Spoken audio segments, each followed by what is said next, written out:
Hello, hello. Good morning, good afternoon, everyone. I hope Hi there. your power maintains during the winter assault down in the States. That shit seems crazy.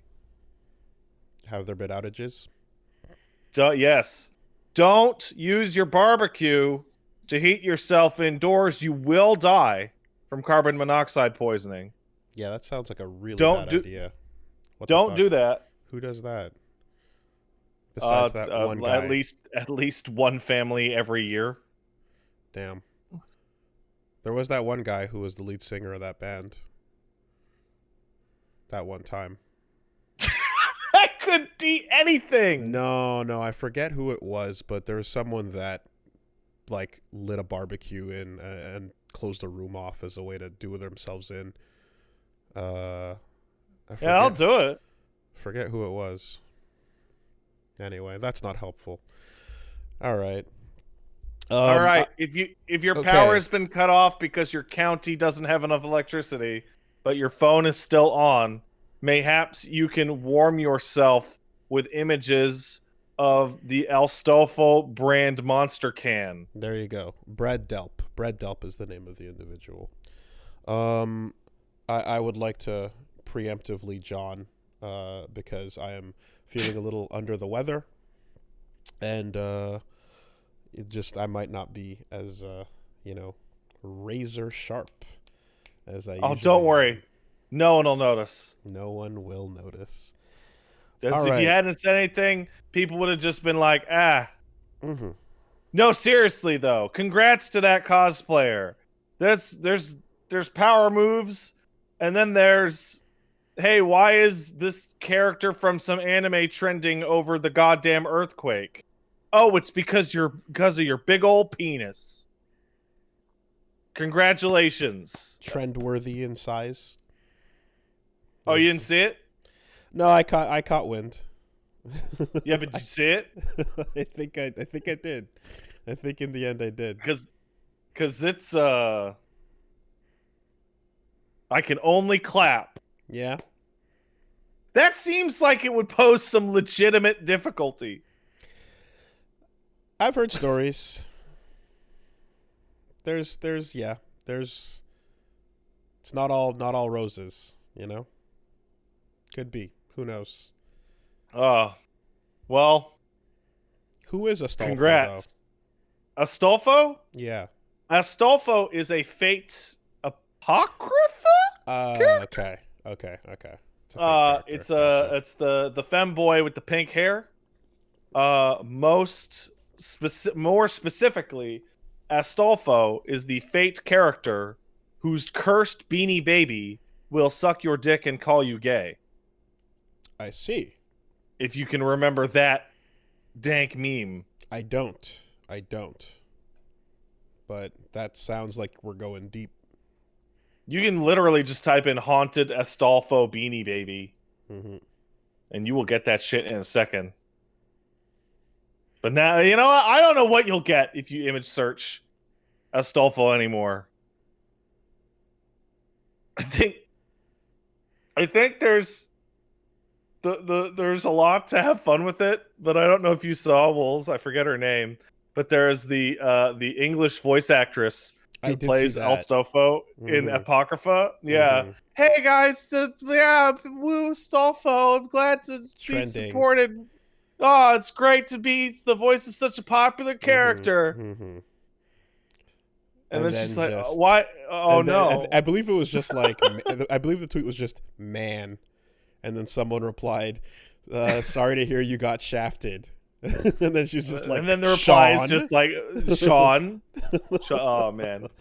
Pretty funny. All right, Fate fans, Mm-hmm. you win this round. Mm-hmm. You win this round. Mm-hmm. Who? This like, 1984 and like Brave New World, right? The dystopic shit. I'm Mm-hmm. going somewhere with this. I promise. Okay.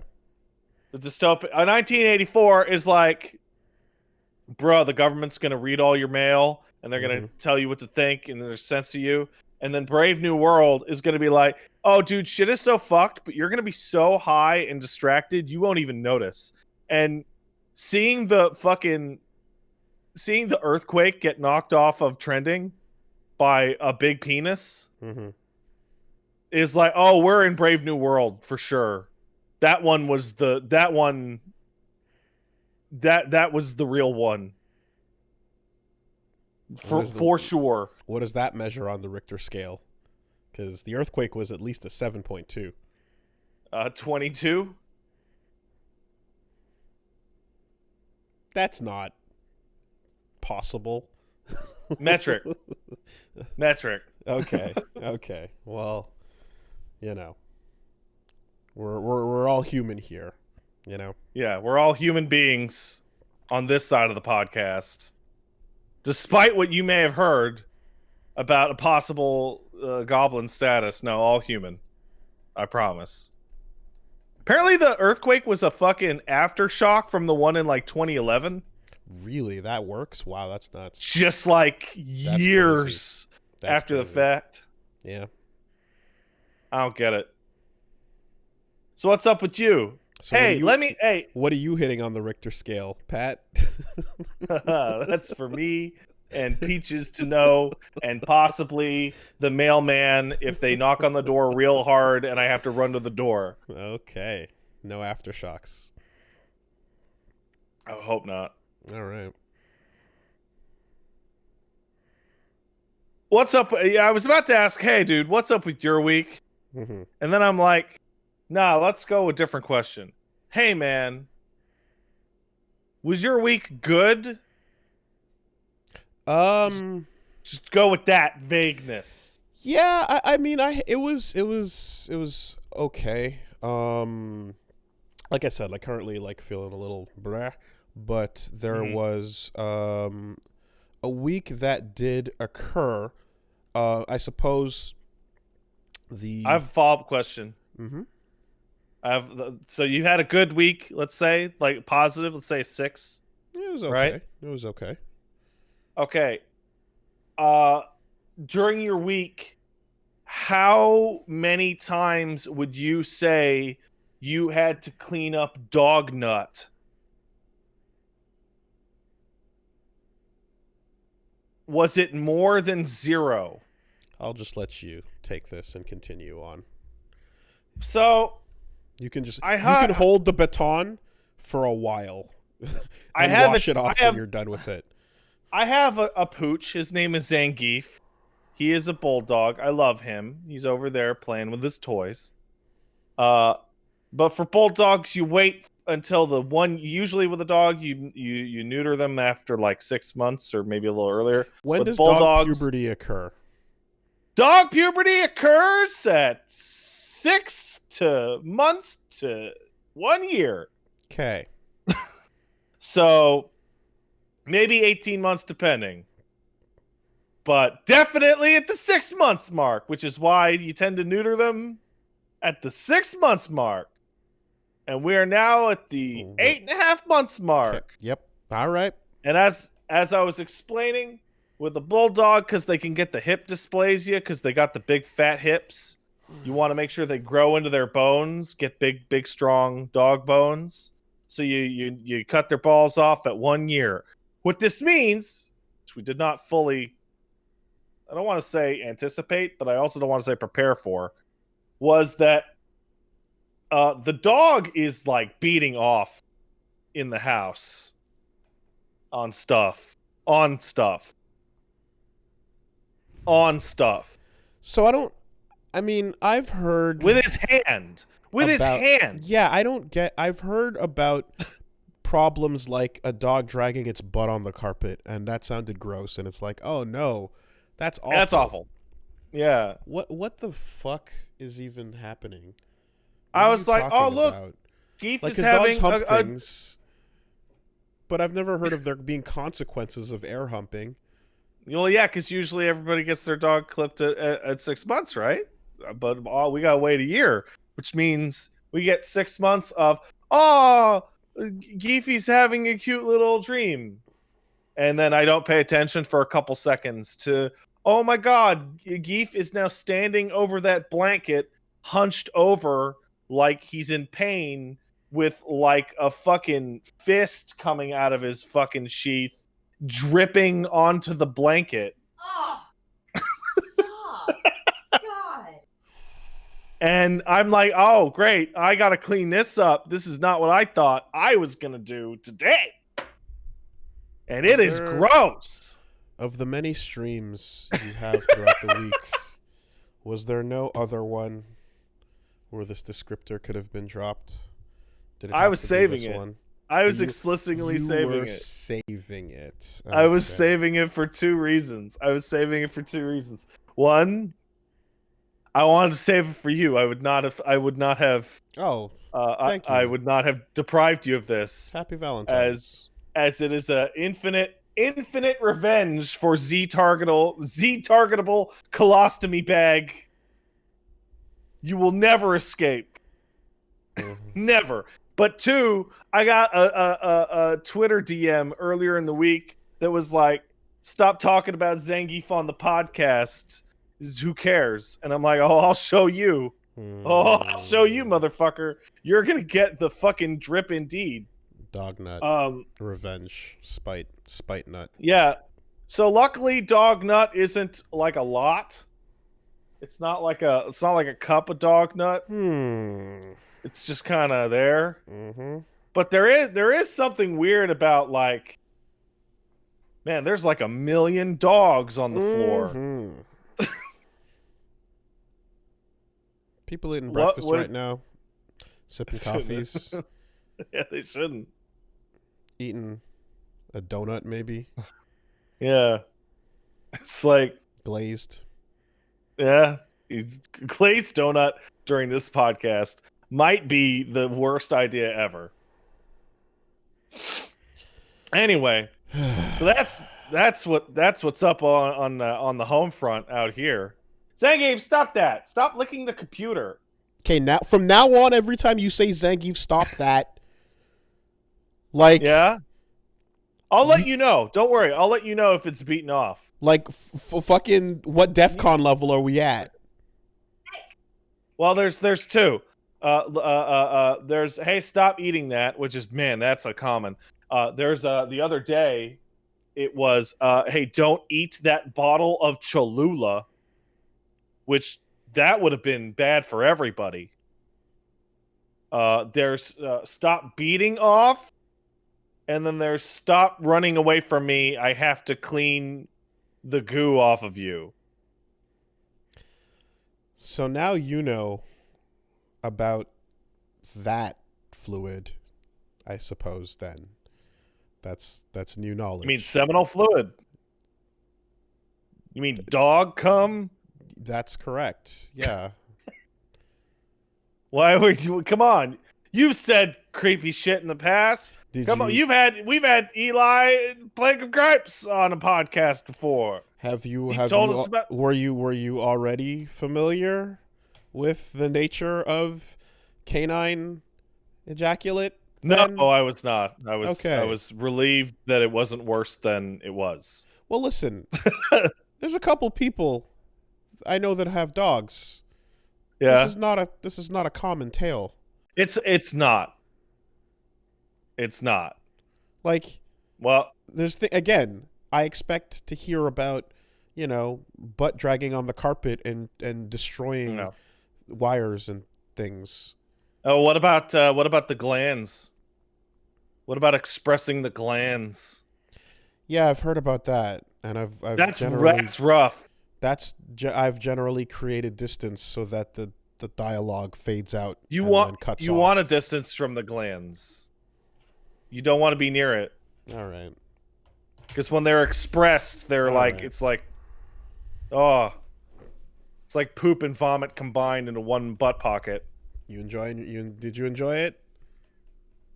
Do you mean talking about this and making you feel uncomfortable? I'm enjoying this very much so. No, the process itself, the actual, yeah. Oh, I don't do that gland shit. Fuck no, that's for the vet to do. I'm not doing that. Oh, Hell there's no. There's limits. Okay. All right. Dude, you have to get in there. You gotta get in and do it from the back, from the inside. I'm not doing that. The funny thing about the way life works is that you don't actually have to do anything ever for any reason. He's completely right, guys. You don't have to do anything. You could just fucking sit there and die from like exposure or whatever. You just be dead, and then no one could stop you. Did you at any point this week escape reality and play a video game? Or I watch did. A movie? I did do those things. But one last thing before we go onwards. Wooly, I want to congratulate you. I want to shake your digital hand. I've been thinking about this a lot during the week.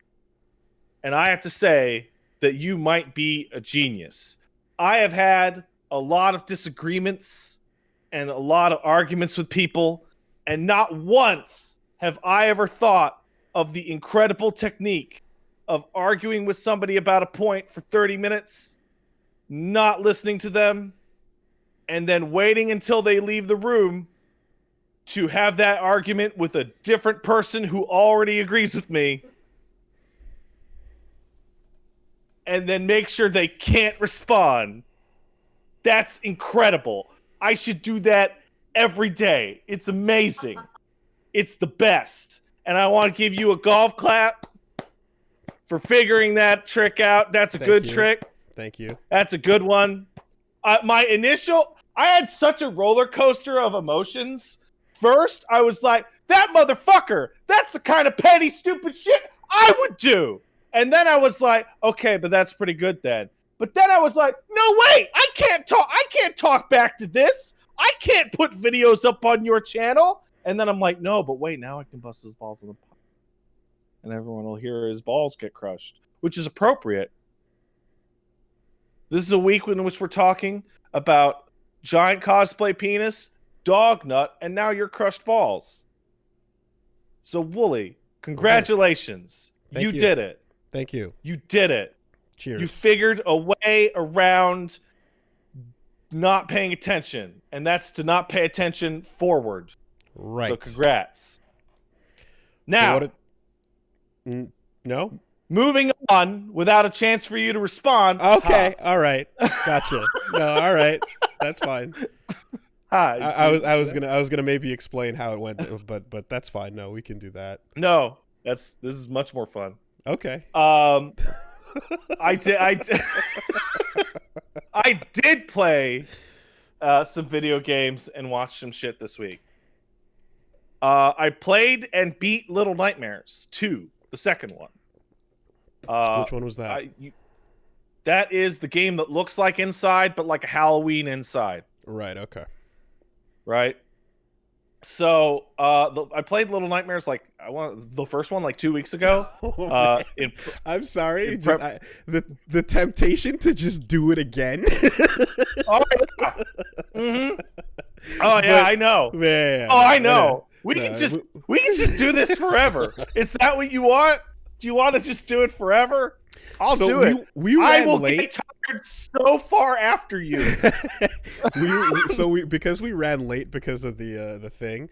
Punch Mom was tuning in to wait to find out when we'd be done so that she could do stuff, and she came over and had some thoughts, and as she was saying them, I was just like, wow. I was like, oh shit, yeah, there's that stuff, and I was getting ready to just go do whatever bit, and as she was saying them, I was just like, you know what, fuck it, and just went, yeah, continue what you were saying. And that's how that kind of went. But by all means, yes, no, the move then is to just fucking make a war zone out of the podcast preview. But I considered contacting Min and being like, dude, what if I sent you a video that you could put up on the Wooly Versus? But that's too underhanded. That's upsetting. That is pretty funny. That's oh no, my account shit. Yeah. I thought she raised some good points, but it's hey. I think it's incredible. I think Wooly, you're like the master. You're like you're every moment of this interaction, you are just like really showing me how it's done. Cause like first it was like ignore this, no rebuttal, and now once you're caught, you've discovered, oh man, just blame my fiance. It was actually all her fault. That's the That's narrative. Incredible. Okay, all right. That's wild. You take Punch Mom and you say, "Oh, under the bus with you, lady." If only you hadn't have been listening to the podcast ready to chime in, I wouldn't have had to do that thing. But I had to. Which I totally, in the end, agree with and regret nothing of, because I agree with her points. But hey, all right, fair enough. Fuck, baby. Anyway, I'm gonna. Anyway, I just saw somebody say they can't believe I held on to this grudge for a week. Oh my god, pretty impressive. I'm holding on to a grudge from kindergarten, dude. Bruno was wrong to cut outside the lines. I do notice that, like, most people have the ability to, like, let the lava die down, and it does happen to you too, but you have to blow the sparks. You do have to build it up to get right back to the same intensity. Because like I like, you know, that was like exactly 1 week ago, right? And I was like, oh, and then I'm like, oh, it died down, and then the podcast is starting up, and I'm like, oh, hold on. Yeah. Oh, there it is. We're back. Yeah, we're back. It's right there, smoldering for infinite. All right, Little Nightmares 2. Let's actually get back into a regular podcast. You know what's not in Little Nightmares 2? Dog nuts. All right, no, seriously. Little Nightmares 1, I played it like a couple weeks ago. I think I talked about it here. It's pretty good. It's not quite as good as Inside, but it's like almost there. Like almost there. Little Nightmares 2 is an improvement on the first one, and I feel bad because it is so much closer to being almost as good as Inside. But just like it got right there, and like the fingertips like are clawing into the side, and it just can't quite top it. Which means it's excellent. It's still like absolutely excellent, and it is that exact type of game. Side-scrolling, a little 2.5D-ish side-scrolling. But does it have the same running time? Yeah, which is a problem. So like it has the same running time as Little Nightmares 1, which costs $25, but Little Nightmares 2 is $40, and I aced it in like 4.5 hours. Like, it is a terrible value. Like it is bad value. Great game, absolutely great game, but like, look this up. It is actually a worse value than a movie ticket. Which is the my favorite way of showing like how much of a game has what value. $40, and it's like, Canadian. Well, yeah. Now for you American viewers, it's probably like 30, but you know.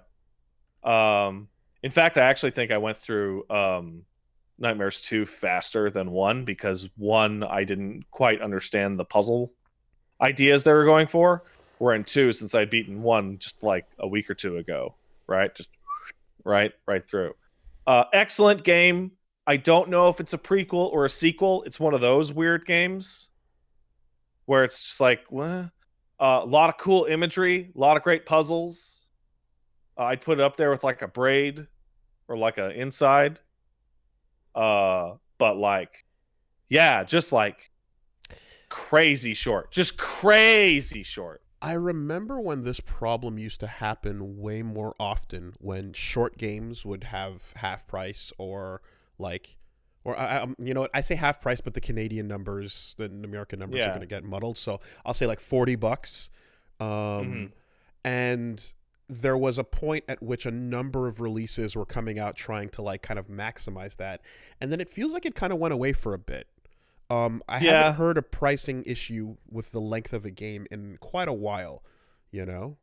It was the Wii U era. I think probably I talked about it on the podcast for sure. I think the game that like blew me away the most ever about like, is that seriously it? Are you for real? Is Donut County. Do you remember that? The game where you play as a whole. I played Donut County. Yeah. Right. Did you beat it? Yeah. Yeah. It was about an hour of your time, you know. It's an hour. Yeah. Like, it's astonishing. And it's like a $10, $15 game. And like, I remember getting to like the lab and you fight the boss. And I'm like, cool, I wonder what cool tricks they're going to do for the rest of the game. And then credits roll. Yeah. I think the example is going to always be Ground Zeroes. Yeah, well, Ground Zeroes has a lot in it. Yeah, it does. But like just that initial main story mission without the replays kind of thing was it just hit people the wrong way with that, and that led to controversy that floated for a while, you know. And now like Ground Zero is on its own now that we're past that time frame, it's kind of like, well, it's still a good fucking game. It's just there's a window of time in which this price is going to also add a negative to people for the bang for the buck. And I'm not the type of person who's going to sit here and have the like the game's hour count be the be all end all of its value. I don't think that's not. I don't think that is as useful as people think it is. Right? Like Hollow Knight is one of the best games ever. Hollow Knight would still be one of the best games ever, even if it was only half as long. It's for also its price, incredibly long. Yeah, it's absurd. Yeah. But like Daggerfall does not suddenly become the best game ever because Daggerfall has a fucking landmass of the entirety of England, right? And so on and so forth. But like, there's still like time to value doesn't not exist just because there's more than that, right? Because people have limited income. And when you look at, hey, I could get, I mean, there's like probably a Steam sale I could look at literally right now, and go, you could get this for $4, or you could get the Spyro Reignited trilogy for fucking $17.49 right now, and that's literally 3 games. So that's why, like, you know, there's the discussion, which I've had many times where it's like, okay, there's a game review in which you objectively or attempt to objectively qualify like whatever the content is and rate it on, you know, in the context it's released in as a video game. And then there's a like purchasing product review, sure, where you incorporate the time, the price, the availability, and lots of other things into a should you purchase this, you know? Like, yeah, because you go informative, because one is how it stacks up as a piece of content forever, and the other is like, listen, you have $100 to spend on consumer, like, you know, disposable income entertainment for the month. What are you gonna do, right? And I don't know. Hey, is that Epic Games exclusive in the news this week? Absolutely. Okay, because I'm gonna talk about it right now. You know what you should not do with your fucking disposable incomes? Buy Kingdom Hearts on the fucking PC. EGS at full price. Holy shit! It's more than full price.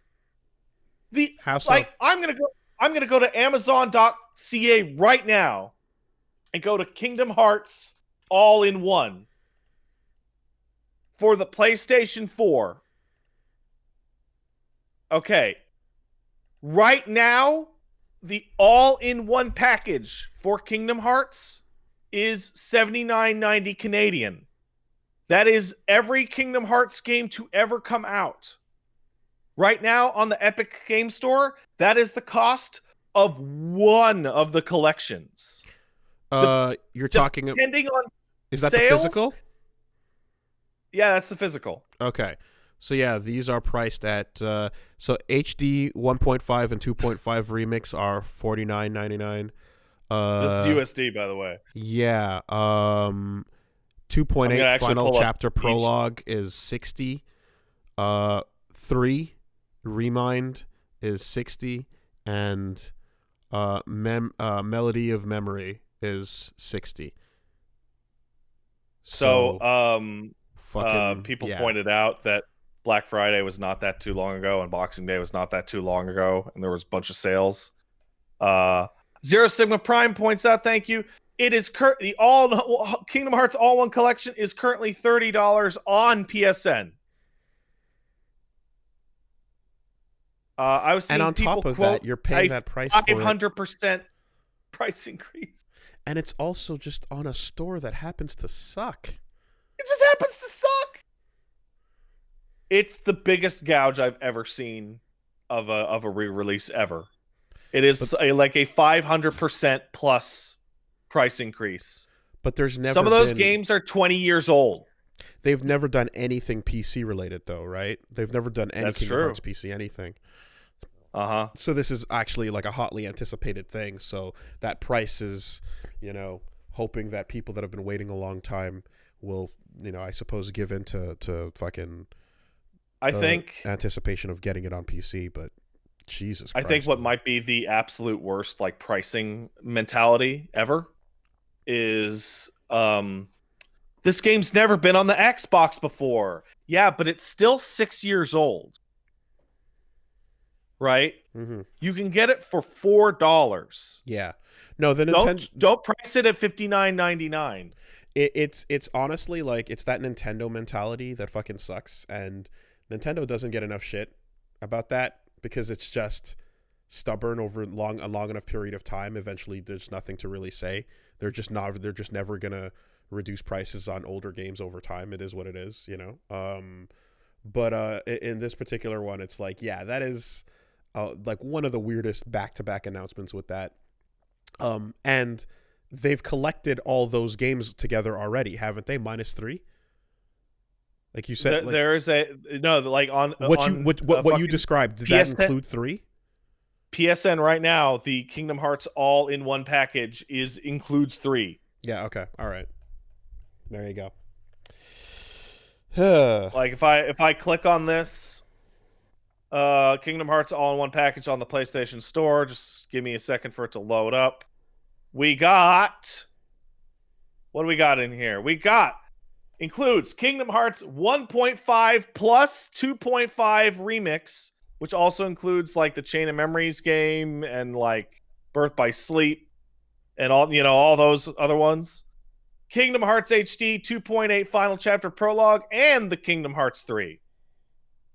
I think the only thing it doesn't include is the Kingdom Hearts 3 fucking what do you call it?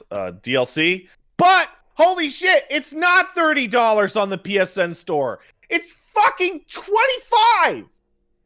$25. It's cheaper. Sick.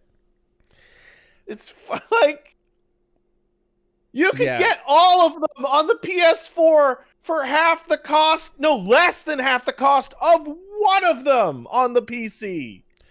So, big picture here, I would be worried that this is a like representation of Square's PC strategy going forward. And put on the Epic Game Store at the absolute maximum price possible. If that's how they want to handle like Final Fantasy games getting ported, for example, or anything else. I mean, Square's never been fucking great at PC ports of any of that shit. If this new version of it is just like max out the payments coming in from Epic and max out the payments coming in from the consumer, yeah, I could see this being the start of a trend. Depending on how this goes, maybe. I can easily see like a report from Square Enix being like, we're going to discontinue PC sales due to high piracy numbers. It's like, yeah, you really? Why? Why do you think that happened? Why do you think? So Kingdom Hearts is huge. I could see FF7R also like getting dropped and on EGS, and like it's a massive game that a lot of fucking people want to play, you know. And if some people didn't have access to a PlayStation, then they just didn't. Don't forget. I mean, you might actually have forgotten because it was so long ago. But Square Enix is the fucking company that went on to goddamn iOS and said, "Hey, do you want a fucking mobile game called Chaos Rings? It's $38.99." Right. And everyone going, "How about you go fuck yourself?" Mm-hmm. I'm gonna go buy 30 games. Yeah, they're trash, but I don't know if Chaos Rings is good either. So, like absolute insanity, like madness. There's testing the water, and then there's just opening fire into it and seeing what happens.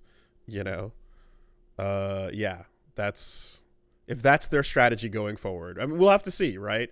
Like, it might just be that like they can hedge their bets against how many people care about Kingdom Hearts and how many people care about something like FF7R, you know? I don't know. It's such a weird thing because it's and again, Epic is paying them too, so it's like that's free money. It's double profitable for that exclusivity. In better news, I played fucking Super Mario 3D World plus Bowser's Fury. Yeah. So 3D World remains incredible. Did you see the dick in that too? No. There's some Kotaku story about a penis that was like... Oh, yeah, the P block. Yeah, I saw that. Yeah, I did. Nothing but phalluses this week. It's a big week. Big week of... throbbing week. Big, veiny, girthy week. That's correct. Rosaline is now unlockable in the last couple worlds. Nice. I don't know how she plays. I'm super excited to get there because it means that finally the Rosalina jump like properties will be set in stone. Yeah. We'll find out what she gets. Yeah, true. Although she's always been unlockable. Oh man, I should have gotten farther in the Wii U version. Shout outs to the hard drive tweet where they called out Kotaku for tweeting about the P block and saying, "Fuck you, stay in your lane. Penis tweets are all we have." That's good. It's all we got. But so Mario 3D World is like, hey, it's Mario 3D World, but it runs a little better, and the goddamn Wii U stages have been turned into regular stages ish, so that's nice. Fuck that game. It's new game feature because I hit new game and I was like, I'm gonna fuck around with this, test it, make sure it works. Okay, it does. And then on stream, I hit the new game, and sure enough, it goes to new game. And then I go to resume game, and every time you hit new game in that game, it fucking makes a new file. So now the file I've been playing on all week is the second file in the list, and there's no way to delete it or move it. Fuck you, Nintendo. Anyway, that doesn't matter to anybody but me. But be aware, don't just start new games in Mario 3D World. It'll fuck you over. But Bowser's Fury is the thing. No, it's just like that's a weird one. It's why would it do that? Why would it just create a new file of the thing? I hate it. I 100% of 3 worlds, and I'm sitting here going, should I delete that file so I can have it in the first slot? Should I? I don't know. How's the Fury? So, I was very misinformed by what this thing actually is, and I think I'm not the only one. Because like an hour before the game came out, I was like, is Bowser's Fury really just the single level? And people were like, LOL, yeah. And I'm like, oh, okay. I guess I'll bang that over the stream, right? Just like, it's the 1 hour, 2 hour level. And then I started playing it. And I kept playing it. and I thought I beat it, and I became Cat SSJ Mario, and I beat Bowser, and then like a huge part of it opened up, and then I'm like, I have like 28 fucking cat shines, which are the shine of the day. How many fucking cat shines are in this goddamn thing? There's 100.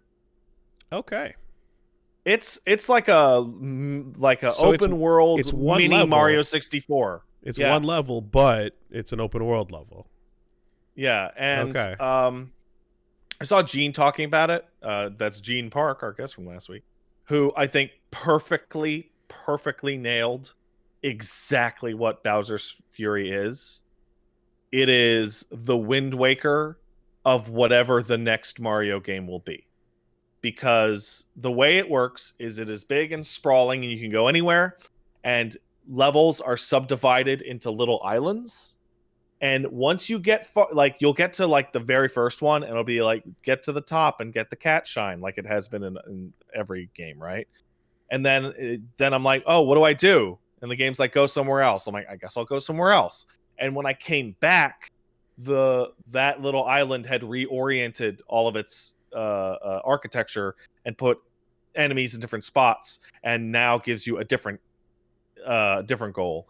And it is the experience of jumping in and out of like a Mario 64 painting, but it's literally just leave and come back. And it's leave and come back over what looks like 15, 20 of these little islands. And everything resets.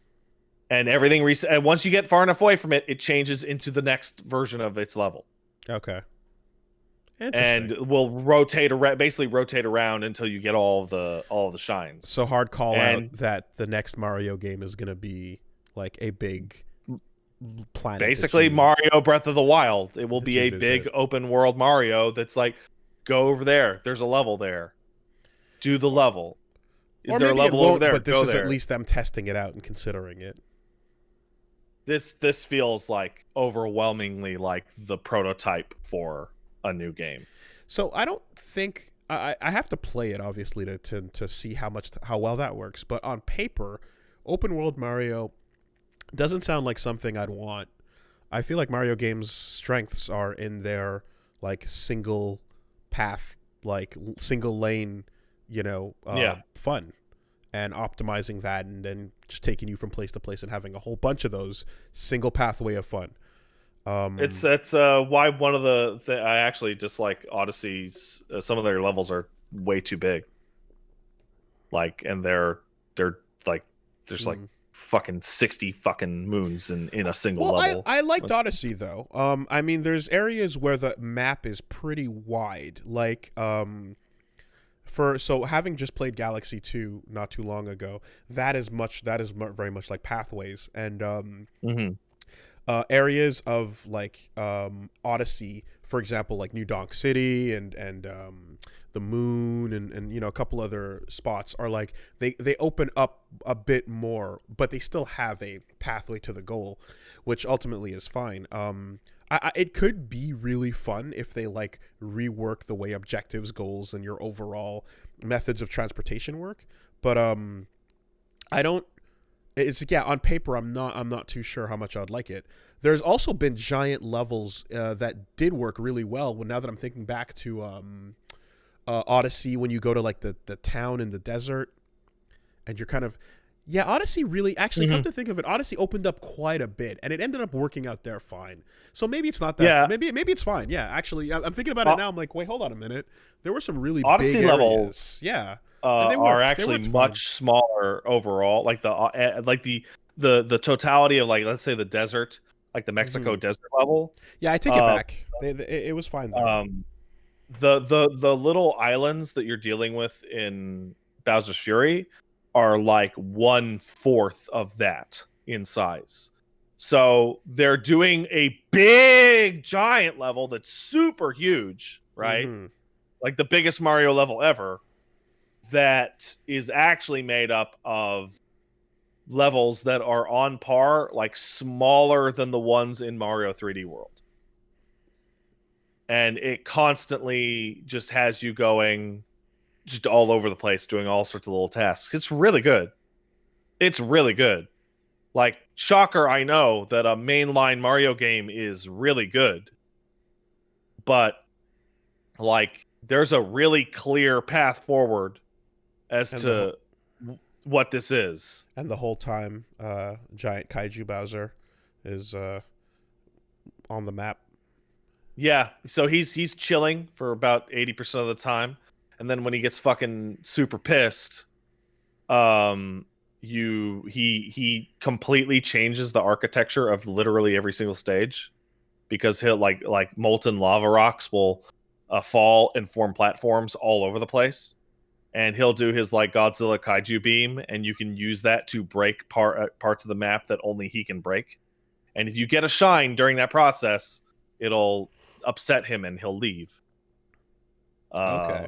But you have to get like 5 shines, then 20 shines, then 40 shines to re-unlock the giant cat bell to beat his ass. But he's not like Mr. X following you. No. He's on like a timer. Okay. And like it'll start to rain, and you're like, oh, okay, it's gonna be Bowser time soon. Let's try and find a spot that Bowser can destroy, so I can get a shine and get him the fuck out of here. It's really good. It's really, really good. I think it's great. I'm excited. Shocker, I know. Mario games are good. I know. Last but not least, and definitely the most surprising game that I've played in a while, is I am playing the early access survival co-op procedurally generated village building Viking simulator Valheim, which, if you have been listening to me for many years, you would probably be confused, because I hate all of those things. Well, not necessarily Vikings. You but hate Vikings? Yeah. No, Okay. yeah. I was like, what? No, it's like I hate the Minecraft. I hate it.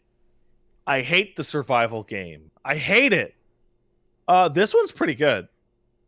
Because of its focus. At a glance, I wouldn't assume this was Minecraft-like, but at a glance, you wouldn't. And the Minecraft, the Minecraft part of it is literally just go out, hit trees, make a house. Monsters are trying to fuck you up as you try and build your house. yeah, I'm seeing combat, etc. Mm-hmm. So I rated Jenna Lynn last week, Jenna Lynn Miari, and she was playing Valheim. She's like, hey man, you should play Valheim. It's dope. And I'm like, I hate this game, but I'll think about it. And then the other night I couldn't sleep, so I came downstairs, and every single friend that I have in my personal Discord was hanging out in a Valheim server. Like every single goddamn one had the little Discord thing that says Valheim. Okay.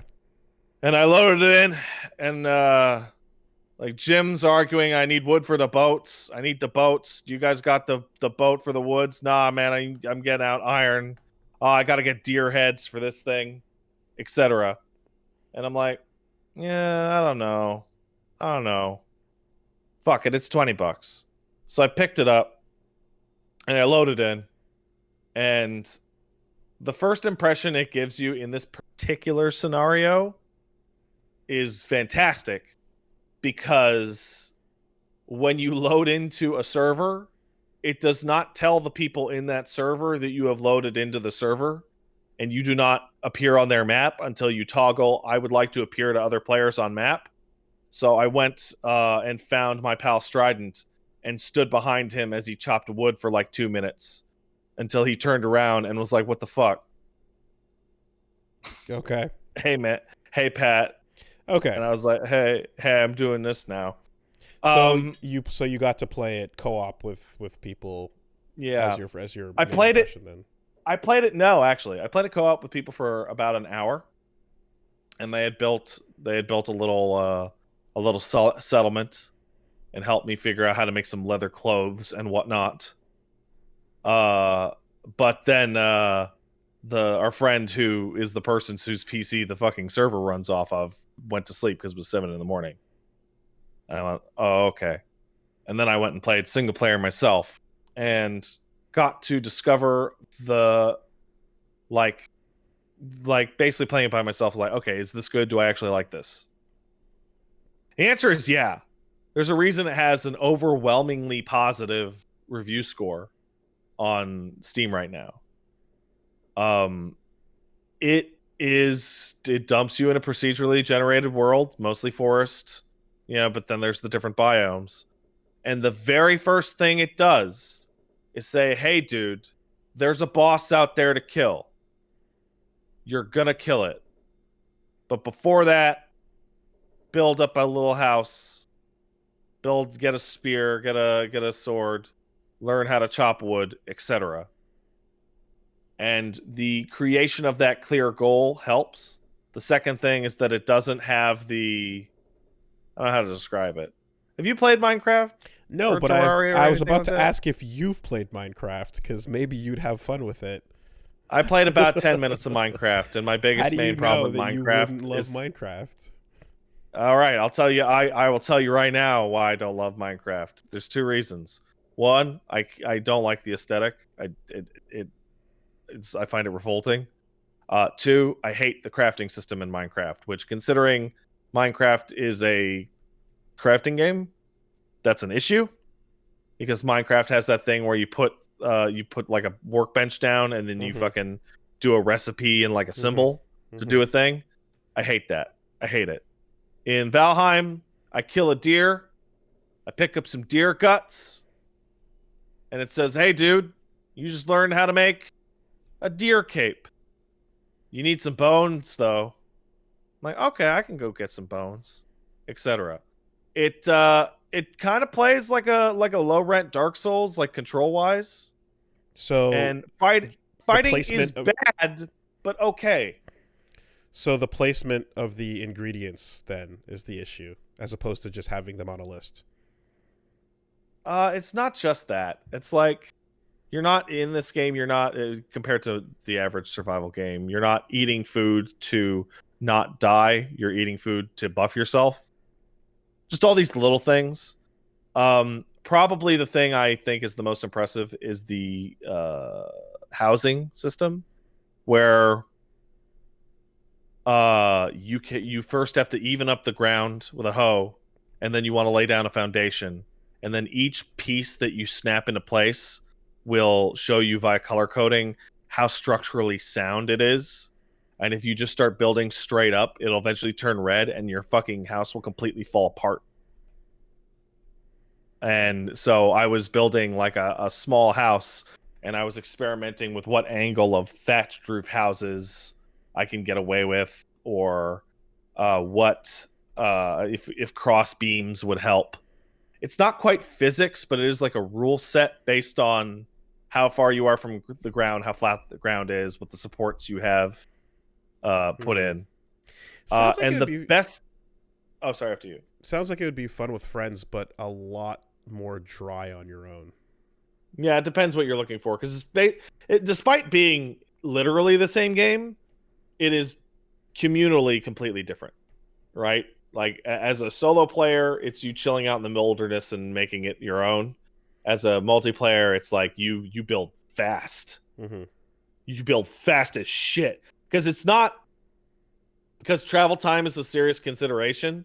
It's not like, say you got 5 people, you're not going 5 times faster. You're going like 15 times faster, because you no longer have to include travel time with any tasks.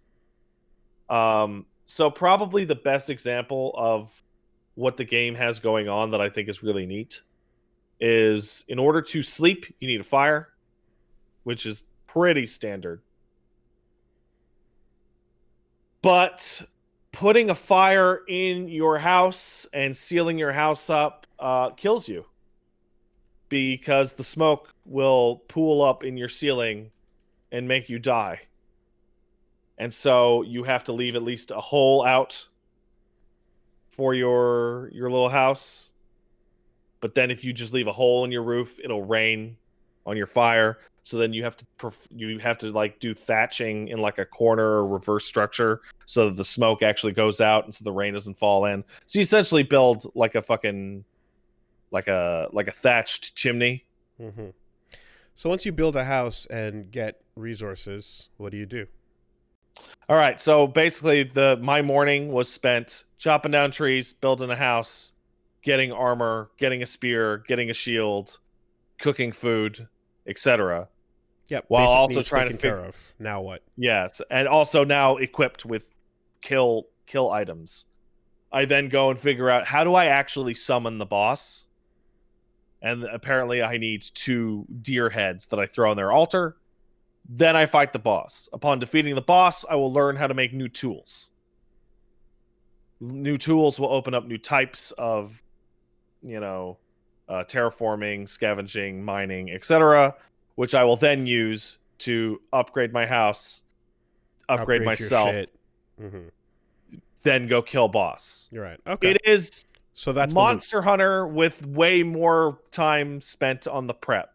And survival is a part of outside of boss fighting. Yeah. Yeah. Okay. To my friends who play these games a lot more than I do, the comparison is apparently a lot closer to Terraria than it is to Minecraft. Okay. So you said earlier that the combat was functional but not great. Yeah, it's weird. It's Monster Hunter combat is obviously exceptional. So exceptional. The goal being to go fight the boss that you build up towards. Yeah. How is that experience? I'll let you know tomorrow. Okay. Okay. But it's definitely better than the other. Like I don't like Terraria's controls or combat. I don't like Minecraft's controls or combat. I don't like it's just one of those things. Mm-hmm. This one, it's not the best, but it's good. Because if the goal is to do all of that to eventually build up to fighting the boss and then restarting the loop with all the loot you get, if the boss fight is really fun, then that's a golden loop, Yeah, I was told, I had an idea, which was, hey guys, would it be smart to build my house near where the boss gets summoned? Because if I die, I want to be able to go fight the boss much more quickly. And then they said, don't do that because the boss will wreck your house. And I went, oh. So I put my house like a couple 100 feet away. And hopefully that's far enough. Can you fight it together? Oh yeah, totally. As a group, and you do okay. Yeah. It's 1 to 10 people. Okay. I learned earlier today, I posted a screenshot of my house and was told that I found like a Stonehenge looking series of rocks and was like, oh cool, I can build a house in the middle and it'll look nice, and then I can put like a fence around the rocks. And was later told after spending 5 hours building my relatively good looking house that those rocks denote some kind of treasure location that you have to excavate, which means that whole thing will have to come down at some point. The whole thing. The whole fucking thing. Yeah. I guess since you know me, I'm someone who like tends to like not get breadcrumbed that efficiently. I feel you need it now. You need it, and usually with style as well. I mean, if it did work on me, I would enjoy things a lot more than I do. But because a lot of the times it doesn't, I would be fixated on like, okay, so this boss though, what's going on here, like that. And it's like, dude. But the journey there is supposed to be part of the enjoyment. So you're missing the forest for the trees, Well, also there are literally 5 bosses in the game right now, and like 99% of your game time is environmental. Let's say. Right. Never mind. I mistook. Oh, there's 7 now. Cool. I mistook how many, how frequently that would occur. I thought that was a a lot of them. Probably the weirdest part about the game, and Wooly, you could probably look at a video and see this yourself. It has a wildly inconsistent series of art priorities, which actually work really, really well. The texture quality on this game might be like it's like a 2000s game. It looks like Quake in terms of texture quality. I'm going to send you a screenshot that shows it off really well. I'm looking There's like writing. I'm looking in at the background. screenshots of it. I can see the aesthetic choices for what they are. Right. Yeah. What it does have, however, despite like the texture quality and even the model quality being really low, it is throwing every graphical option ever. Not Valkenheim. What's it called? Valheim. Valheim. I typed Valkenheim and that's the Guilty Gear character. That's For Honor. Sorry, that's Valkenheim is the BlazBlue character. BlazBlue character, yes. Also, it's a For Honor thing. Yeah, but Valheim. So the game's like a single gig, or 600 megabytes. Like it's really small, and that's clearly part of the reason. So the textures are super low quality. It kind of looks like a PS1 game. But better than that. That's an over exaggeration. So you remember I heard me describing like the smoke in your house? Yeah. The smoke is like high-end, super high-end particle physics that pool in the roof of your house and like are affected properly by the wind. The sun shafts are as high quality as it can get. The rain and weather effects, I saw trees being bent to like a 45-degree angle from the wind, which I've never seen in a game ever. So it looks like it's fictional.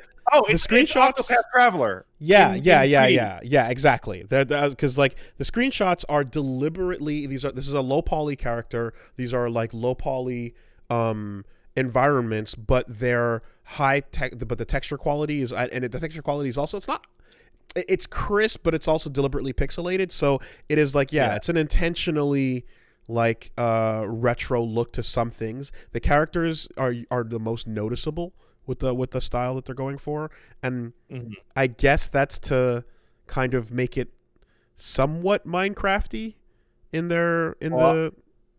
I don't know. Of things. It runs on almost anything, and it's a tiny game that you can put on anything. But also the game's really weird looking. Like the water physics, the wind physics, the light physics, I guess you would call it. Like every special effect a game can have is turned up to the maximum, and it's being rendered on what is essentially like a giant open world PS1 game.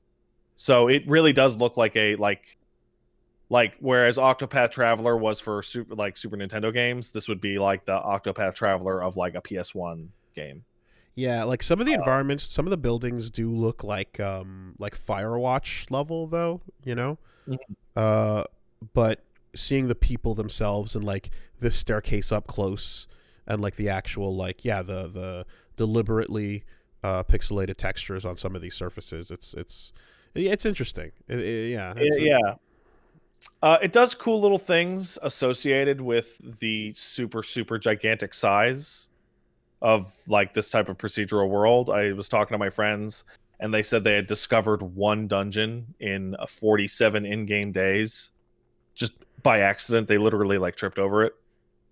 And they were spending most of the time that I was hanging out with them, they were trying to find a merchant, because one merchant shows up in a single biome, and you just gotta go find him. And that could be like, a 10 by 10 kilometer fucking area of deep forest. It's like, yeah, you want to buy a fancy helmet? Go find the fucking merchant. So if you start go get your friends and go get them. If you start a game on someone's specific PC server, can you do like Minecraft and kind of like create your own like world geography and rules, or is it just iterating the main game? It seems to be just iterating the main game, but like what happened was when I loaded in a brand new character and then showed up in my friend's thing, I still had to fight the first boss. Like they had all killed the first boss, but I still had to fight it to complete my progression, but they could help me with that. And when I discovered their little town, I also discovered that they had fucking deforested what looked like a 2 square kilometer area just to build like a 4 or 5 building town. Which that seems realistic, I guess. But like I got to the area, I'm like, I don't think it used to look like this. They're like, no, it wasn't. It was trees all the way to the fucking river. You gotta make sure it's there's not no that monsters in anymore. there. Yeah. Probably the last thing that I'd like to mention, because it's one of the game's like little twists, is that it has a level system, and the level system is Oblivion's level system. Did you ever play that, Wolves? No, but I mean, I know what it is. So Oblivion's was, dude, did you jump? You get a little points to your jump skill. Did you use a shield? You get a little points to your block skill, right? And that is sailing, jumping, running, mining, wood cutting, blocking, hitting with clubs, hitting with axes, hitting with spears, etc., etc., etc., right? But the interesting thing Mega about Man it, Zero leveling. I'm not actually familiar, but let's just say, yeah. Do the action, build the number. Yeah. Yeah. But the interesting thing about it is that your character's progression is saved to your character regardless of where they are. So I'm running my little pristine world where I just made a single little house. If my buddy Strident came by, his wood cutting is high enough that he can chop down trees in like 2 swings. It's taking me like 10 swings to chop down a tree. And what it means is that even if you were to join a new person's game, or everybody, hey, let's all do a new server, if you were to keep the same characters, you would be able to build up back to where you were way faster. Like way faster. Because just the amount of time that you would have to spend on gathering materials or killing enemies would be like nil compared to what you started with. Which makes me actually think about, oh, maybe I will go and hang out in other people's servers and help them build a thing, because my character will improve. All of your like every action you do adds to ticks up the numbers no matter what, right? Okay. Yeah, and and your inventory stays on your character, like your whatever's on your backpack essentially, you can take with you. Which means if I were to look at my little house now and completely demolish it and manage to fit every single piece of wood into my inventory, I could literally go to anybody else's server and just completely recreate the whole fucking thing from scratch using the same materials. And learning how to build that house was more than half of the process of building that house. Like getting wood was another 30%. Like actually having all the wood I need and just going, okay, I know how to build the thatched roof. I know how to build the minor wall. I know how to build the crossbeam. Just blah, blah, blah, blah, blah. That would take me now maybe 45 minutes. You don't just play Lego with it? You do play Lego. But because you're having to deal with... So, for example, when I built my house originally, I did not fully level the ground. And so parts of my house were farther above the ground than being flat on it, which meant that when I was building on the right side of my house, and I got up to the 3rd level of thatched roofs, they all started to fall apart because I wasn't working on a strong enough foundation. So literally learning how the, like, not physics, but how the rules of what you can build on top of what in terms of structure, internalizing those means I can build the fucking next one super fast. Okay. And my buddy Creepy Porpoise was in the middle of building this gigantic fucking cross beam longhouse the last I saw her, and I don't know how the fucking cross beams even work, but they're probably good for something in turn keeping your fucking roof from falling down. Okay. It's cool. It's really cool. It's neat. I think it's neat. So that's Valheim. That's right. Is the name of the game. There. I'm gonna think of Valkenheim every time. That's just probably. It's gonna autocomplete. Probably the weirdest thing that I have just saw today was that the devs were like, "Congrats, everybody! We hit 2 million sold. Woo! Big success, right?" And their fun fact was like, the game's population is now multiples of magnitude larger than any amount of Vikings in all of history. Like there was a theoretical like maximum cap on the Viking community that was about 500,000 people at its peak. So there are 4 times as many people playing Valheim as there ever were Vikings. Oh my god. Which is, it's weird, right? That's just one of those scale things that's difficult to understand. But it's also the population of the planet at the time, you know. Was like what? Like 2 million? Fucking or 3 nothing. million or whatever the fuck it was. So, you know. It's one of these things where these games, there's a lot of these types of games, right? There's a lot of good ones. Terraria is maybe the best game that I own that I hate. I hate Terraria. I fucking hate everything about Terraria. I hate the way Terraria looks. I hate the way it controls. I think the way the bosses work is stupid. I don't like the nonsense with the upgrade shit. And I look at that and I go, oh, I hate it. I hate it so much. What an incredible game that I fucking hate. I hate that I hate Terraria. And it's just like the way this is done, the way this is done, the way this is done are the opposite of the way that I would want. Right? And same thing with Minecraft, same thing with Rust, same thing with all these types of games. But Valheim, finally, I'm like, oh, I actually like the way this thing does the things that it does. And building up a little settlement myself, like brick by brick, is appealing. As you're just that point on the Vikings reminds me of something. I forget what I was listening to, but I heard something recently about how in real life knights were not as much of this big noble gallant group of people that were, you know, sworn to their lords and doing all these things, and there was a bunch of them that were really just bastard sons of nobility that couldn't really inherit anything.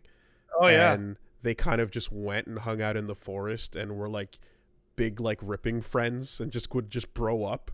And they kind of were assholes until the concept of jousting was brought about as a thing for them to do, because these douchey bastard non-noble noble types were just hanging around terrorizing people.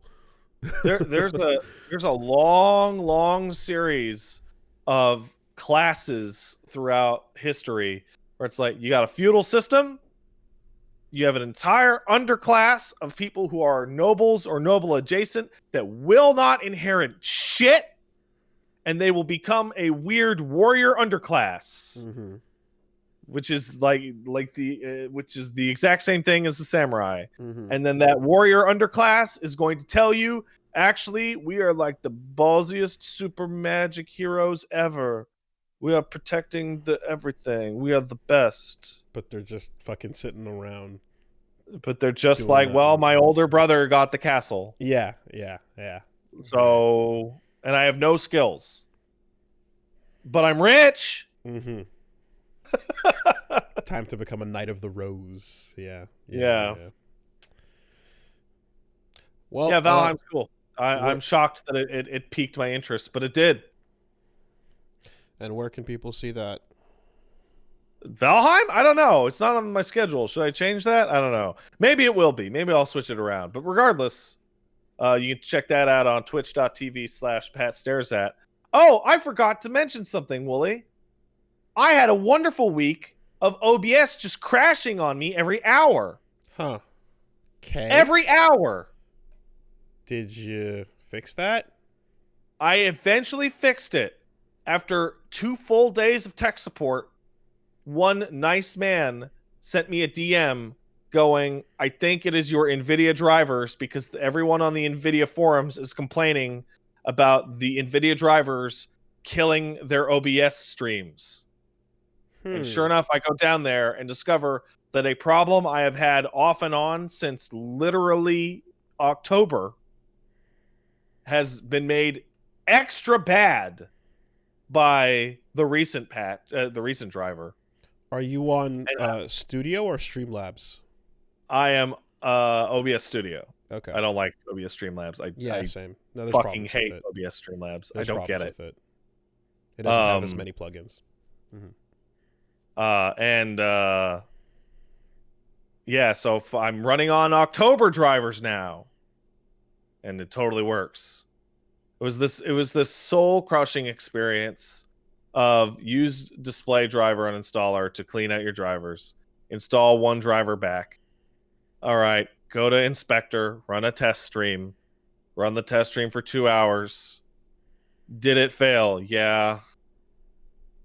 Okay, use display driver uninstaller, roll it back, run a test stream for 2 hours. Did it crash? Yeah.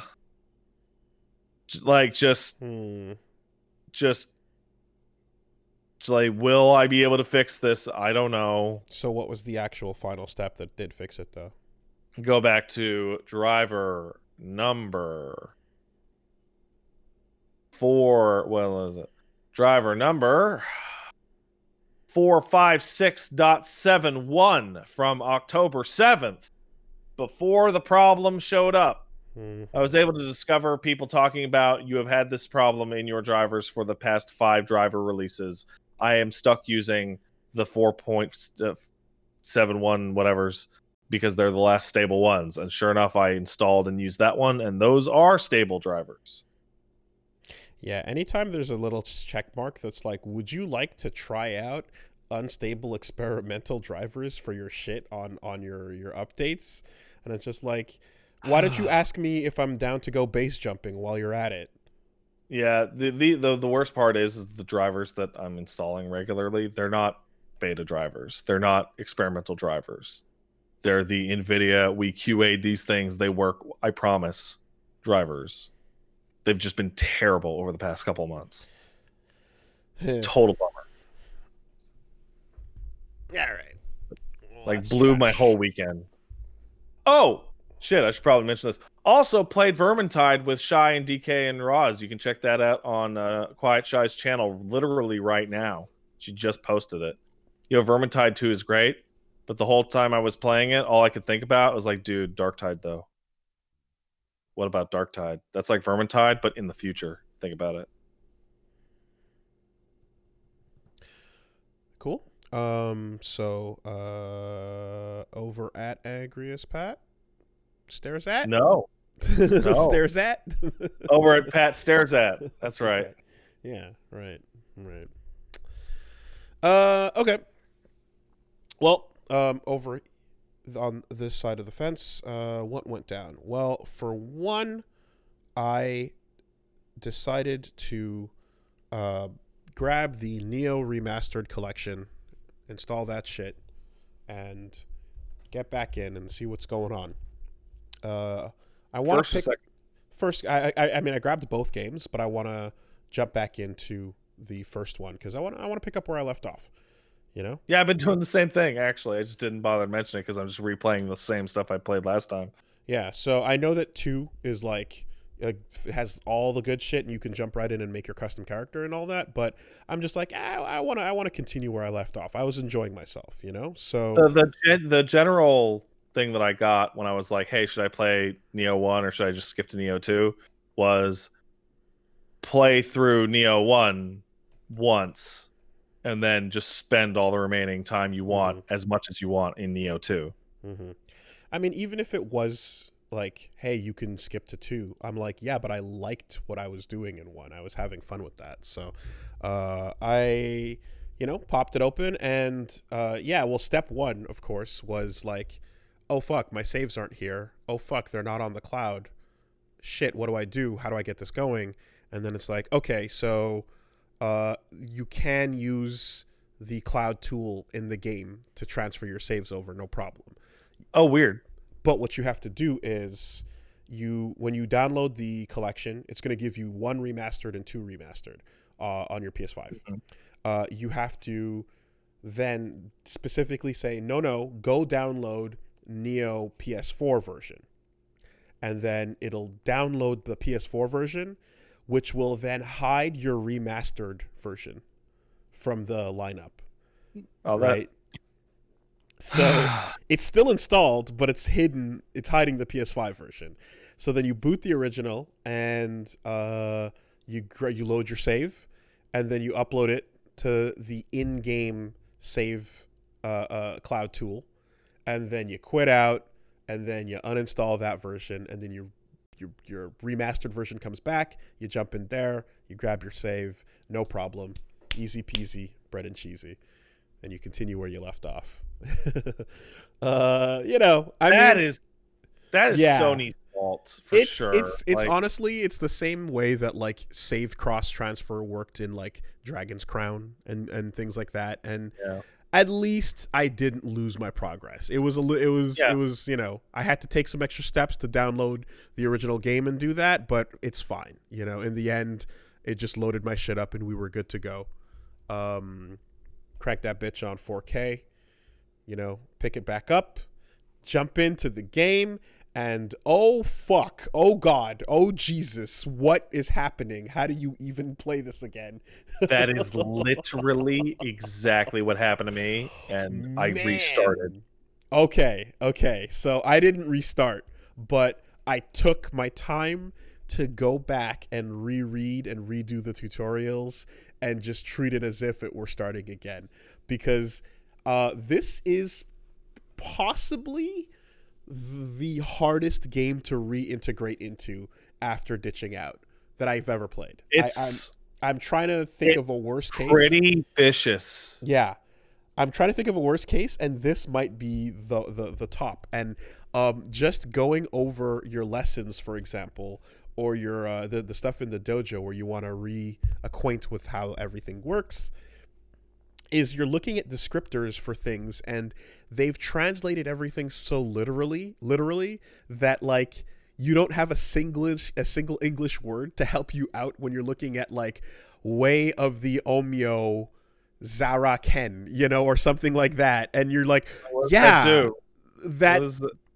that one as opposed to Way of the Omyo like Kufu or whatever that one is. Like it's Way of the Weeaboo and it just has like things like that just lined up, and I'm like, okay, right? And you go back in and you're like, okay, yes, here's my weapon, this was my stances, I forget which ones I particularly like the moves on, but you're getting back used to that. And then it's like, okay, wait, now go to your skills, remember what skills you bought. And then when you buy which one you equipped for which weapon, which button in which stance. Yeah. Which stance, which weapon, which button, right? And you're like, oh my god, that's true. Each weapon had its own special equipped ability to each button that you have to fucking go back in and take a look at. And I'm like, all right, I did unlock quite a few of them with the Kusarigama, so I'm going back to see what I set there. And then you're like, okay, now in the meantime, what boons did you give yourself when you were at the Kodama shrine, so that you can, get a little buff here or there, or like go in with your kunai prepared with your ninjutsu skills and things like that, right? And I'm like, oh man, right, there's all of that. And then I just went through the tutorial again to get it all down, and hit a weird problem on the end of the basic tutorial. If you're too strong and you kill the demon in one hit when it's trying to teach you about purification, the tutorial never ends because the fight never starts. So, fucking whoops. C-class bug on that. The tutorial doesn't function properly if you are too strong when you go back to it. But anyway, I think if you unequip, I had to unequip everything and do like a really weak kick to kind of get the fight to start. Anyway, so then you go back and you look at your, so there's the skills, then there's the, you just get to your equipment, and the thing you were talking about, yes, you just hit that wall of like, oh my god. Why was I wearing this? Yeah, and then so you go back and you're looking at each one and you're reading each stat on it, and you're like, yeah, okay, I liked this, and I fused it with that to create this, and I'm reverse engineering all my steps to figure out why I was wearing what I was wearing. And then at some point I'm just like, look, man, everything that's not purple, just sell it. Just break it down for materials. Just offer it up, or just disassemble it, or sell it, or whatever. Just get it out of here. Get it out. of my fucking inventory. You do that with your weapons. You do that with your equipment. And then you're like, okay, now it's time to go look at your prestige Omeo points and Oh my god. ooh something points. And those are for like completing mini achievements in the game. And yeah, that's your titles. Yes, and those things are those titles exactly now are going to unlock you choose one of 4 specific buffs. And then, like, like it's just so much. There's just so much that they're throwing at you. It is like, So that's like, I can understand. I saw people talking about, like what the advice was. Like, some people said, play Neo 1 once and then play Neo 2 until you're done. I'm like, what does that mean? I'm like, well, I put like 2,000 hours into Neo 2 because, like, all of that shit and increasing like post game difficulties means that it turns into like action Diablo. Like it stops being Souls and starts being action Diablo, and so that's all great. But man, like the situation you were describing is very real, and it's just it is like the setup screen legitimately has more going on than Monster Hunter does. Right. Yeah. I mean, dude, like at a point, I remember I was like running around with my fucking animal buff, and I was like, wait, right, your animal buff. And then I go to the menu for it, and I'm like, which one did I have equipped? And like each, whether you pick the earth, fire, water, or lightning, you know, like, you're like, these are all changing like maybe 10 specific little percentages. And it's not like, oh, this one will, and like they're all, you know, they have their particular uses. So you just, you know, you have to like pay attention to like what specific little thing of these things you care the most about. Yeah, and there was more customization to be had, right, with the spirits, and then there's the actual just the basic leveling, which is a whole other thing. Or dexterity is like mainly affecting Kusarigama, so I like that, so I'm going to put that stat up. But then, other weapons are attributed to other stats that, you know, otherwise is not 100% Souls-like, so don't fall for that trap. And you just, and then you finally spent the 3 hours it is to make sure you know how your character continues to live, and then you go okay, and you click yes on the stage, and then you walk forward and just die instantly. Opposite. Because the game is vicious. You had the opposite issue? I had the opposite issue. Like right before I left the game, wherever I left off, I had built myself some good shit. And I had amazing armor and amazing weapons and amazing buffs and amazing passive abilities. So I walked forward and just dominated the level, no problem. And I was doing things where I was like, I don't even remember this ability, but like I had a thing on where I would do like a Kusarigama combo or like a hammer axe combo, and then instead of key pulsing, I would dodge out of the way, but the dodge acts as a key pulse. Yeah. And I was like, did I put something on that key pulses when I dodge? Literally the best ability in the entire game. You know? And I was like, I don't remember putting that on, but I guess I did because this is amazing. You know, and then you're like, all right, I got my bow and arrow, I got my gun, we're taking shots.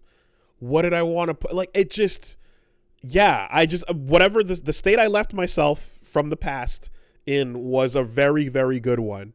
So I went in and crushed the next couple levels with fairly low trouble. And I'm gonna go do the Twilight missions that appear. I got to do some of those to like. Those are bullshit. Yeah, if I remember correctly, those are the super bullshit ones. You know, but anyway, like I by the end of it, it was like I'm like, okay, I remember now that there was a lot of things that I deliberately chose to ignore. I remember that I mentally put my efforts into caring about some basic things with damage, how much I do and how much I take. and how much ki I'm using and how much I'm conserving, and then what basic moveset things I wanted. But I'm like, look, I'm not throwing out kunai all the time. I don't care about my Omyo ninjutsu preparing 7 kunai. Like, it's not going to do anything for me, right? And I'm also rarely using my big pupper animal buddy. Yeah. And I know I probably should because it's a nice big buff, but it's so temporary. And you gain the meter back much more quickly. And you gain the meter back, would. so I should be using it. But right now, like, the things I'm fighting, I'm killing without needing it. So I'm just like, all right, let me just go back to focusing on the damage you do, the damage you take, and how much stamina you have. And then we'll work it from there. I started glancing at the glamour for a second, and I'm like, fuck off. Like, that's another couple hours of my life glamoring everything to be the way I want, but I will get back to it. It's great game, still fucking phenomenal. Neo 2 has apparently a full, as you would expect, a full sequels amount of shit just thrown on top of all of that shit. For example, Living Weapon is completely replaced by what is essentially Devil Trigger, but they are completely unique, mechanically controllable fucking monsters. Sick. That's cool. And they also have a mechanic where it's, God, what button was it? I forget what the button was, but you have your fucking demon form come out to do what is a counter hit. So when enemies do a big red unblockable hit, you throw out your counter hit move and it knocks them on their ass. Okay. And it's there's so much. There's so much in that game. I mean, dude, I also remembering the how you can be stamina starved so often, because if you swing and then they counterattack, you're now empty on stamina. You're at 0. You're you literally that, the enemy blocking and then hitting you leaves you at 0 stamina, which leaves you exhausted and standing there waiting to take damage. So I was like, right, all of that shit.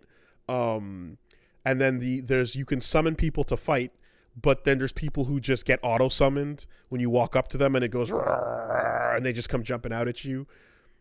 The duel missions where you get a one-on-one, those are vicious shit. Fucking vicious, but great. So much fun. I remember I'm getting back to the things I loved about it, and it is the thing that's probably the most impenetrable of all of those things I'm mentioning is just how unapologetically Japanese the script remains, even in English. It's your Omyo techniques, your Omyo magic. What's a Omyo? Yeah, nowhere. The game literally has no description for what the word Omnio means. Even the little side missions where it's this person had to go get this object that's a ancient Japanese treasure of some kind to give to this person, and it just won't explain what those things are, or it's every noun in this sentence is a word I don't understand. And it's maybe it's give me a little context, please, just a little bit. Though that being said, I don't know if you remember, because you're probably way past this part, because you got way farther than me. But that is appropriate considering William, and they're like, can we not call you William, please? Can we please call you Anji-san? Because we can't pronounce William because you're a foreigner. And he's like, oh, okay, I guess. And it's yeah, no, you're a stranger in a strange land. You don't understand shit. Also, it's here's the haircuts and beards you can unlock to customize your William. So if you want to... Which is the predecessor to... You want to just make Majima? I mean, you want to just make your favorite Kamen Rider actor? I'ma just make him the bearded ponytailed guy, because I guess he still has to be the Neo man. So that is. And also, he's in the second game as that bearded ponytail man. Yay! I have it on good authority that I'm pretty sure you can fight him in the second game. Cool. which makes that game great. I'm wonder. I have to. I mean, hard to say until it's done. But from the jump, they probably should have made it custom character from Neo 1. Like, it probably should have been custom character from day one. Overall, there's a lot of good. It's a really good custom character too. Like, especially since you're like, fighting other people's like ghost memories, and there's a indirect multiplayer and then direct multiplayer thing going on.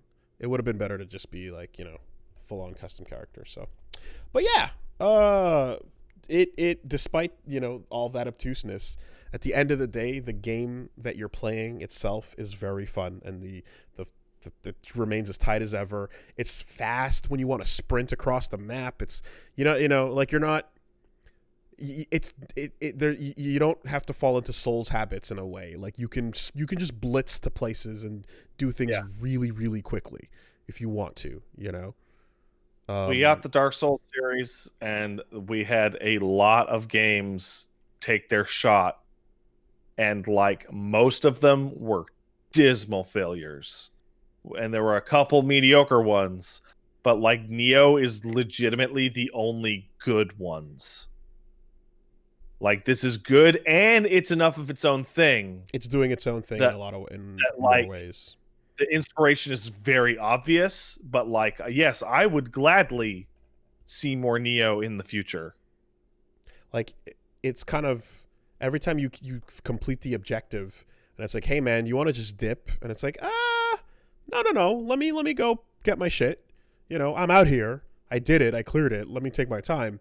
But like, if you want to just book it through these objectives, you can fucking do it, and just like speed run everything almost. Like it goes so quickly if you want it to. I like, if I had to change like literally one single thing in Neo, like in general for a third game, it would be the stage structure. Jumping in and out of the same areas in different remixed ways. Like I want just give me a fucking real proper map. Like one map. Like I love that shit. I do too. The benefit of this approach is that like you can get your initial stage layout and then your Scholar of the First Sin layout and then your Bonfire Ascetic layout immediately. Like really immediately too, yeah. Like just one after the other. The variety of the area is like, you get to maximize that. So there's pros and cons, Whoa, okay. I just saw somebody say that Team Ninja says they want Neo 3 to be open world and possibly in China. That would be cool. Damn. That's drastic. Okay. Yeah. It would the open worldness is also something though where like in a game like this you kind of do need to like fucking get back to that blacksmith and spend a while sorting through all that stuff. Like the you would be sitting at shrines forever. And there's times when like unless you can teleport between one shrine and another and kind of it could be done. There's ways of making it do both. But in any case, great remaster. I don't know about you, but between the options of like high FPS and 4K, I prefer 4K. Well, because the high FPS is 120-ish, and the 4K is 60, and it's like it's a solid 60. So it's like, yeah, okay, I'll take That's the way. Give me that. That's the way to go. Yeah, for sure. So that's Neo 1, and it's good. Also took Still a good. look at a pretty obtuse fighting game called Furia Royale. Never even heard of it. No one has. This is and for good reason, because it's a Patreon project fighting game. All right. It's kind of like Ease Laugh, this other obtuse one from way back in the day. So it's a project that's on Patreon. It's been around for couple years now, actually. I recognize it from way back in the day because I believe it was a Mugen-based thing that was called Glitz and Glam Brawl, but then got renamed to Furia Royale, and it is essentially Punch Girl Fighter. So you might have seen screenshots or video of this fighting game that is like 3D models, but like on a 2D plane, and they're all like Punch Girl types, and they're doing tag combos and shit. And you might be like, what am I looking at? Like that has been the main way people have discovered it, has just been through like tweets of these combos. Some fun characters to be found in them. Some big old, some girls with punches, some girls with kicks, and they're all, there's some fun designs in there. But yeah, this thing in particular is like heavily Tekken inspired.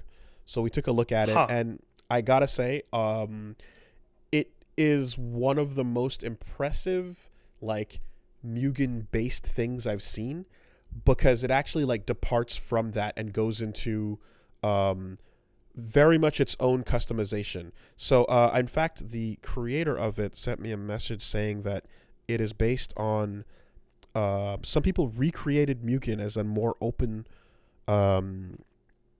what is it called? Ikemen. There's an engine called Ikemen, which is open source Mugen that effectively allows you to like change way more about it than the original customization options that Mugen lets you go through. So in this case, you kind of boot it up, you're getting your own title screen, there's way more unique things that you otherwise can't tell it's Mugen right away. But when you go to the settings, or when you look at some of the like options, as soon as you get into the versus mode, you're like, oh no, that's the Telltale Mugen right there. Like it hides it a little bit better, but you still see the bugs for what they are. Yep. I got a whiff of it. I can smell it. And when you look at the files that the actual game is running on, same thing. All the file names are the same types that you get from Mugen.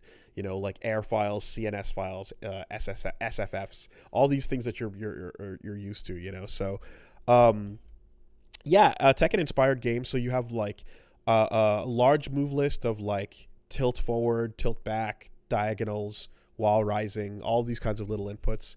And it came together in a pretty fun system, I gotta say.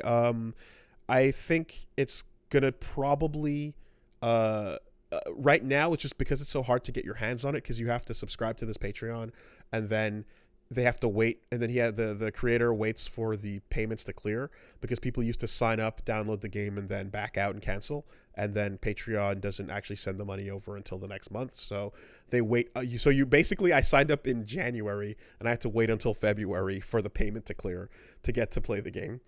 So full disclosure, that's how the system currently works if you do want to play it. And I mentioned it in the episode, but the other thing that I want to be wary of, and I want to keep an eye on this type of stuff too, is like this thing is coming along quite nicely. Ease Laugh is also coming along, but I want to like make sure that like people are aware of like a Patreon fighting game in particular, or any kind of game that's like being made in that process. Like there have been projects in the past where like the creator's not incentivized to finish the project anytime soon. So they kind of just let it rock over this extended period of time, and people are continuing to pay month to month, and that sucks. So, you want to make sure that what you're signing up for is something that like the creators are like actually updating the project regularly, and not just deliberately slowing the process down because it's more profitable to have things take longer, So keep that in mind as well. We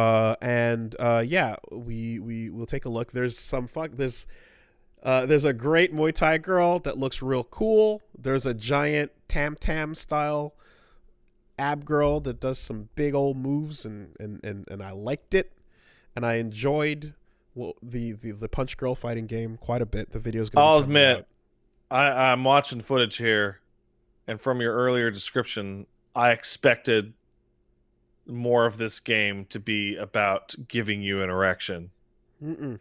Not quite. Snoo is present, but it's not just about snoo. It's just pretty much a straightforward fighting game.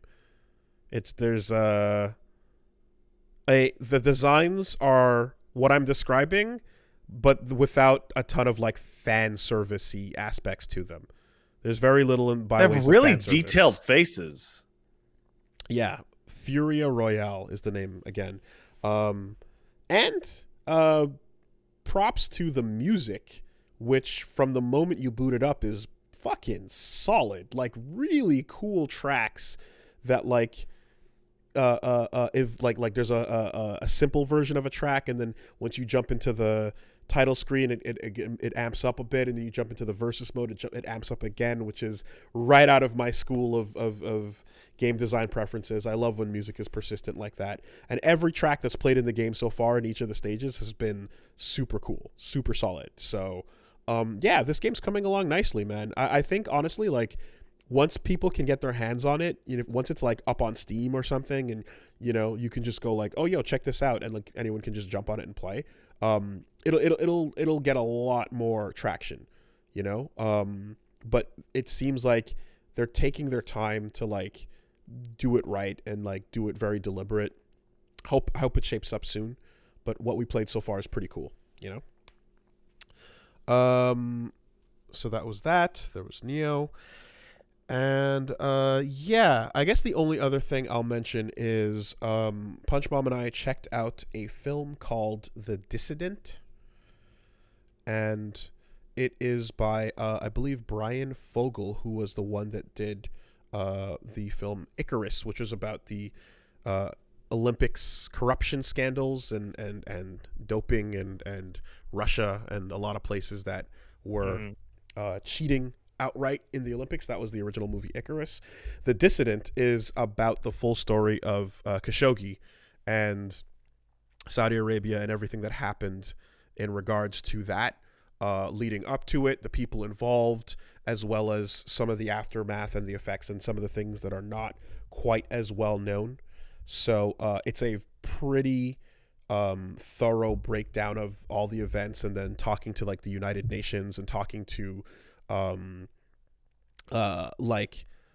literally the leadership of like Turkey and getting everyone they can involved to sort of tell the story. And it's really good. It's super informative, and yeah, it's one of these stories that kind of had way more shit to it going on than what was known at the time, that we only kind of know now in retrospect. And I feel as if it would be, you know, it would be it would be able to, it would be doing a lot more, and it would be a lot louder and more well known if it was on Netflix. But Netflix decided not to carry it because of their ties to the kingdom and because of the controversy that brings, that embridles them in, and they don't want to be involved with that. So they opted to deny that, even though the guy's last movie Icarus was like the first Oscar nominated thing that Netflix got. It was a humongous thing for them, and he pretty much had carte blanche, but he decided to go with this topic, which is not one they wanted to touch.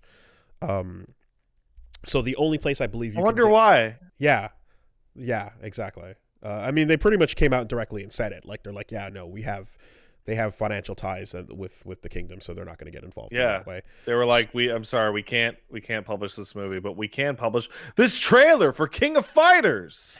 And the story it's interesting because like it is about exactly that thing too, about how like effectively this entire story is one that, because there's so much money involved from the kingdom, they just don't want to have it get touched.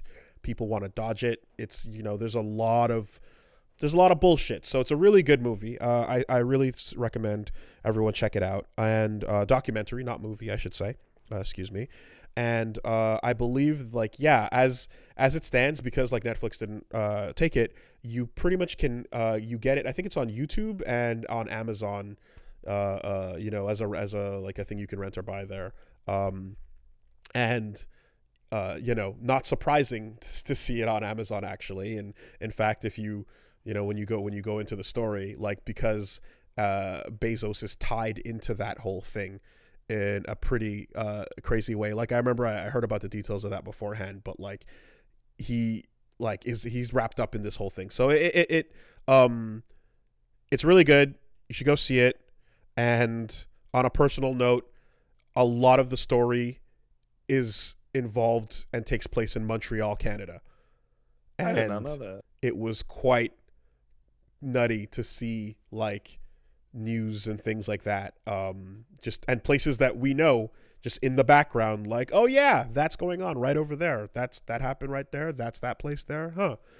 You know, because one of the people that was being hunted down besides Khashoggi was someone who's from Montreal. You know, so that gets a sizable mention as well. And some recent stories that popped up, like I think a day or two ago, were implying that like literally they caught like a hit squad that was trying to operate in Toronto to take out another person. So like it's not even like it stopped, you know. So yeah, check out The Dissident if you can. I think it's pretty fucking good. Tired from quarantine, exhausted about the state of your life. Watch The Dissident and discover that the world is worse than you thought it was. Mm-hmm. Mm-hmm. And you know, this is the type of, and this is again, it's the type of story that would make much more. It would be much more like, you know, it would be making waves if it were allowed to just be on Netflix, but it ain't, you know. So that it's not is allowed. what it is, and instead, you guys have to hear about it on the same podcast where we talk about how to clean up dog nut. There you go. There you go. With a towel. That's how you do it. I anticipate news on whether or not the SNK purchase will go through, because it's currently up in the air as far as we know. We shall see. Yeah, that about does it. If you would like to check out what's going on, we've got Demon Souls over on Wooly Versus. Reggie is doing his best, and I believe in him. We've got Yakuza 0 continuing. And yeah, right now. I want to talk to you about Yakuza 0. Okay. I want to talk to you about Like a Dragon. I really? Okay. You first. I saw a clip of that guy who pulls a gun on you to steal Dragon Quest from you, and you like getting very upset over Theme of Sadness. And I want more context. I need more. There's a mission in Yakuza 0 where you are helping a kid who gets his game stolen from him by a thug, who then gets his stolen game stolen from him by an even bigger thug, and you have to hunt them all down in this ridiculous hijinks, chase them down the street, and practically slipping on banana peels until eventually you eventually get to the low-level Yakuza guy who has robbed the bigger thug and is now basically like, fuck you, you're not getting this game, I'll kill you. And then he pulls a real gun out and shoots you, and you have to defeat him and his real gun, which Kiryu did take a bullet. I did get shot once. And then after you defeat him, he explains that he's doing this to get a copy of the game for his child, and this is because he wants to be a good dad.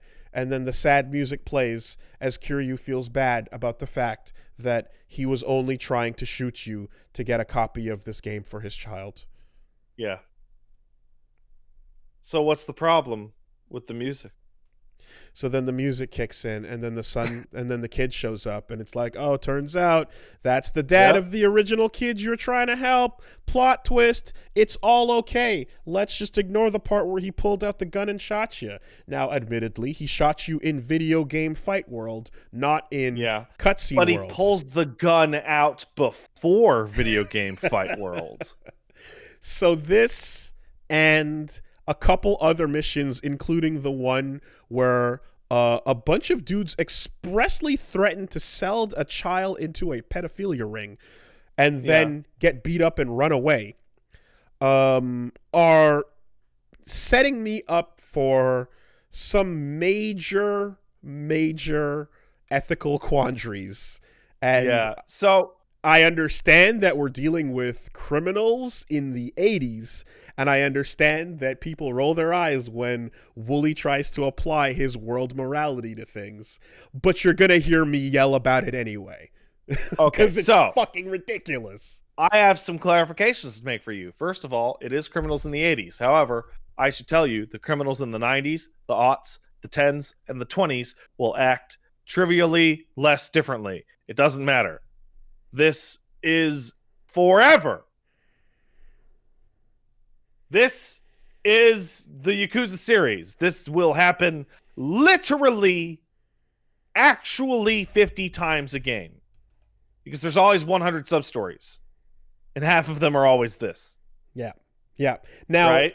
I don't fully know who Kiryu is yet. However, I have been given the impression so far within these, I don't know, couple of maybe 10 hours or so, I've been under the impression that he happens to have a heart of gold despite whatever else he is doing, saying, and or what his profession is. He does, in fact, have a heart of gold. That's why he helps that lady learn how to beat the men in front of the children. Correct. Okay, so that's why when someone tries to murder someone because they have a sad kid they're trying to make happy, that person shouldn't just get off the hook. Crazy thing to say. So, but yeah, it turns out that's kind of weird. I'm going to tell you a couple things that may or may not help you, or you will hate them. Okay? I don't know how far you are in a zero, but I know you've done some heat moves. Mm-hmm. Okay? In Yakuza 6, there is a speech that a character gives to Kiryu about how the reason why he's the greatest legend that ever was is that he's managed to do all this without ever killing one person. Right. And then 10 minutes later, you are shooting down helicopters with an RPG. Like, literally 10 minutes later. So I did a heat move as Majima, and I don't know if Majima is professed to have the same clean slate. In fact, the plot not quite. The plot is sort of implying that he's making these decisions, right? It's going, do you have what it takes? And they're having their sake, and it's like, oh, the sake tastes bad because you're here, and and all that shit. But there is a heat move with a knife where you just fucking shake somebody. Yeah. Okay. You just shake them. Oh yeah. There's a fucking, I think we'll use a 2 or 3 or whatever. There's a goddamn heat move where you pick up a syringe off the ground called Mystery Syringe. and you just stab a guy in the leg with it and he dies. Okay? So did you die? Because I believe you would have died. Oh, I didn't like it. So here's the thing. Step 1. Kiryu, Majima, Akiyama, Saejima, whoever you're playing as. Okay? Is that Fish Boy, Nishkin? What? No, Akiyama's from 4 onwards. Oh, okay. There's a bunch of characters. But you're going to play as a bunch of characters over the course of the series. But right now, let's talk Kiryu and Majima because you're in 0, right? When a character pulls a gun on them, and they are not doing so in an expensive cutscene, the character you're playing as knows they're in no danger. Okay? Okay, yeah. Like, you know cutscene damage? Like it's taken to the nth degree in the Yakuza series. Because there's the video game gun, and then there's the cheap cutscene gun. Yeah. Like X 1999, right before the fight starts, a violence barrier is erected around the room, and all violence that takes place inside that barrier, that Kekkei Genkai, doesn't actually happen. Okay, so the difference here for almost everything else is that the character you're playing as knows that that's happening. Okay. They are aware, or not, maybe they're just so badass and manly that they're really genuinely unworried about the fist v gun fight they just had. Because they know that they can go down to the M Cafe and get a Staminan and they'll be fine. Right? But if a masseuse gets shot in the ribs in the cutscene, that's a real shot of a real bullet. Very important. Yes, it's very, very upsetting. All right, so that's step one, is the character's acknowledgement of the cutscene rules. Yep. The second one, and this is going to be controversial. Some people are not going to agree with me, but it's important for your understanding that you may have already interpreted this slightly. And now, while it looks like it and sounds like it, the Yakuza games do not take place in anything even close to approaching reality. The rules that we live in with our lives literally do not apply. In fact, they are straight up like Buddhist morality fables. Okay.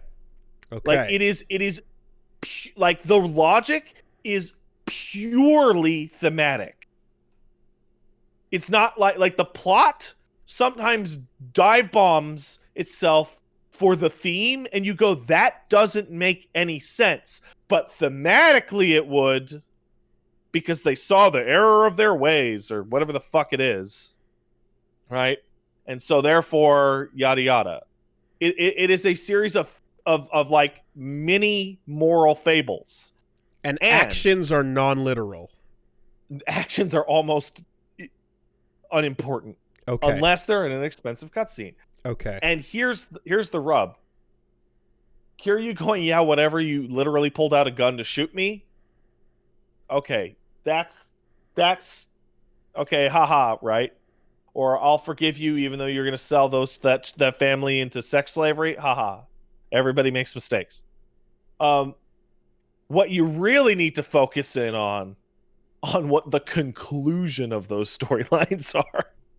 Because the conclusions are occasionally like nightmarish. They're just like, and it's like, games and politics and all that stuff. Like Yakuza will just tell you what the developer thinks about this situation. And oftentimes you'll be like, seriously, what the fuck? Really? This is the takeaway? I would even say that I'm getting the impression that the conclusion, like, only matters in as much as it's like, in some cases, can we get another punchline out of the conclusion? Right? Oh, in some cases. In some cases, you have to remember that the people stop existing when you turn away. This is true, too. I did a fucking mission where I walked into a restaurant and a chef was verbally abusing his sous chef, his staff. That's right. And yeah, she was like getting it like hard, like spit in the face level of like, don't you dare even talk to this animal. And then after some hijinks, it ended on a note of, well, it's tough love and he really cares and he's going to teach her to be the best chef she can be, and don't worry about his asshole-ish ways or the fact that he treats her as a subhuman, because in the end it'll all be fine. It's just the rough edges, There is a ongoing, almost laughably naive view of redemption in the Yakuza series that is it is everything that you ever complain about times a million. Okay. And okay. All right. And it's like it's built in, and it really is of the belief that anybody can turn it around. Yeah. No matter what. Now, one thing you should watch out for, except for a dead body, but go on. One thing sometimes, dude. So you don't know that. You don't know that. There's people that they'll turn around, dead body or not. What's more interesting than that is that in a series and fiction that is like in love with redemption, you'll run into characters that the game makes no effort to redeem at all. Okay. And I expect that's this. awesome. I expect this, yeah. Like, it's rare, but when they make zero attempt at all, and then they just kind of die or whatever, the game is telling you all that other shit was okay. But this guy, nuh-uh. Not this guy. So the ones who don't get the attempt at redemption are a minority. Okay. They are a minority, and the ones who Okay. don't even get attempt at redemption, they get it real bad. Gotcha. All right. Fair enough. Now, speaking of expensive cutscenes, how fucking sick is Awano's suit? God damn, that thing is cash. It is so fucking nice. It's the purple suit with the texture on it, and he's just exuding the essence of the rawest fucking thug you've ever felt. And you're gonna love that guy. And apparently, the suit was originally supposed to be yellow, but the actor said, no, make it purple, because that's what the smell of the era was at the time. Yeah. Purple was the smell of the era of That the late actor 80s. is a comedian. Oh, So it was shocking to see him turn in such a good dramatic role. God damn. He's Silvio. He's fucking Silvio. It's great. Powerful. That dude's totally going to be your favorite character. I'm just saying it right now. I mean, well, right now it's a toss-up between him and Pocket Circuit Fighter. So we're going to have to see. We're going to have to see. Wooly? So you actually like Pocket Circuit, right? Pocket Circuit rules! It's Okay, the best. so I hate Pocket Circuit. It's so much fun. I hate it. I don't like it. I don't like the way it works. No, Kachina! If you like Pocket Circuit Fighter, there's some value for you in the future. Because that mini game just kind of refuses to die. Long live Pocket Circuit. I'm all in. I'm all in. Of all the mini games, that one has fucking gripped my soul, dude. I love it. And Shogi. I like Shogi. But everything surrounding it is a masterstroke. Yep. In there. Every single one of those games has at least one mini game that every single person goes, oh man. Like, I remember Yakuza 3 had like an incredible golf game in it. Like, it was just a legitimately fantastic Sega arcade golf game. I did actually play Mahjong. I did actually start learning the rules, and I played a couple games of Mahjong, and I did very, very poorly, but I did understand a bit of what was happening. And I would say that the biggest problem with Mahjong is like simply recognizing the tiles. Like, if there wasn't a struggle to recognize the tiles on their face for what they are, north, south, east, west, wind, you know, the dragons have the colors, so that's not as bad. But some of them are just, and then the count of the numbers, you know, your basic pieces from 2 to 8 or whatever, like, the recognition is the number one problem with getting into the game. Shogi puts a little letter in the corner of the tile so that you can actually see like chess piece names and make sense of it. You know, in this case, it's like you're basically like, hey, well, memorize a couple kanji. You know, and yeah, it's doable. But I also generally, like I said, I prefer the chess like to the poker like. You know. Let me ask you. You wanted to ask me about Like a Dragon. Yes. Something. Yes. What did you want? Okay. So I'll just throw this out there, I guess, because I'm currently trying to figure out what to do here. But I have been contacted about doing something officially in regards to that game. and it would be weird to jump in the middle of what I'm doing right now, and it would be also weird to possibly jump from 0 straight to this thing just to take a look. But if it were just to take a look for a couple sessions, perhaps, would that be weird? No. Would it be fine? Absolutely not. Yeah, totally. Okay. Also Yakuza 7, I Mhm. talked about this when I was going through it. 7 spends most of its running time. Ichiban was in jail for a long time, and he missed the whole Yakuza series. Okay. So it's doing that thing where he's ignorant, so new players can get in Okay. and be like, I don't know. And I would say, yeah, unless you're getting to like 80-90% through that game, you're good. Okay. And then second is like, yeah, again, like if I were to do like, couple hours in through the intro segment, that wouldn't be too weird. No, you wouldn't get, like, plot-wise, you wouldn't get anywhere. You would never even hear of the old characters. Okay.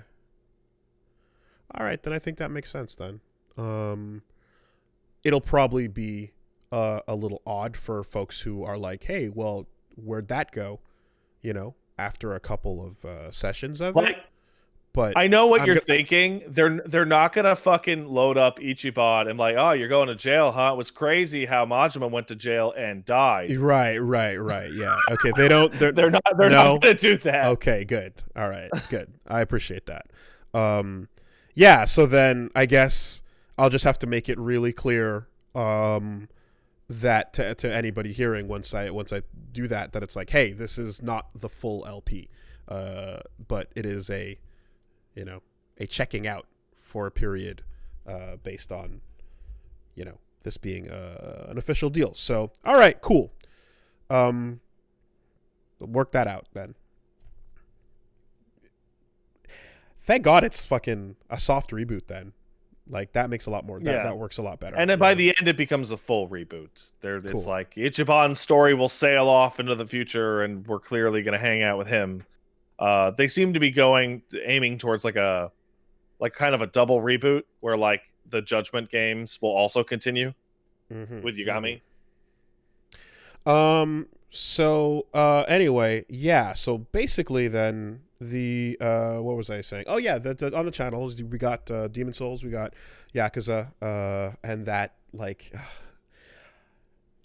I'm gonna take what you said to heart and use it as preparation, but I'm. They just. The game, I prepare myself for that type of stuff, and then the session I come back, they're like, let's do a fucking BDSM like goofy mission, and that's fine, and then children get dropped into the scene, and you just fucking recoil in horror. So I'm like, I can't quite anticipate where the punches are coming from anymore in Yakuza 0, but it continues. That lady's dressed funny. Yeah, why continues. Is she dressed like that, Mister? Mister, tell us. I've been hearing so much, and I've been trying to like get ready to guard, and it's just I'm getting rabbit punched behind the fucking head. It's kind of incredible because there are like 14 different Yakuza games, and if we count the good ones, let's say there's like 900 side quests, and the ones in Yakuza 1 are kind of all terrible. So let's just say 800 side quests. Most of them are fucking great, and they go in every possible direction. And every game, I'm like, oh man, I wonder if we're just gonna do a retread of No, they're all crazy. Someone just described it as a comedy manga, and that makes perfect sense. They're using 3D models, so they can't turn into little chibi 4-coma versions of themselves. But they absolutely would be, because the logic of that world is what this is what's happening. Yep, totally. Like, let me. I believe that. Like, there's a fucking screenshot that was going around for Yakuza 7's thing, where it's just fucking Ichiban standing next to a monkey with like a bunch of shit burning down behind him. And a guy going, "Thank God you two saved the day." Yeah. So that great. That continues. Yes. So this week, though, schedule wise, so that's all on the anime, of course. Wooly Versus on YouTube as it continues. Wooly Versus on Twitch for the streams. Right now, I'm gonna confirm a few details and see, but we might end up with a different, a bit of a weird week. So, I managed to finish off, like I said, I'm kind of temporarily done with my Guilty Gear lore episode for now. I'm waiting to get back some details and make changes, and I'll release it ASAP as soon as I get those details. At the moment, as I am as I'm feeling under the weather, I want to like just be overly precautious, and we'll like hold off on our regular schedule for a little bit. So what we're gonna have is, I think tomorrow and Wednesday, we likely won't be doing the regular stream. What's up? Just check out your Discord. I sent you something. Up.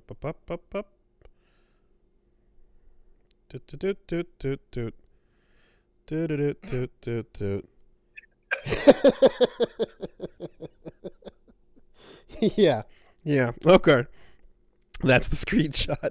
It's like 10, 15 games in, still killing it. Yeah, it's a screenshot of Ichiban and the monkey with the bow tie and the burning fire, and a man in a top hat saying, "Please," while a construction worker in the background points at the fire as the tractor burns. Yes. Yeah. Yes. Okay. Yeah. Please. It never stops. It never ever stops. Perfect. That's great. I will prepare. But I was saying, yeah, so the stream schedule might be a little bit different. So what I'm thinking is, while we are on while we're waiting, and like Demon Souls tomorrow, and then Wednesday's Yakuza would be canceled, I might just instead on my own boot up Guilty Gear Strive and mess around with that. So if anybody is interested in me messing around. Is that the beta this week, or is that a different thing? It's the beta, exactly. So I think I'll just start trying to learn some Nago Ryuki and other stuff. You mean Samurai Showdown, Wooly? Some Samurai Showdown. I want to confirm that Giovanni is not as boring as she seems, and I want to see what else is going down. So yeah, the beta. I'm jumping on that, and since we happen to be off of regular recording for a little bit, then why not? I got so tune in for that. I'll put the schedule out and I'll let you guys know. But I'm gonna be able to jump in as of tomorrow on that. So yeah, cool. I should probably mention I'm playing a bunch of different crap this week over at Pat Stares At, but Thursday, shit, I gotta check my own fucking schedule to even check this thing. That's embarrassing. I want to say Thursday around 5 o'clock. I got a mystery stream that is currently unannounced. I'm waiting on the person I'm working with to clear and announce it, but it'll be cool, I promise. I'm gonna. Well, you know what? I'll wait for the story in the news to talk about like why Giovanna why I just called her boring, and also how fucking wild and wacky Nago Ryuki is, and all the other crazy shit that Strive has going on. When's that mystery stream? Nago Ryuki increases the blood gauge. Yes, exactly. Mystery stream's gonna be at 5 o'clock ish on Thursday. Okay. may or may not be at Pat Stairs set. I'll host it, even if it's not there, actually. Okay. Yeah, I'll host it, so you can go there. Yeah. What I'll likely do is I'll mess around, with the training mode and playing and whatnot and learning some stuff, and then once we're all good, Reggie and I can like play some versus mode, and then we can play online matches and do some shit. So I'll let you guys know. Yeah. So that's over at Wooly Versus. We're gonna do some news. Let's do some sponsors first. Before that, you mind if we take a 2-minute break? Not at all. I'm gonna let my pee out and make sure the dog didn't nut all over the walls. Sounds good. You can't escape.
What's the deal with something?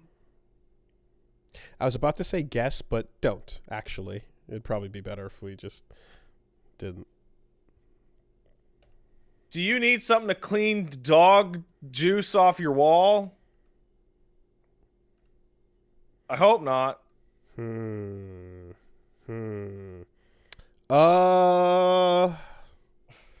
Nope, can't save it. Stop talking about it. All right. Hey, everybody. Moving on. DoorDash is our sponsor, and we are happy to have them. So we're gonna shut the fuck up about anything besides orange juice, which you can order from your favorite breakfast place. I totally orange. Wait, I totally orange? I totally order fresh squeezed orange juice from my breakfast place. There you go. You know, you can get that delivered right to you with the magic of DoorDash. So, yes, not just breakfast, but lunch, dinner, anytime, 2 a.m., whatever your needs are. You got food being delivered to you and dropped off, just a little ding-dong. You open the door, your food's right there, safely packaged. And I appreciate the new standard that is sealed bag, right? Everywhere I'm ordering from, when I order now, is delivering the bag sealed, usually with a little sticker and some staples and some just, you know, fully sealed up. So everything is, basically like one step closer to the food that people used to get in Reboot, which is like kind of like fucking vacuums. Oh, I remember that. Yeah, from Al's. Anyway, but you know the deal. Sometimes you've had a long day, you've been at work, cleaning up the house, you're afraid to go into your kitchen. Why go into your kitchen when you don't want to? When you can have... You don't know what could be in there. Yeah, but you do know what could be in the DoorDash app. Over 300,000 partners in the U.S., Puerto Rico, Canada, and Australia with your local neighborhood go-tos and your favorite chains. So you can support all the places that you like during our troubled times and continue eating the way you want to. So... yeah, DoorDash is out there. It's easy. You just open up the app, and you can even now get grocery essentials. So snacks, drinks, other household items can be delivered to you in under an hour. So for a limited time, our listeners can get 25% off and 0 delivery fees on their first order of $15 or more when you download the DoorDash app and enter code CASTLE2021. That's 25% off, up to $10 value, and 0 delivery fees on your first order when you download the DoorDash app in the App Store and enter code CASTLE2021. Don't forget code CASTLE2021 for 25% off your first order with DoorDash. Subject to change, terms apply. Thank you, DoorDash. Thanks, DoorDash. I bet you could probably order some paper towels with their service. I have no shit ordered toilet paper through the grocery thing because it's like, do I really want to leave my home in the current era just to get toilet paper? How good is that? That's great. It's pretty nice. This week the podcast is also sponsored by... Why is that not where it's supposed to be? That's no good. Hey, what's up? Refresh everything. Okay. Yes. Okay. Honey is the sponsor. We all shop online. You seen the promo code field? You know, I feel as if like the promo code field is... One can say that it is the very embodiment of the concept of savings, but it's taunting you because you can't access it because you're Sometimes I don't have anything to put into the promo. But do you ever feel like just typing something in there anyway? Like you just type like, "Why won't you let me in?" You know? Yeah, just like maybe. All right, I'm buying orange juice. Maybe if I type in promo code dog juice, it'll get me 20% off, but it doesn't. It never does. It doesn't do that, and that sucks. it won't work. You know, I mean, quite frankly, I don't need that kind of sweetness because I got all the honey I need with honey. But you see, it's not like honey like the bee's honey. It's honey like the coupon codes that are going to be given to you as soon as you want to order and save some cash on your checkout. It's real simple. Thanks to honey, coupon codes is a thing of the past. When you're hunting for them, you don't have to worry about the stress of all of that saving that you could be doing. No more FOMO. It's a free browser extension. You just click the button, and it'll search for all the coupons that can be applicable to your cart.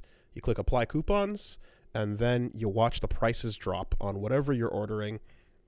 And it applies to, there's thousands of sites you can get your savings on. Overall, Honey has found over 17 million members, $2 billion in savings. So that's a whole lot. It's a whole lot. That's a lot of money that you would save with honey. Yeah. You know what you can buy with that money? Rhymed it. Juice. $2 billion? You can buy a lot of juice. You buy a lot of juice. So, if you don't already have honey, you could straight up be missing out on free savings. It's literally free and installs in a few seconds. After getting it, you'll be doing yourself a solid and supporting this podcast. Get honey for free at joinhoney.com/superbeast. That's joinhoney.com/superbeast. Thanks, honey. Thank you, honey. Last but not least, the podcast is sponsored by Away. So, let's say hypothetically, your responsibilities at home just get so gross that you no longer want to be anywhere near it, and you want to be away from the place that all those bad things, all those gross things, the messes. I need to get out of here. You know, who knows what's on the walls, the floors. Your house is just gross. You need to get out of there. You need to go and quarantine safely somewhere else. Well, what you would want is a suitcase that can pack your things comfortably, neatly, and tidy, and, be old and be reliable as you journey out of the mess to your newfound stay away. So why not check out Away, the best goddamn suitcase I've ever owned. It's been a while now, and I continue to straight up tell you that it is a sturdy ass suitcase. It's got good wheels that stay intact and rotate. The suitcase I was using before that had one of the four wheels fall off on me while I was rolling with it. I had the same thing happen to me. And now I'm pushing this lopsided thing. And it's almost like when you get the shopping cart that has the bad wheel on it and you're just stuck with it. You're just stuck with it. So, it was quite annoying in some cases. Maybe like, who knows, you might even miss your flight if you can't, make it quickly in time and you have to push this big, cumbersome, broken thing. Don't deal with any of that. Get yourself an Away suitcase. And you won't even need to be worrying about multiples if you're all stocked up, because you can fit in more clothes and more things. Like I said, I traveled with my arcade stick, my clothing, my, I'd bring a monitor and I'd bring my Switch, and I'd just pack it all in. And then in some cases, I'd bring like a suit as well, just in case. And it all packs in, It's got the laundry bag tucked into it. It's got the battery charger, which I still use, fantastic on the outside of it. It's got the lock, security, TSA approved, everything in there. So it's a lifetime durable exterior, can withstand the roughest of baggage handling. And you got a 100-day trial for everything they make. So you can take the product and live with it, see how it does for 100 days. And if it's not for you, you get a refund during that period, no ifs, ands, or buts. So there's also free shipping and returns on any order within the US, UK, Europe, and Canada. So yeah, start your 100-day trial. Shop with the entire Away lineup of travel essentials, including their best-selling suitcases at awaytravel.com/beast. That's awaytravel.com/beast. Thanks, Away. Thank you, Away.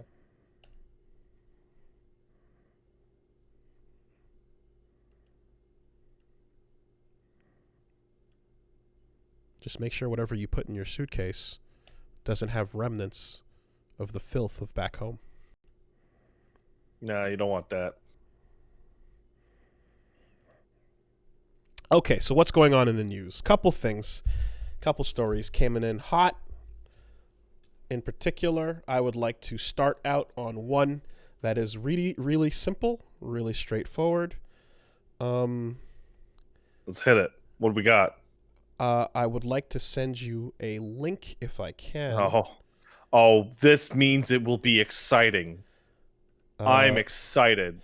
Let's see if I can find a way to do this efficiently. Because, yeah. I don't know if you have any... One second. Copy the thing. Share the thing. I'm waiting for the thing. I'm putting it right here in this is the hot chat. TV right now. Click on that link right there. Oh, man. And you will find out. That's... It's a really important answer to a poll. Oh, what? Oh, Blizzard man. Entertainment asks, which games are you most excited to hear more about at Blizzconline on February 19th and 20th? Is it World of Warcraft? Is it Overwatch? Is it Diablo? Or is it Hearthstone? Which of these games would you like to hear more about? What do you think the people wanted to hear about the most? What would win that poll? The answer might surprise you, folks. Because if you The answer did surprise me.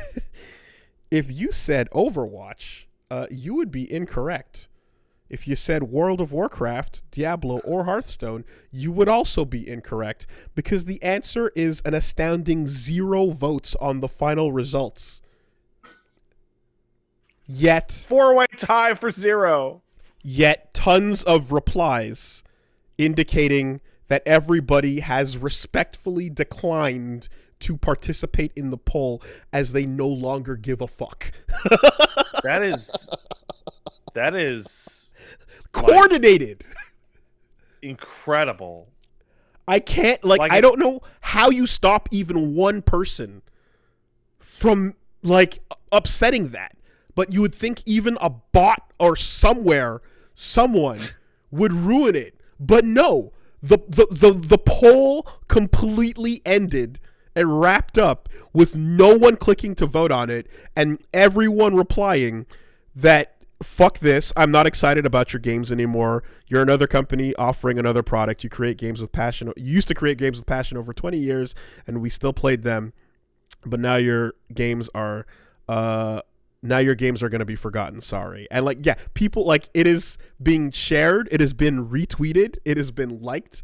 There are, people interacting with this tweet, but 0 people have clicked on any replies. That's absolutely incredible. Wow. And it's a promoted tweet too. Is it? Yeah. Yep. Twitter for advertisers. That's true. So yeah, no, I just thought that was fucking that was something else. Everyone had the exact same thought is I'm a reply to this, I'm a retweet it, I'm a click like if I click like, but I'm not actually participating in the poll. And then it closes when it closes, and now we have a screenshot of 0% across the board. Oof, boof, bark. Good job, Blizzard. You guys did a great job. Everybody like your games. No, wait, that's lies. No one care. No one care. I love it. Coordinated.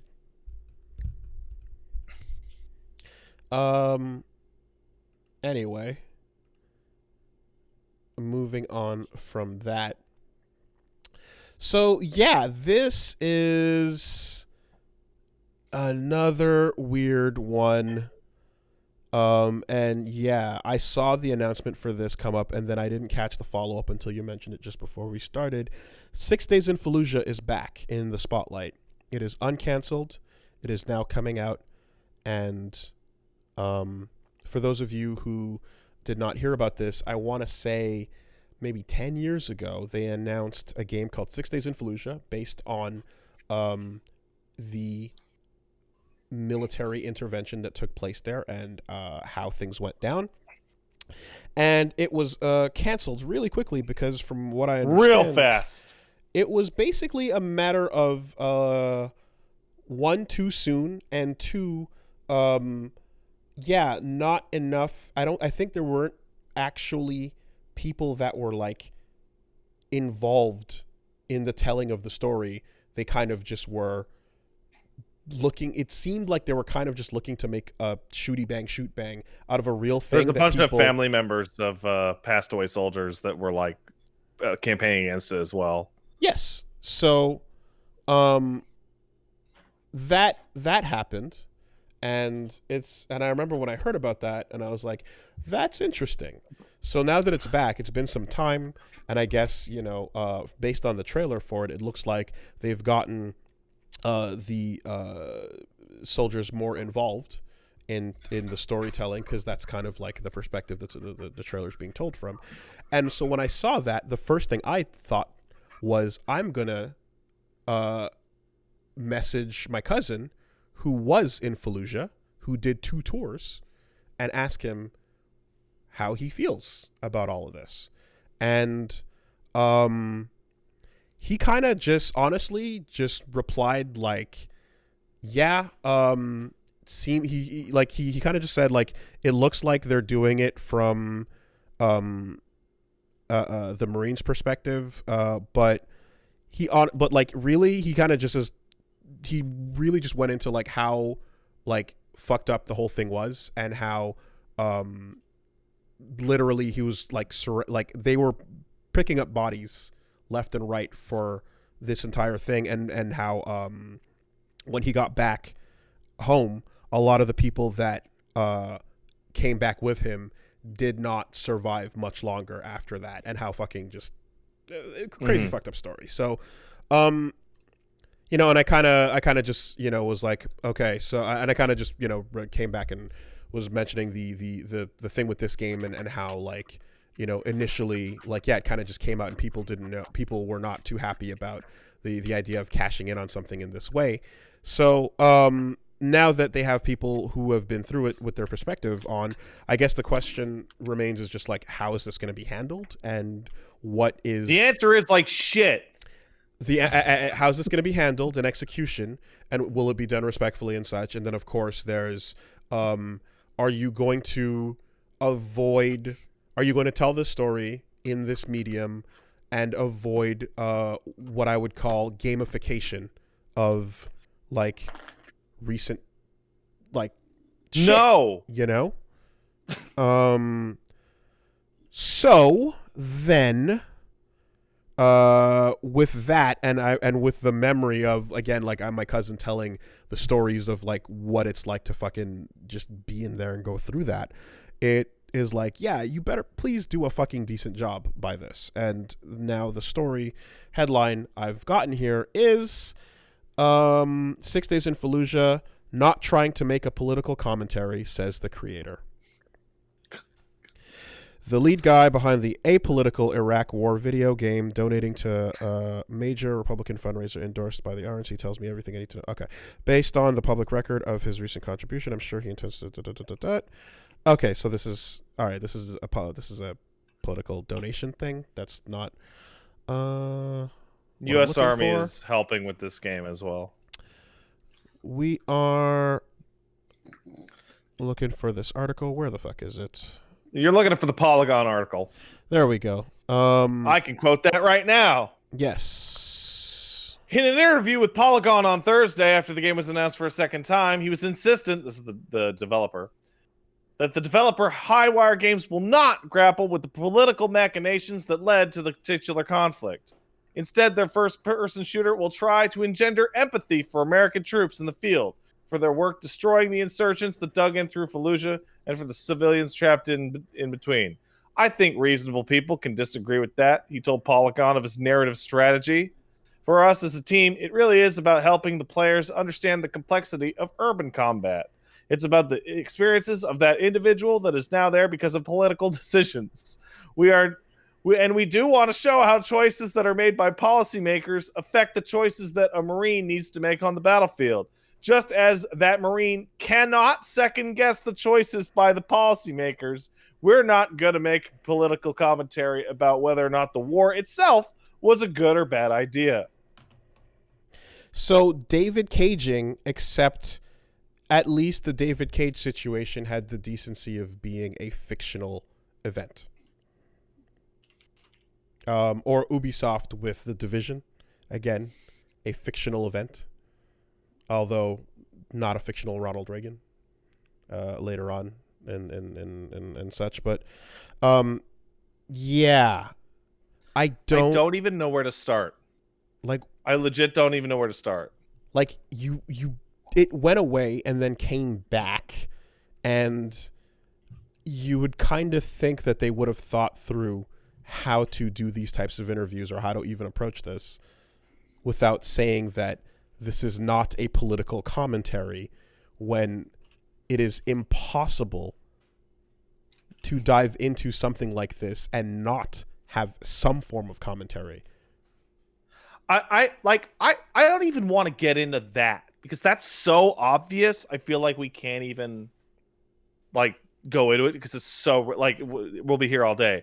I think the funniest part about this is that in the quote from the dev, they literally make multiple political statements, the most incredible of which is that the people in the armed forces cannot second guess the decisions that lead them to be deployed in a war.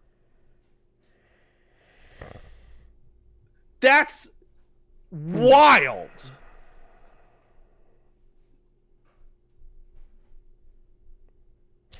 Yeah, I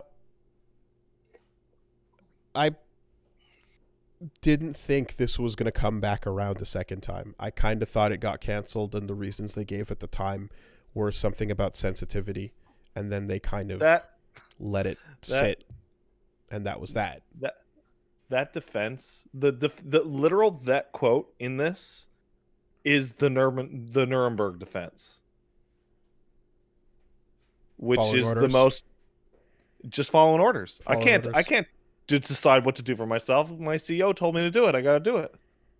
Like, I don't want to get into a big rigmarole about how fucked up the Battle of Fallujah was, but I do think to say that we're not making a political game and then say that your primary goal is to create empathy for one side of that armed conflict, a side that was demonstrably, in many cases, very badly behaved, is fucking grotesque.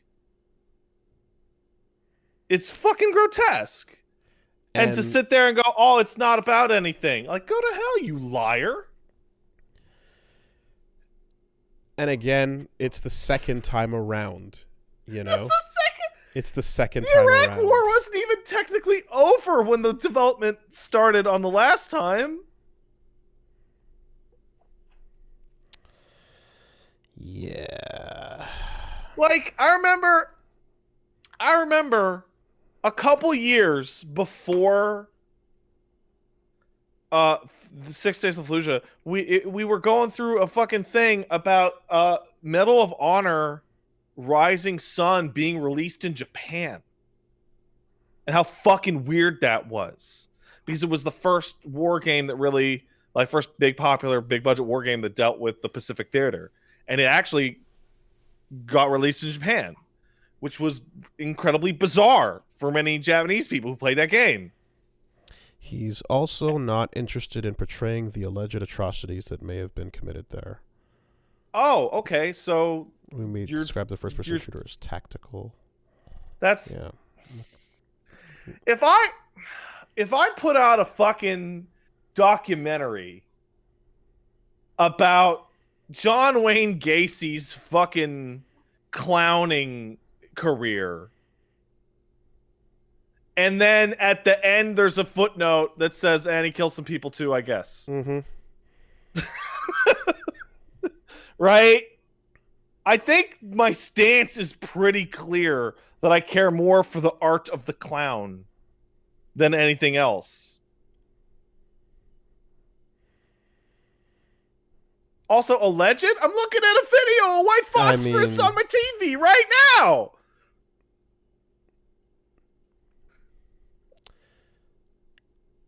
It's got a wiki article. So, the only difference, I suppose, between when this first was announced and now is that now there is the military Twitch channel that exists and regularly streams, and I imagine this will be streamed at some point. But yeah, Oh man, so that's a hell of a story. This is the wildest shit ever. This is like full. This is. We're in a brave fucking new world where they're making fucking video games that are just straight up like denial of war crimes. Like the last one that happened was that fucking Call of Duty game. Which one was it? The one that took, oh god, it was not the last one, or the one before, in which they reference like the fucking highway of death, which was, oh man, the Russians are blowing up everybody on this highway. It's like, no, actually, that was the U.S. that did that in that time period. You kind of did a whoopsie there. Well, It was Modern Warfare 2019. Fucking. it's I almost don't- if you recreate an event in 3D and then put a camera in place and then make a game occur in this location, you have to depict things. And Anything you don't depict was your intentional decision to ignore. a documentary has the it has its editing, but ultimately it's filming a live event. In this case, you are recreating everything and then choosing how to show and depict all of that yourself. If you do that, which you have the choice to do, yeah, at least have the fucking responsibility to own up to that and acknowledge what you're doing. But obviously that's not going to play nice with who's even publishing this? Not Konami. I was about to even say they dropped it. I didn't even Konami check. couldn't drop it fast enough. Who's publishing it now? I watch it be like literally the U.S. military. It is. I don't think the DoD is publishing the video game. Yeah? It just says Highwire is the developer. Publisher's Victura. Okay. Who's Someone Victura? else. Publisher. I've never heard of them. 6 days. The very first thing that came up when I looked up Victura Publisher was an IGN article from last Monday saying 6 days in Fallujah Publisher insists the game is not a U.S. Army recruiting tool. All right. Though they did work with Marines and soldiers as private citizens. It's their only published game. Is a new publisher. Yeah. So I guess it's almost as perhaps as if like the goal was to resurrect this project then. Maybe. Would not be surprised. Shell Company. I'm trying to find out. I can't find anything about Victura, the video game publisher. Literally nothing. They have nothing going on. Victoria.gg, thank you, Claw. Click for more info about our first project, and it's literally all about the game. There's nothing about the publisher at all. Yeah. No, I when this actually drops, I'd be very curious to know like what my cousin thinks about it. And I think one of the craziest things is like in this quote, it's like we want to create engender empathy for American troops in the field, blah blah blah, and for the civilians trapped in between. But all the promotional footage that I'm seeing and all the interviews are talking about how they interviewed a ton of Marines, and there's not a single mention of we interviewed civilians from the area about their experiences. And I wonder why that is. I can't possibly fathom why they would not have wanted to do that. perhaps because that would make it political, Pat. Oh, what? This is how do I put this? This has now crossed the line from being really funny every time it happens to like actively revolting. When Call of Duty and Medal of Honor and this is all the that most recent. shit, This is the most recent event in modern history that I believe has been Oh, yeah. gamified. And if I'm not mistaken, there hasn't been anything sooner than this that's been gamified. yeah, because like we got the Call of Duties and the Cold Wars, and we got the all these other fucking games, right? And we got the everything that Ubisoft puts out, and they go, "Oh, what's the politics? I don't even know how to vote." Blah, blah, blah, blah, blah. And you're like, "Okay, haha, fine. It's kind of amusing how completely full of shit you are." And then this one is like, dude, what are you doing? What are you fucking doing? The fuck is like? I just saw a sentiment in the chat, which I have to agree with, was America's Army was at least honest. And that game was all right. What was it? What was that? It's a first-person shooter like Counter-Strike. But it had a million mechanics that were based on Army training. And it had extraordinary amounts of tutorialization for every type of role. And the whole thing was like, man, being in the Army's cool. And you were like, nah, but the shooter's cool. Oh, so when you say honest, you mean they were overt in their It was intentions. very straightforward. It was like, this is a game made by the Army of the U.S. Gotcha. Okay. It is about telling you how lit the Army is and how you should join the Army. Okay. There's zero confusion.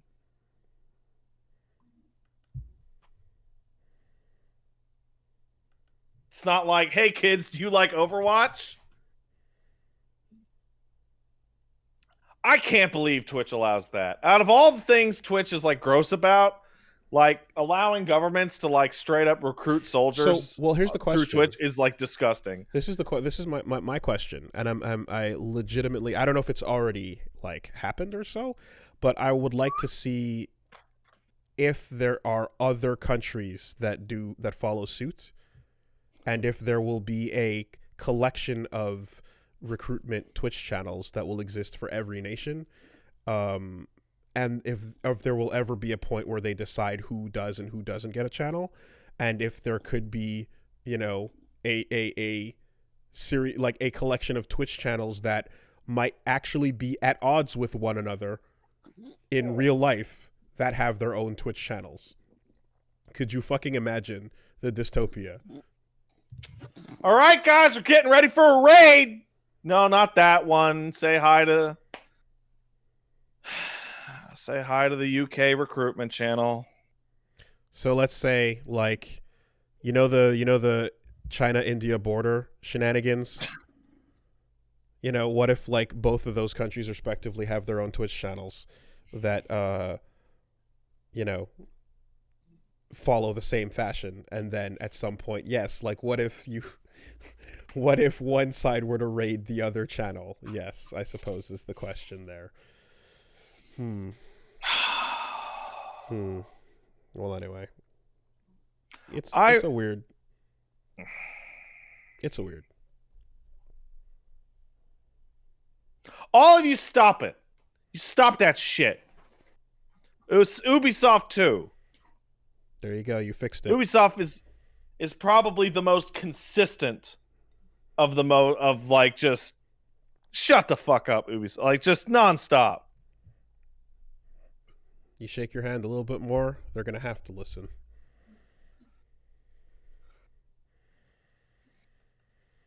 All right. Tom Clancy games aren't political. Did you meet Tom Clancy before he died? Probably not, actually.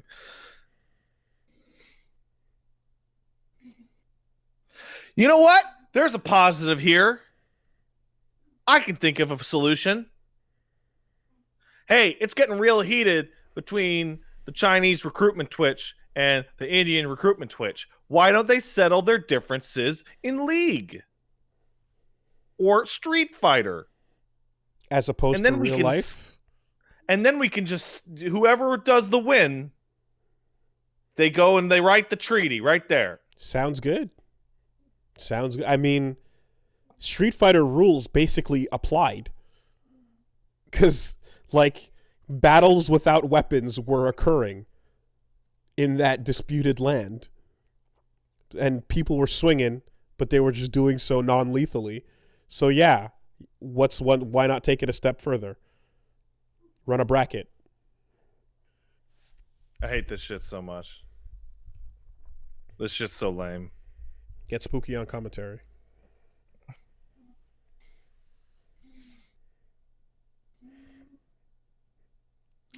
You know, it's funny because out of all the like moral discuss that you can have on any of these, I think the part that offends me the most by far, like by 1,000%, is the person doing the interview. I want to like grab them and be like, do you think we are fucking stupid? Like just literally stop pissing on me and telling me it's raining. Yo, what's up, guys? We're back at the China-India border invitational, brought to you by Aver Media. Please check out. Everybody remember Split Frame. They got good sticks, good bags. Broken Tier shirts. What's up? All right, back into it. Okay, we're going into the finals. Everybody remember, if you see a white flash, turn away. Duck and cover.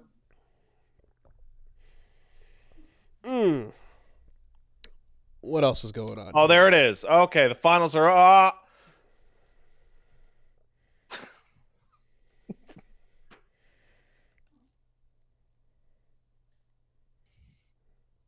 Who threw their stick? One of them threw their stick first. Hey, so what else we got? We got that. We got the Kingdom Hearts news. Already touched on it. You know, one might look at the events we just discussed and draw a conclusion from them. One might conclude, based on the way that story went, that we live in a society. I'd say we live in hell world, but I could deal with a society. What kind of society do we live in, Batman? One where we added more to the line to try and make it make sense and treat it like it wasn't the meme that it was. One where my forehead can say, repaired. It's that Zack Snyder is like, I mean, he's listen, a maestro of missing the point. Well, dude, it's a hell of a grift, right? Because here's the thing. When I had to explain why that moment at the end of that trailer was such a thing to Punch Mom, because I had to break down the history of the Justice League movie, and then I had to break down the history of Gamers Rise Up, and then I had to break down the history of Snyder in general, and it was a trek, but we got there. The thing when you look at it is that like this entire movie, not even just this little Jared Leto aspect, but this entire thing is like, what if we took the meme and took the bad movie and like straight up pretended that this was kind of what it was intended to be the whole time, and just basically go like, nah, that last thing, nuh-uh, that was, oof, wow, what a stinker, right? Am I right, guys? And just straight up, it wasn't me. And fucking stone face it as you come out and call this the Snyder Cut while you're reshooting things and like re-rendering the entire bad guy. If you're shooting hours of new scenes. But it's maintaining that narrative because they're calling it the Snyder Cut in order to like appease the meme and make anyone who was like, I don't know, man. People say the word like, oh, like the you know, DC fanboys and the Snyder fanboys, and like people throw those things out there, and I'm like, now it has become the Snyder cult because they act like a cult. They are crazy people. But that's the thing is, I'm like, okay, let's like not throw out some accusation, and then I look at the replies to that thing, and like, it's fucking crazy. It's like the death of taste. Oh man, like, look, I'm not this guy, right? I'm not this person. But I saw unironic posting of some folks who were, to use a term, displaying what is called soy face. Are you familiar with the concept of soy face? I'm familiar. I have heard of soy face, yes. Okay. I'm not this guy. That's not whatever. But like, I saw that and I couldn't think of anything else because it was legitimately two people making a big shocked as they stared at the Joker's inclusion in the Snyder Cut and the fact that he said the line, "We live in a society." So I want to point out that when I saw that trailer come out, I didn't watch it because I saw everyone saying, I can't believe Joker says we live in a society. And I spent most of the day under the assumption everyone was having a laugh. And then I actually decided to watch it, and he does actually say it. And who was it? Somebody on my timeline posted just a single response, which was literally indistinguishable from parody. So my first, exactly.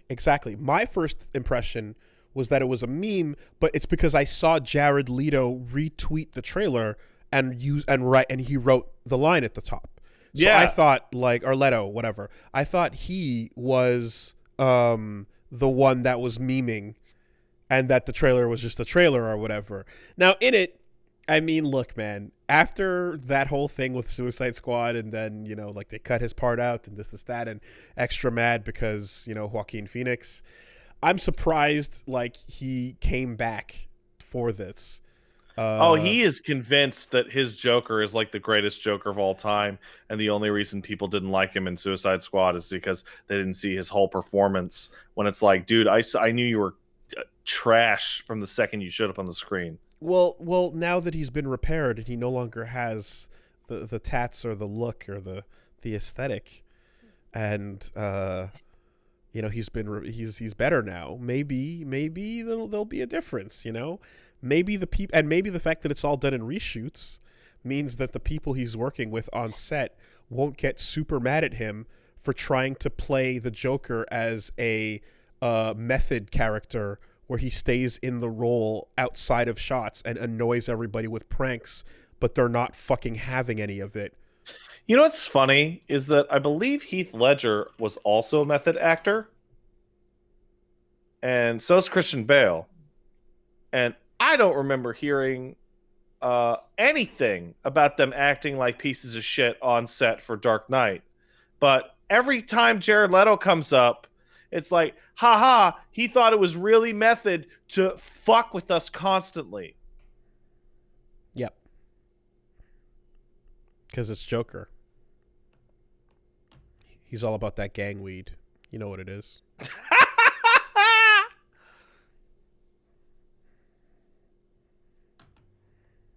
No matter what generation of gamer, ancient, classic, or modern, don't mess with us. Yeah. It's like I don't get why every now and then you see like fucking Warner Brothers tells a fucking director they don't have $3 million to shoot like the ending of their movie or whatever the fuck, right? And Snyder gets like hundreds of millions of dollars to film shit that reviews like trash, and people don't go and watch. So why? But because it's really important for them to eventually nail it, even if they fail and fail and fail. They have to, through trial and error, eventually get to a point where they nail it, because, you know, owning a cinematic universe and then making 20 movies that people go see that they're attached to is, again, it's to see that happening across the street, and you're not in on the pie, you're not getting any of that, is not a good feeling. It's in their interest to keep trying until they eventually figure it out. And maybe this time, a release, a failure, an ability to go back and read all the critic reviews and all the complaints and look at the bad CG and look at the editing and all the things that went wrong and update it and do it like fucking, you know, like we make jokes about like cats getting updated and shit, but like, no, this is really taking that Anthem, Fallout 76, No Man's Sky, reset the clock mentality to a bad movie and just re-release it because this one happens to have a rabid fandom, you know, that will work for them. All right, you're right. Okay. We've listened to the then it might actually complaint. work. What if All it right, works? cool. Let's check out what Darkseid looks like. Right, yeah. They're totally going to make a sick-ass product.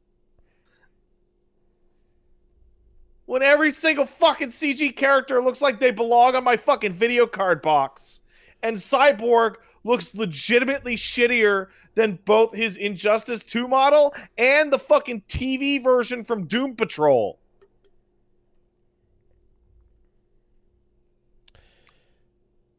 Yeah, I think it's going to take a while before the lesson is learned about like fatiguing people on some of these characters. I don't understand Zack Snyder. He had a couple hits. I think 300 was a massive hit. I think Watchmen did pretty well. But like he also made Sucker Punch, which fucking bombed. Yep. And Man of Steel and Batman vs Superman also bombed. And just Warner Brothers is just like, okay, we know you're terrible. Watchmen bombed? Great. Like, okay, we know you're a terrible director and you lose us all this money. So here's more money. I wonder. I don't get it. I just don't get it. I wonder if that's how it ends up shaking out, you know, because it's the hackdom is clear, but like financially, is it more lucrative than we know? Could there be something else to it? Absolutely not. Like I don't think there is literally a way they can recoup the costs for the Snyder Cut. But don't forget that Uwe Boll found a way to release bombs indefinitely and make money on his bombs. Yeah, but that was a specific German tax I credit. know. I know. But it's just like something's up. He keeps getting jobs. You know what I mean? Like, and maybe it's just a matter of the cult of personality around it. You know, maybe it's just that simple. And I'm not talking about Jared Leto's cult. That is, I'm talking about the Oh man, the Snyderites. You know, I don't know. I just this is like I want to palate cleanse for a second. I want to move on to something that I chuckled at because somebody pointed it out to me. Because I saw a lot of people on my timeline over the weekend just shitting all over the FLCL sequels. Like I never bothered to actually go watch them, and everyone was like, "Man, remember I didn't either." Yeah. remember how trash those fucking things were?" And I'm like, "No, I didn't watch them." So I watched the trailer, and I'm like, "Oh man, this looks like trash." And somebody recounted to me a podcast story that I had completely forgotten, where Wooly, you brought up, "Man, I wish they had made sequels to FLCL." And I pointed out to you, Wooly, not only did those came out last year, and you didn't hear about them because they're awful. No, I didn't say I wish they made a sequel. I think I was asking about what happened to those because I knew about those. I knew about them announced. I just didn't know that they came out. Oh yeah, they came out. Yeah. I feel crazy. So it's still weird. It's still weird that I'm gonna go check it out. I gotta remember to go actually see what the deal is. But yeah, but you don't want to. No, but here's the thing. Like at bare minimum, the Pillows made music for it. So is the Pillows music not great still? Like even if they Maybe, weren't, but I mean, like there's a you can put, like the music was made by the same fucking crew. Like is that not? Yeah. And 99 Red Balloons is a great song, but I fucking almost threw up in my fucking seat when it started playing during Watchmen. What about Everybody Wants to Rule the World? All Along the Watchtower? Man. I can't. That, God, it makes me feel insane. It makes me feel like I live in a planet of crazy people because I'm sitting in a fucking theater watching it, and I look around and people are like, oh, wow, yeah, 99, it's like the war. He wants to rule the world. Oh, wow. Oh, cool. Music videos, man. Yeah. Oh, isn't that deep? No. It's not deep at all. Well, unfortunate for you, but fortunately for me, I got used to that feeling watching fucking Terminator Salvation directed by McG. Where music video together. Were you? Which one was Salvation? Salvation was the one where with the fake heart man. Oh, I know we were both there because we walked out laughing our asses off about the valve. Okay, then yes. Yeah, that music video direction will always lay out on its sleeve what you're supposed to be feeling in this moment in the movie.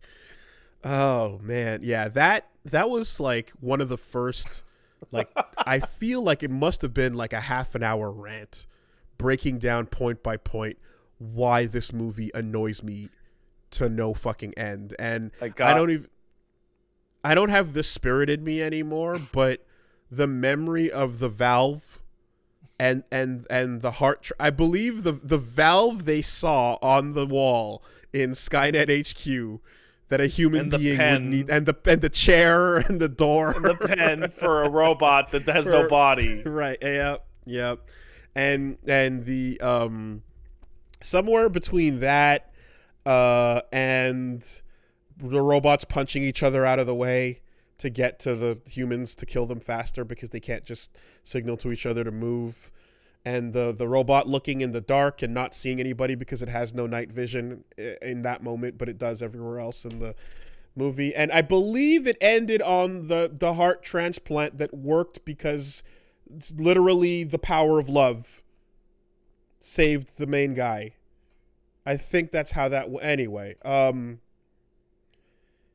think I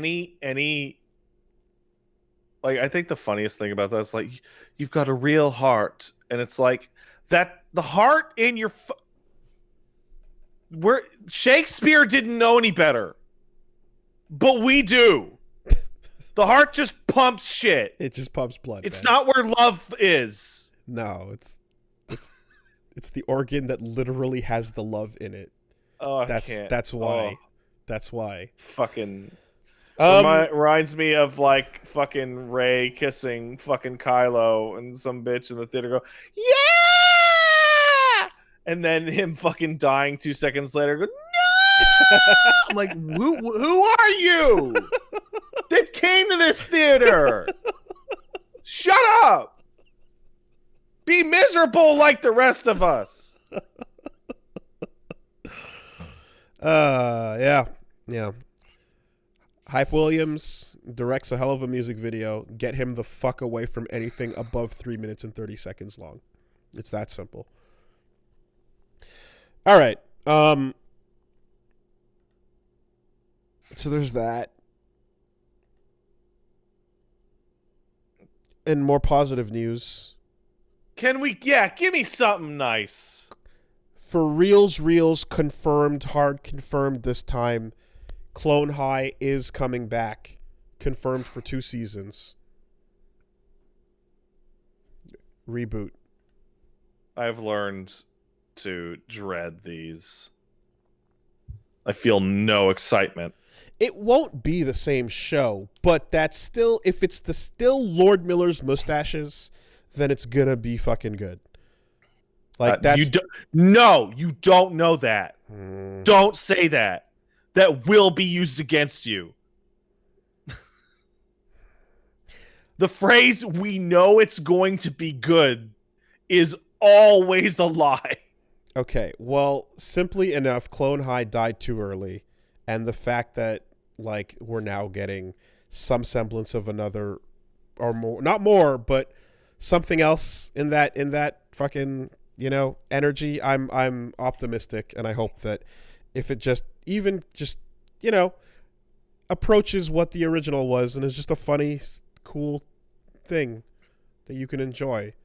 Like if it comes out every week and we're not going, oh my god, you've seen the latest Clone High, but it's just like, no, you just watch it and it's funny like the last one was, then fucking mission accomplished. That would be nice for everyone. You know, I'm not gonna go back and, you know, wax poetic about it, like ruling and being one of the greatest fucking cartoons of our time. But it was a fun show, and I hope it can just come out and just, you know, just bunt. Just bunt. Get on base. Don't know what the voice actors are up to, but yeah. We got that. Did you see the latest Ultimate Ninja Storm game?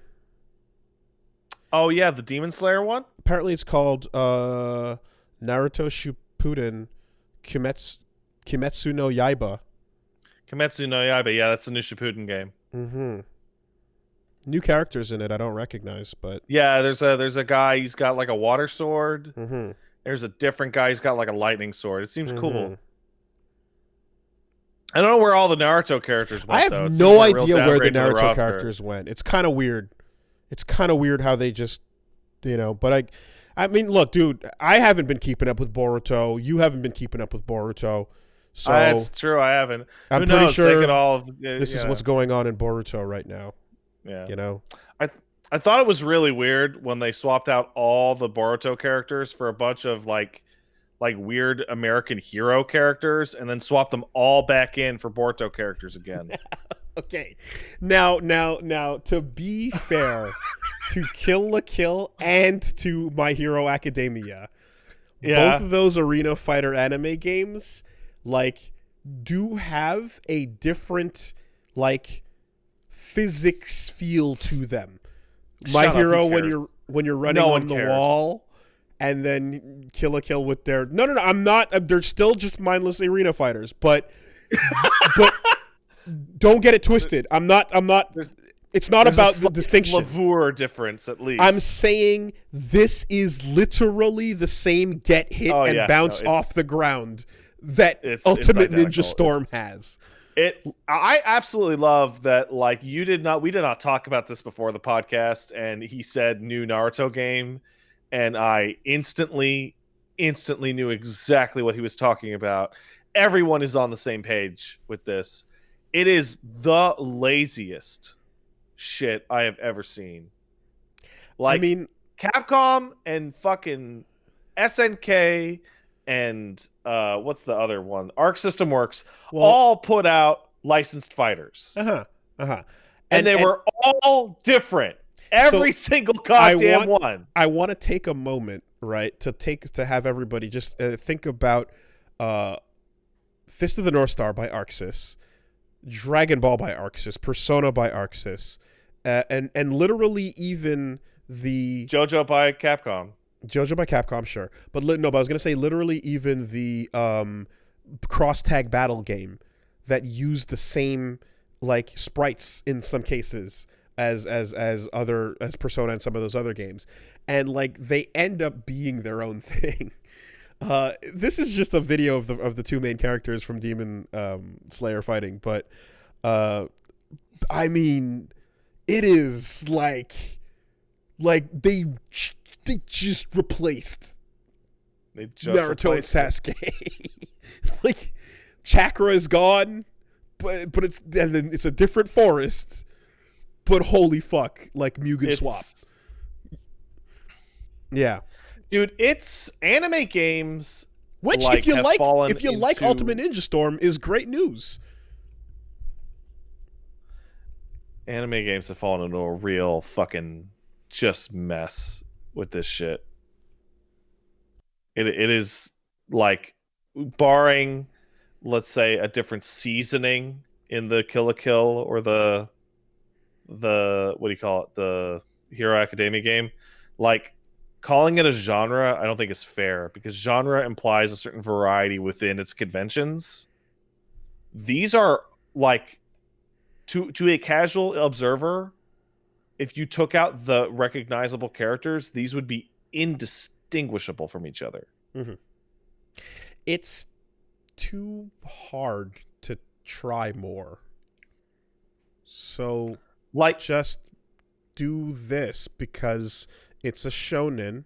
There are characters that will do the fighting, yeah, and we can make it quick and easy. And the distinctions that actually like hit system wide that are unique get lost in the wash. The arena fighter thing is very fast and easy to make. So why the fuck have it's more effort put into it if you can cash in real quick? It's just so fucking wild, because we have, let's take Koei Tecmo, right? We were just talking about Neo, right? But Koei Tecmo makes a lot of licensed anime games, right? They make a lot of licensed games in general with licenses that aren't theirs. And they are the people behind the Warriors series, one of the most ridiculed, samey series ever. And even Koei Tecmo puts a fucking distinction between games they give a shit about and games they clearly don't. Hyrule Warriors, Berserk. P5 Strikers, that fucking Kamen Rider game. You know, like, just, right? But these anime arena fighters are just literally all the same. So, hey, Dragon Ball has the decency, I suppose, to, like, it churns out a Dragon Ball game pretty much almost annually, if not every two at this point. And that doesn't stop. But at some point they said, you know what, let's try. Let's try to make, we made Xenoverse 2. That's still there. And we're about to make Kakarot, and we'll keep doing what we do. It makes money, it's fine. But they for a brief moment went, here, try something out, ArcSys. Just here you go. I appreciate that effort. Same thing for Grand Blue Fantasy. As a franchise, I fucking had no knowledge of prior. They went like, let's make it a real thing, you know? And from what I can see, the same applied to Relink, where they kind of went, let's do it with the Platinum style combat to make it a real thing. I think, yeah. I at least those franchises looked at it and went, like, let's not just cash in as quickly as possible on that particular title, at the very least. I don't know. We'll see. This is the first Demon Slayer game, right? You know, There's never been another one before this? I don't think so. Okay. I just saw a fantastic question in the chat by good old MechSlayer71, which, Wooly, I put to you, and I put to anybody who can get to me in the near future, because I think it's a fascinating question. So you know how Arxis made fighting games before they made licensed fighting games? And Koei Tecmo made Muso games before they made licensed Muso games? Mm-hmm. What 3D anime arena battlers exist that don't have licenses? That are fully original? That are actually original? Because I can't think of one. I mean, Power Stone started before it became a franchise. I wouldn't call Power Stone that. It's better than that, but it still counts. It's much better. It's much better. But it still counts. ARMS is a suggestion. You just like, is my point getting across? Like, yeah, they usually are about cashing in on the IP. Yeah. It everything about like the conventions of the genre. Anarchy Reigns is in the Mad World. That doesn't count. That's nonsense. That's Bayonetta's in it. It feels like a genre that the conventions were created to be cheap and lazy and easy. It's a very efficient cash in, and yeah, that Jump Force, same idea, you know. Interchangeable dudes. What the fuck was that game before Jump Force? Come on. There was a jump game that was also it had like Jonathan Joestar in it. Superstars? Jump Superstars? All Stars? Jump Superstars. No, because there's Jump.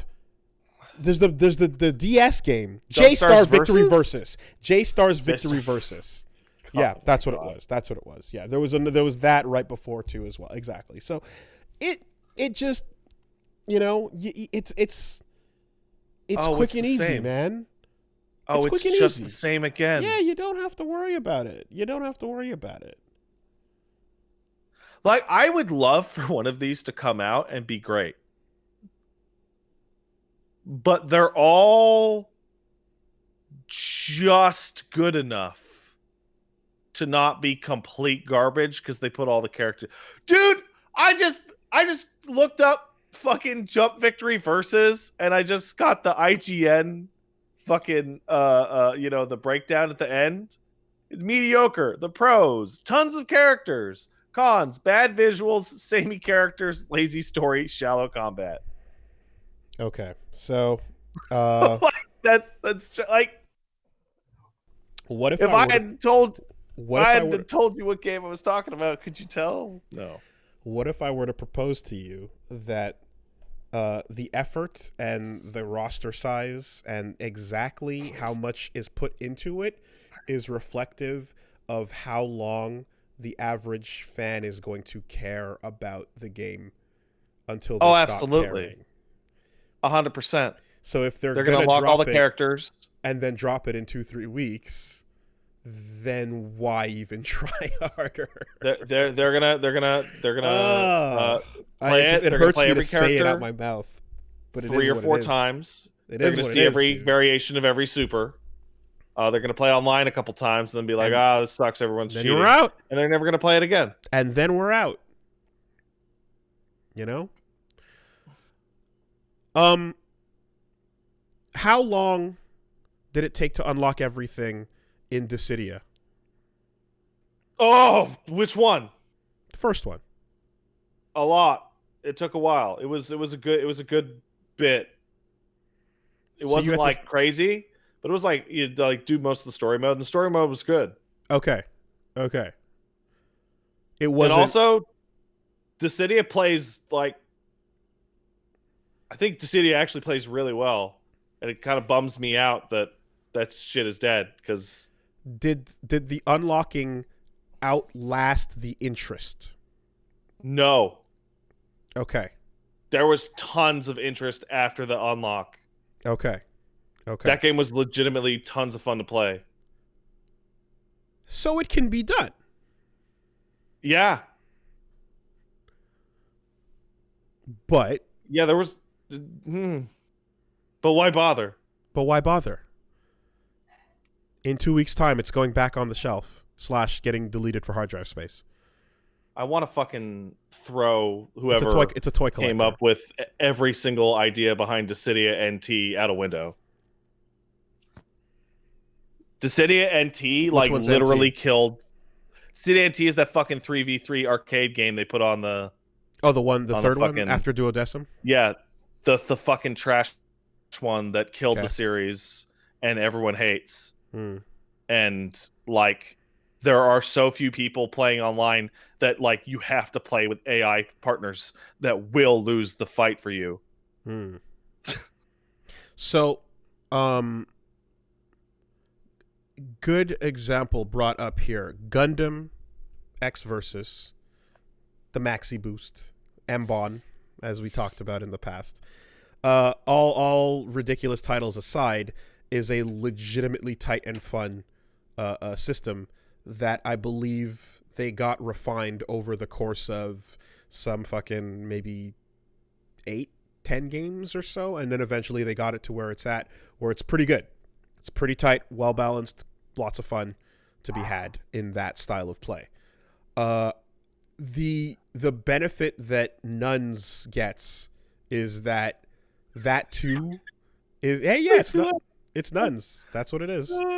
Nuns is the end of the Naruto Met Hero series of games. So it did get more refined than, again, say Kill la Kill or My Hero and shit like that. But it still ends up being a pickup, a see the supers, and a put down. And there's just not much else to it. Some people stick around and go more in depth than that. I know there's legitimately people that go hard, because I stood by while a Xenoverse 2 tournament took place at the New York Comic Con. I watched it happen in front of me. People go in, it is what it is. But yeah, it's just a surefire way to cash in, get some money, and this is a new hot anime that has really nice animation, and it doesn't have a game yet. So you do this. You get anybody who wants to fucking jump in to touch on that, and then maybe sometime later, if it picks up, you make another game that's actually doing its own thing. But will they? But who knows? Depends on what the reskin sells. If this Steam Workshop reskin oh man of Nuns ends up making some cash, then it'll probably it'll probably I genuinely feel like Koei Tecmo deserves a little bit of a pat on the back, when they get the licensed properties that they put the time into, the Zelda games or Persona, they really go for it, and they make really good games in that style that I kind of hate, but I like these ones. Turns out I just hate Dynasty Warriors. But I'm now more excited for Muso games getting announced as licensed properties than I am for fighting games. In genres that in fucking shows and properties that are obviously built for fighting games. Modders replace the cast of Naruto to Boruto with Demon Slayer characters in Steam Workshop before the game can come out challenge. Oh. Well, you played those Attack on Titan games, right? Mm-hmm. They're great. Yeah. They're great. They're really good. Absolutely. Fuck. Can you fucking believe Square Enix trusted CyberConnect with the FF7 remake? I had what the yeah. I would love to know what happened there. I did a personal retrospective on CyberConnect when I went to go play Clash of Ninja the other Super the other day. But yeah, they went for it. They went for it. Shiny works, man. A lot of people really like the shiny. You know what's crazy too, actually, come to think of it, is if you want a quote unquote real fighting game out of an anime franchise, you've got to go look at the handheld DS games. Because a lot of those are the ones that get that an Bleach actual game fighting was game. bizarrely good. Bleach Dark Soul. Bleach game, Dark Soul, pretty good. The Budokai game that came out prior to Fighters. There was again I want to say Flame of Rekka had a fighter. I want to say there was some Jump Superstars was more of a smash shit, but there was a bunch of like DS games that like were by virtue of the limitation of the console just had to be 2D and legit, because they couldn't give into their Jump Force to be better. They couldn't give into their Jump Force desires. They had to make it real. Yeah, it's true. Sucks.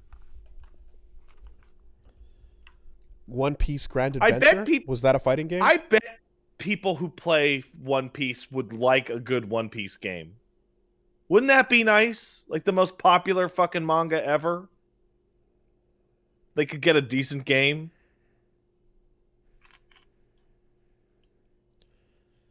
Do you remember? One Piece has like so many fucking stupid characters in it. You could make a roster of like 400 people. Do you remember Battle Stadium DON? I don't. It was a GameCube game that was Battle Stadium, Dragon Ball, One Piece, Naruto. Okay. Yeah. That was the state of affairs early on in this Arena Fighter game, They just fucking yep. All right. Got that. Yo, anime sucks. I hate anime. Anime rules. Take that. Oh, you got me.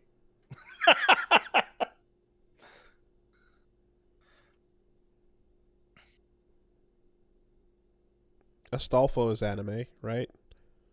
Yeah. Drawn like it too.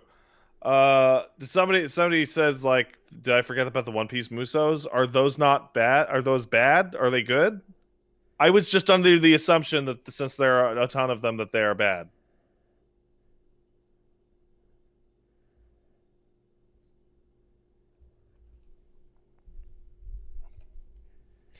Yeah.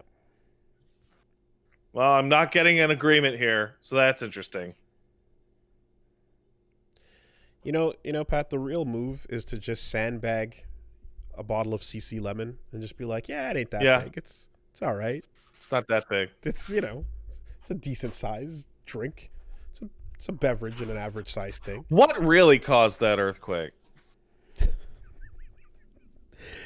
Oh man, there's a really funny clip of a dude who's filming his live streaming while he's in the bathtub as it's going down, and just like the water starts shooting out of the tub, and he's like, "Yabai, yabai," and he's just trying to get control of it, and the water's shooting everywhere. It was quite funny. Anyway, so in the meantime, if we turn to Taiwan. Oh, hey, Taiwan. What's up? What's going on with you? Taiwan is a place where they have rated a number of games, and thanks to their ratings boards, we know the games exist. Uh-huh. For example, the Great Ace Attorney Chronicles, where the Great Ace Attorney 1 and 2 come into Switch, PC, and PS4. That is some cool shit, because I remember hearing about that, like, old, whatchamacallit, ancient Phoenix Wright franchise, like, and then never heard about it again after it first got announced. And I was like, why did that and then never... Then the next time I heard about it was somebody explaining to me why it wasn't localized, and I was like, man, that's a bunch of bullshit. It's so weird. Because I'm like, they actually went through, like, it did well enough, clearly, to make a sequel, but it just nothing happened. I was like, well, but what about that cool ancient Phoenix Wright thing?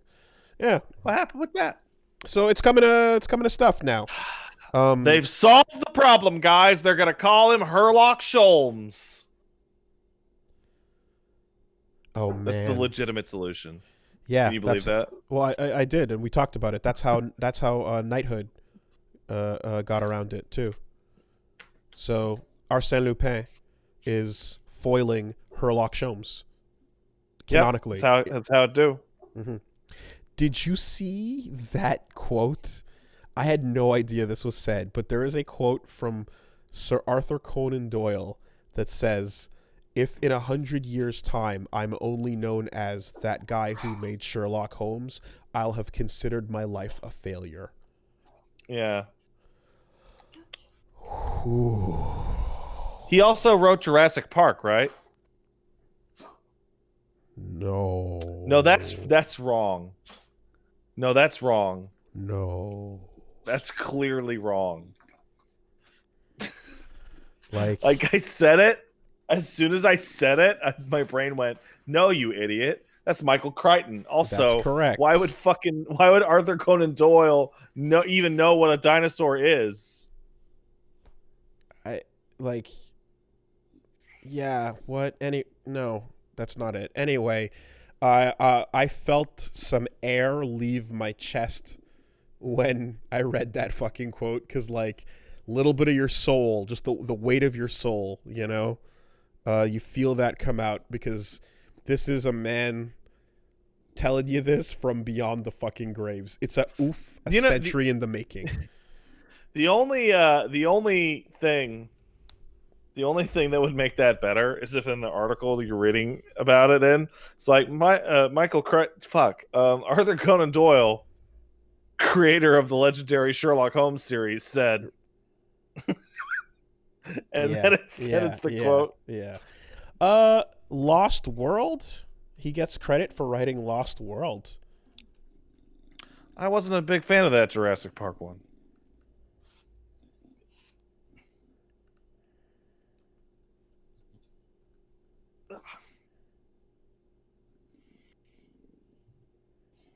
Washing this dog, I swear to God, he does not want to have his face washed. But he's going to get his goddamn jowls washed. I don't give a shit. What are people... Hold on a second. What are... Based on Lost World by Michael Crichton, where does this connect? Where do these wires connect? He wrote a book called The Lost World, I think, which was like, we found like an island and there was like dinosaurs and shit on it. Well, it was crazy. But no, The Lost World that was a book written by Michael Crichton that then got adapted. So no, that's not that. Anyway. Okay, hold on. Who's Arthur Conan Doyle? Who is he? That's Mr. Sherlock Holmes. He's the guy. He's the guy. Sherlock Holmes guy. He's the Sherlock Holmes guy. Yes, he's the Sherlock Lost World Holmes. science fiction novel by British author Arthur Conan Doyle. Amazon basin where prehistoric animals still survive. Yeah, I was right. There is. He wrote Jurassic Park. Okay, here we go. The Lost World science fiction novel by British writer Arthur Conan Doyle, published in 1912, concerning an expedition to a plateau in the Amazon basin of South America where prehistoric animals still survive, and yes. And like, it doesn't have the kazoo and the or Laura Dern or Goldblum or anything, but like, yeah. Now, in the meantime, the Lost World, the Crichton novel, is a novel written by Michael Crichton, 10th under his own name. That is a sequel to Jurassic Park. So he wrote a book Yeah. Okay. So he wrote the sequel to Jurassic Park that was called The Lost World. Yeah, he did that. Mm-hmm. That's what happened. I'm gonna look up Arthur Conan Doyle and see if he did anything cool, other than write Sherlock Holmes. Well, I'm pulling him up, and Yeah, did he do anything? I mean, Oh my God! Literary career on his wiki is listed as Sherlock Holmes and other. yeah. The Mystery of Klumber? I thought people in the chat were making that up.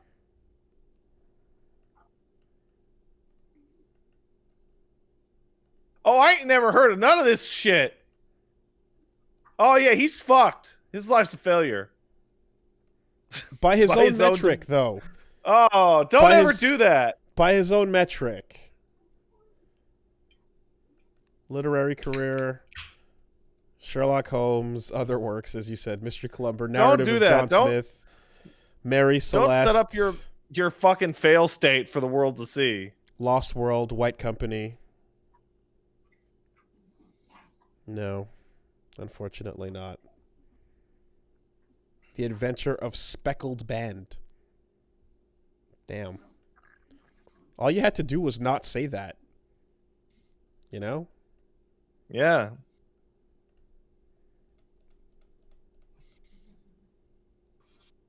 And now your grandkids sue anybody that portrays Sherlock Holmes as a guy who doesn't beat women.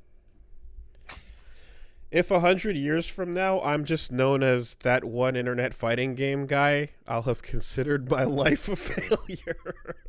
Oh, don't worry, Wooly. In 100 years, the only thing that you could possibly be remembered for is either a big crime that you did, or like some kind of like a horrible accident, like a plane landed on you, or the Marvel 3 thing, which people are literally talking about today. Yeah, but it was yesterday, so. Yeah, they're still talking about it. I mean, what I've thought about, which is pretty wild, is the idea that eventually my descendants will have the ability to go back and directly hear exactly my words being said and spoken right now, just like this. Mm-hmm. What was Grandpa Wooly like before he died in that arcade machine factory fire? Hey, now, I wouldn't be in an arcade machine factory fire. Those things are fucking long gone forever. They purged him. You know how it was. But if I could... Whatever happened... What was Grandpa Wooly like before he got shot stealing all those pies? I mean, listen. Like, I've been told about the incredible adventures of Maddentown. If I could tune into a podcast that was being recorded there at the time and hear it for myself, I would fucking tune in. You know? Oh, dude, so would all of you. Let's say I got the kids or I got the grandkids, right? And they just happen to be digging through an old podcast. And they're like, Grandpa, why do you keep yelling not to use condoms? You told us that we got to use condoms, but you're on this podcast in fucking 2019 yelling about how you'll never use one again and that how it ruins the feeling and that you would rather die than use a condom. What's up with that? Do you remember that? No, sorry, kid. The dementia's got me too bad. Also, Away. Grandpa, what's a condom? Is that something you used to use for the biosex? I mean, like, what are we talking about here? You know, what kind of fucking archaic like, what? You physically touch it? Do you remember? Did you see Demolition Man? Yeah, sure did. That shit was so stupid. The handshake, baby. Just roll it. Yeah. Well, anyway, then real quick, we got some Some fighting game news. So there was the winter update for Street Fighter V, which showed off Dan, Rose, and the V-Shift mechanic, all of which look pretty nuts, and that's going to be a very drastically different game with V-Shift now. It's being affectionately called the EX Backdash because that's what it is. And to not go down the jargon hole, it is essentially a way of like backdashing out of pressure for the cost of a little bit of meter there. And then you can... It's an incredibly powerful defensive option for everybody. Yep. So anytime in the game someone is like bullying you by making you block a lot of attacks, you can now just get the fuck out and not have to deal with it. And if you time it really good, it like even gives you more stuff. You get a bigger benefit. So it's huge. It also happens to look really cool in effect because it looks like you're slow motion dodging like an attack. So it's a dynamic thing on top of that is pretty fancy. So that's big. That's big for the game. You know, maybe I'm a negative person. Maybe I'm a pessimist because V-Shift looks cool. It looks pretty cool. That's a genuine change. SF5 will be a different game pre and post, right? And I look at that and I see, man, it's going to be a long time before Street Fighter 6 comes out, huh? Because they just re-released SF5 as a new game. Mm-hmm. They just said, hey guys, don't worry, SF5, brand new game. So they showed off some Rose and they showed off some Dan, both of which are, pretty cool how they're handling it. I feel like this season of characters is, it's one of the good seasons, quote unquote, or at the very least, it's like one of the good characters because sometimes you get a mixed bag. But these are some characters in the previous seasons got more love than others, and in this case, it feels as if they're doing them right. So Rose is similar to the way she used to be, but better new stuff, and her stage looks good. All in all, if you're a Rose player, you should be pretty happy. They toned down what used to be really nutty about her. They basically there used to be a thing she could do where she could summon like 2 floating fireballs that do a circle around her. So if you get next to her, you get touched and opened up. And then she had her Shoryuken could kind of like grab you out of the air and then slam you back down, right? So she used to be able to do that and then drop down and either be on the left or right of you, and like you couldn't tell which side she was going to drop down on, and so you'd have to guess, and it was a really, really good unintended usage of that Shoryuken style move she had. So they got rid of that now, and they made her new like Shoryuken style move is just she throws her scarf up in the air, so she doesn't physically jump up and then down, so they can't do that mix up anymore. But to make up for it, they gave her like a Dalsum style teleport. But it's a little more controlled and tame, So there's that. Dan has his taunt is... They showed off how it works. So his V skill is his taunt, obviously. And his second V skill it's also a taunt. And the way it works is... It's so fucking smart. It's fun. When he taunts, he builds up his V meter and your V meter. So he builds up both of you guys' meters at the same time. And you can do it so you can punch, cancel the punch into a taunt. The taunt can then be canceled into another punch or another attack. And it looks really good. As long as you taunt between your attacks, you can extend them and do longer combos that you otherwise couldn't do, right? Which makes Dan do some cool shit. Which is there's one of the things he could do in Street Fighter 4 was like a super taunt cancel into ultra type of thing. So basically it's a version of this that's being homaged in a way. But what's fun about it is if he punches you and then cancels it into his taunt and you block it, he's fucking dead. So Dan... Well, it's Dan. Yes, but this is what it means. Dan is a real character as long as you are real.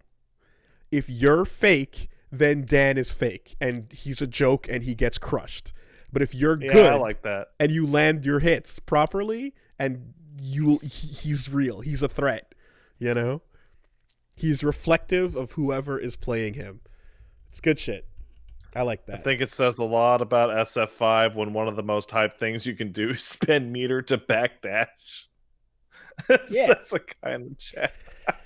I mean, you know, some of those, like, that game, like, offense ruled the day. Like, bullies would just take you to the corner, and that was the end of it.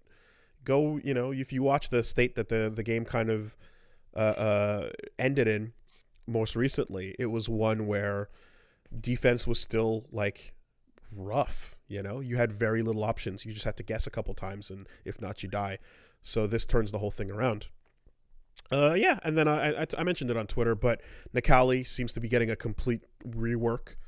He no longer goes Super Saiyan for the whole fight. He goes Super Saiyan temporarily.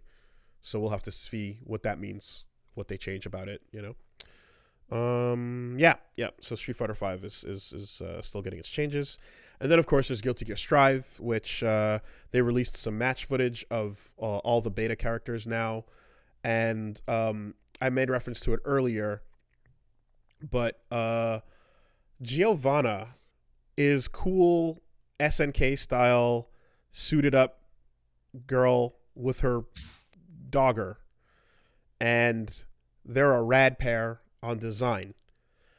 And I was hoping to see some stuff that would emphasize their design, you know, not necessarily the same as like Zato 1 or like Carl Clover or something, but anything that was like unique about having a dog, you know, Poppy, whatever. It seems like now that we've seen her move list, she just kind of does some kicks. She does a cannon drill like Cammy. She does a roundhouse, and she does like a split axe kick and a cartwheel. And like, that's about it. There's nothing particularly special or unique about the dog or the way it's implemented. And it kind of like, she just wears it like a scarf, and it kind of becomes the energy around her body. And at one point like she becomes green, like She-Hulk. I don't know what that is in one of her supers, but I was kind of like hoping for more dog action, and I was a bit bummed that she doesn't do anything. I've been trying to tell you about dog action all podcast. You didn't want to hear it. No, no, not quite. You all heard him say it. You all heard him say it. At bare minimum, I was like hoping that maybe she would have like a way to make like the dog attack, like maybe like a half second after she does an attack or something, and you know, like find a way to just have both of them on screen doing things, you know? They split apart for her super and then they come back together, but it's just a scarf, you know? So, yeah.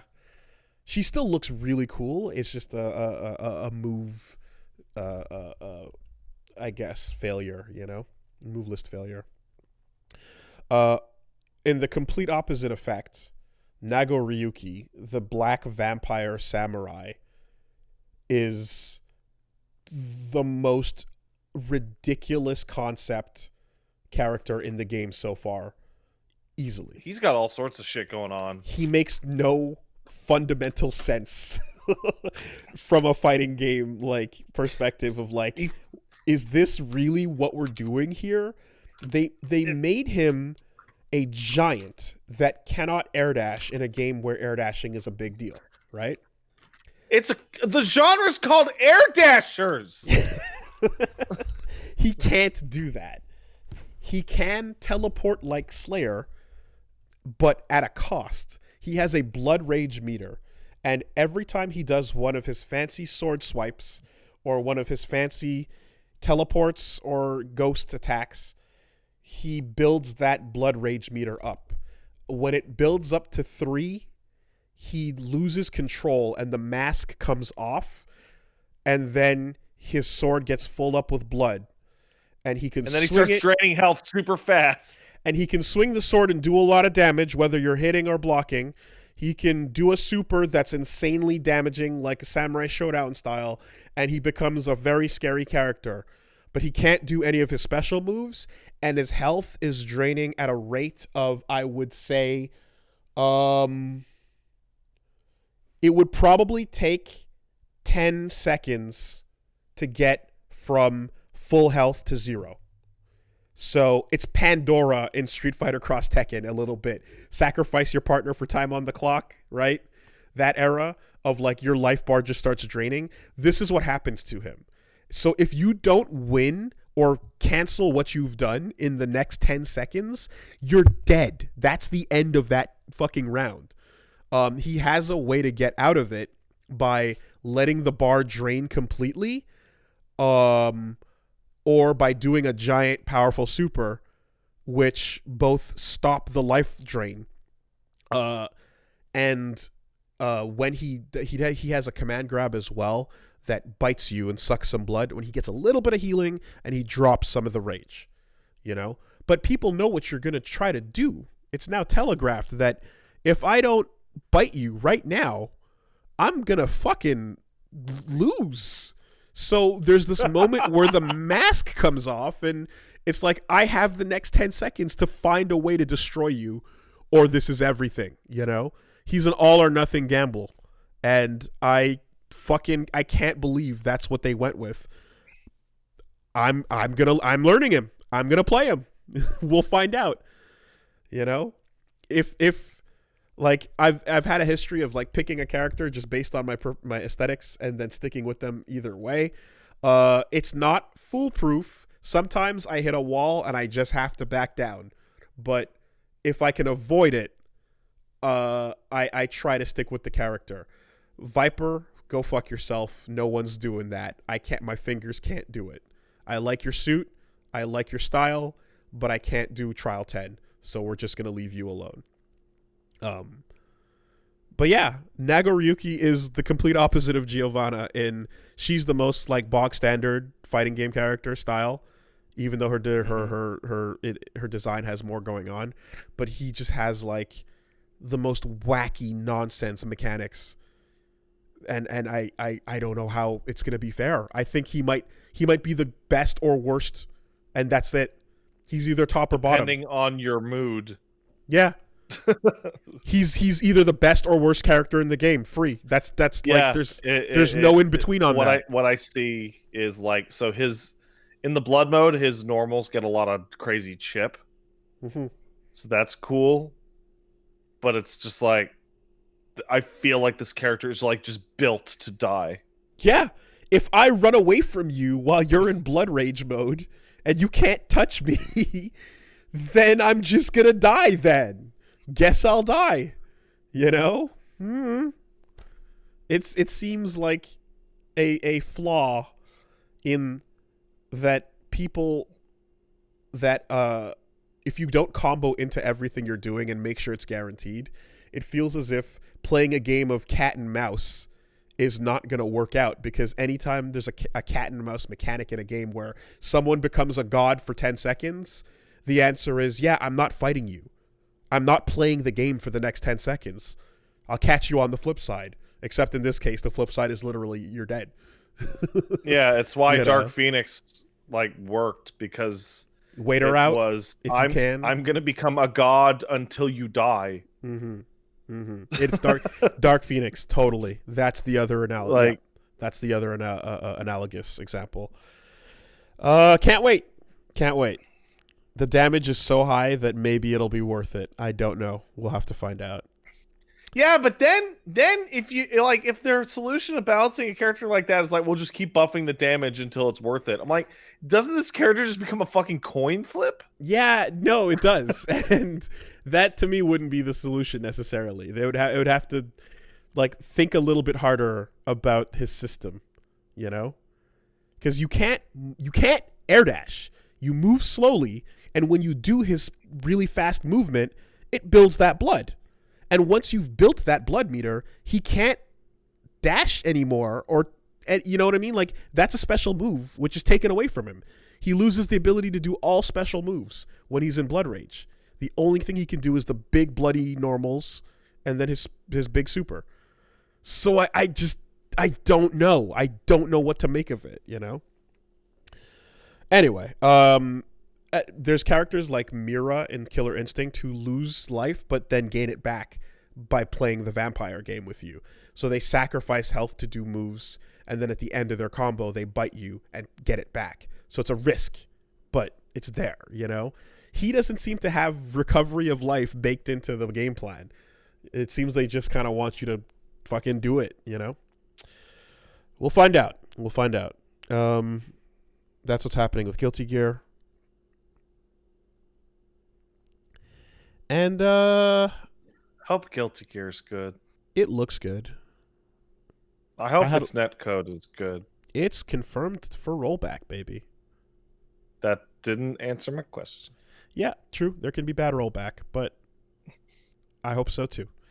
I've been playing Accent Core plus R rollback a bit this week, and I mean, I'm hopeful that they know how to do it.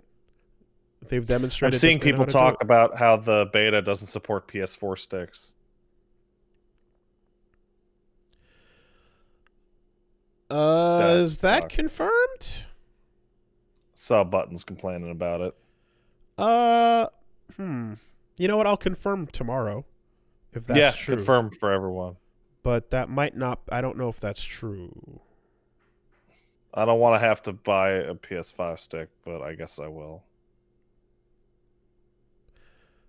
So the sticks I got recently that were advertised as PS5 sticks essentially were just PS4 sticks that worked when I plugged them in.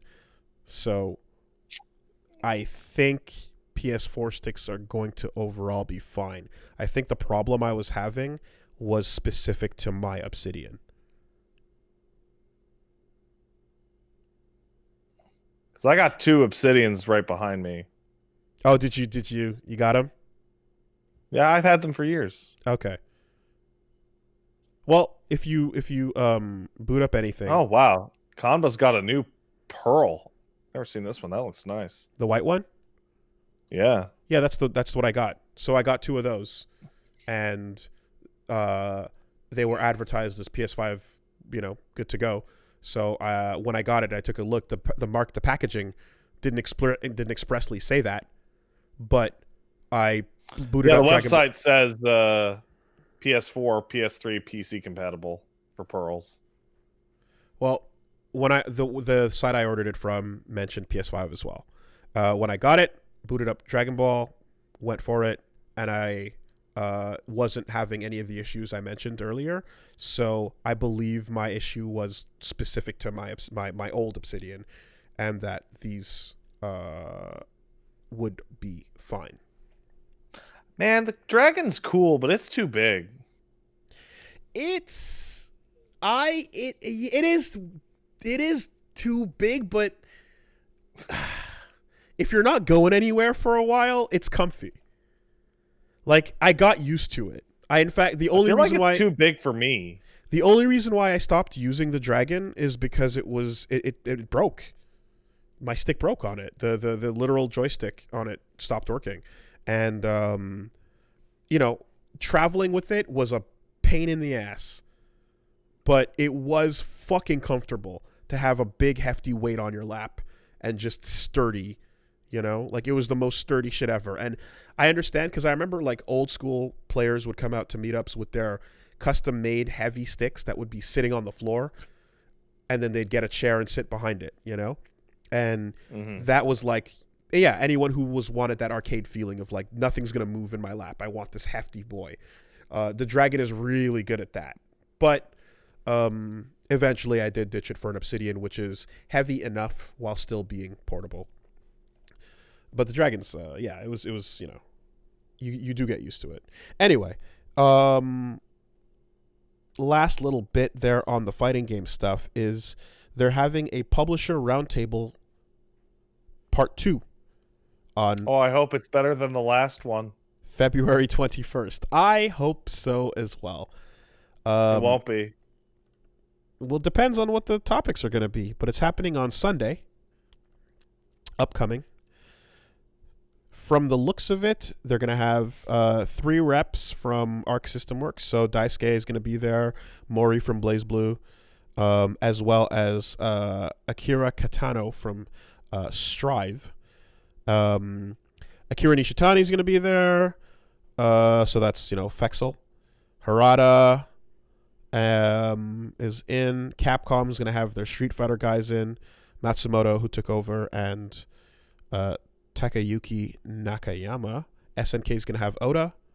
And there's going to be an esports guy. Yasuda Esports is going to be there too. Is there going to be anyone there from Sega?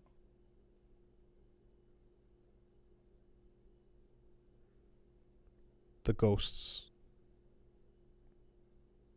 might still be in the room.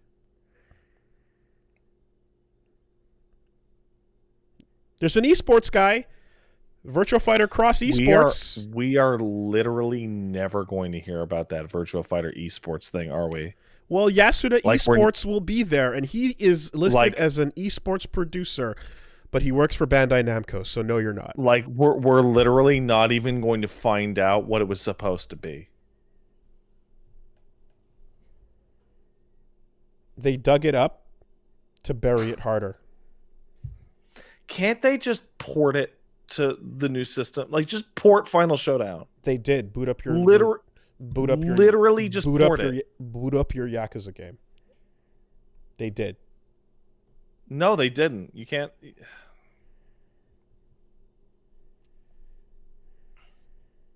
I just want to hit fucking 2P and be on advantage and hit fucking 6K with fucking Wolf and get the crush and do the fucking 6BB and then fucking do the ground throw. Come on, please. So what I would like to see, God damn it, is I would like to see the community get together and start hosting tournaments on copies of Judgment with Parsec and just doing it that way and like brute fucking forcing it. Anyway, that's going down on the 21st, and they did not say what their list of announcements or like themes were going to be, but seems like it's just going to kind of be a roundtable about the current state. Esports is going to be a topic, and there's some surprise announcements. So, I mean, look, the first one was a bit rough around the edges. Some talk about AI. Arata, what do you think about AI? Was a little bit off the mark. I'm glad there's a second one. They can hopefully fucking stay on more pertinent topics, because the idea of a roundtable to address the state of fighters is something that I think is not bad on principle. You know what I can fucking feel in my fucking heart? I can fucking feel in my chest. I can fucking feel Daisuke and the Capcom guy sitting there with Harada and the other dudes, and they're like, "Man, it cost us so much money to put rollback in. Oh man, it was so hard. We had to do so much extra development. God, I don't think it was worth it. Oh, what a mess." Anyway, how's it going on your end? Yeah. Man.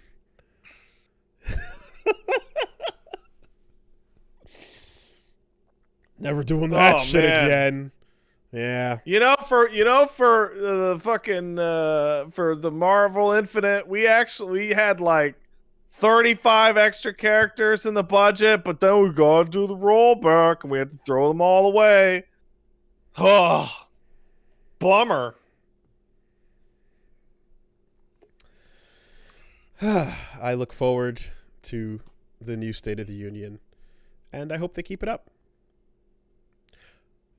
It would also be nice if eventually they could start inviting non-Japanese fighting game creators to the table. No, they won't. That will not happen. But it would be nice if they did, because those guys could be in there like, so yeah, the rollback. There will that will literally never happen because the Western devs will ask them about things they don't want to talk about. Probably, yeah. Probably.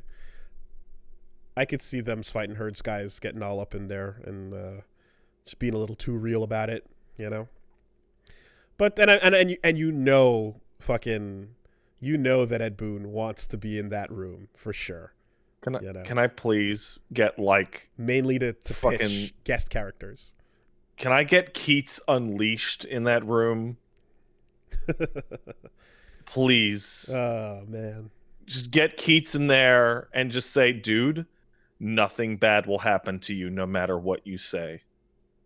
Go!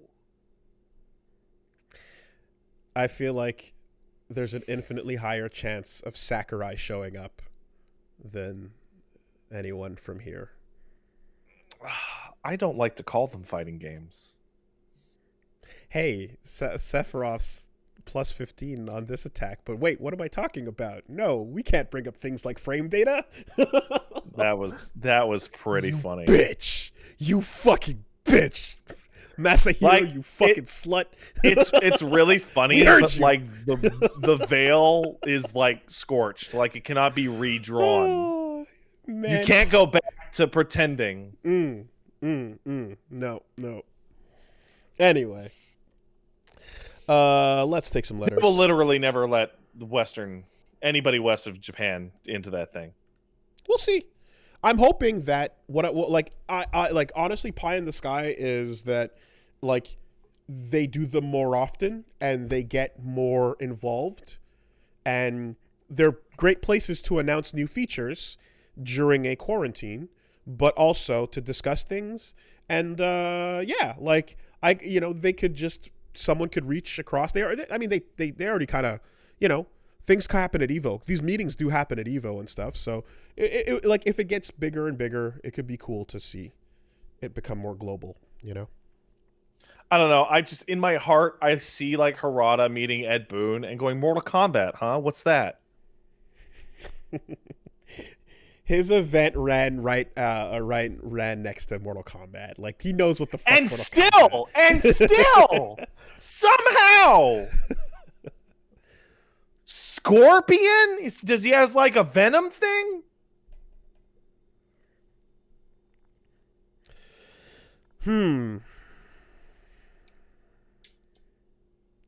Need I remind you that Tekken has fucking Negan in it from The Walking Dead? Yeah, I know. Okay. Who could have easily have been dropped into Netherrealm as well. Probably should have. Let's take some letters.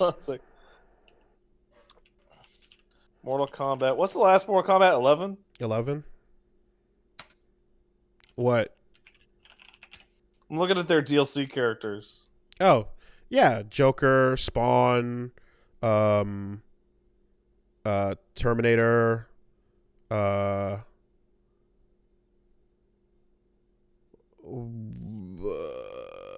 Rambo, RoboCop. They should have put RoboCop into Tekken instead.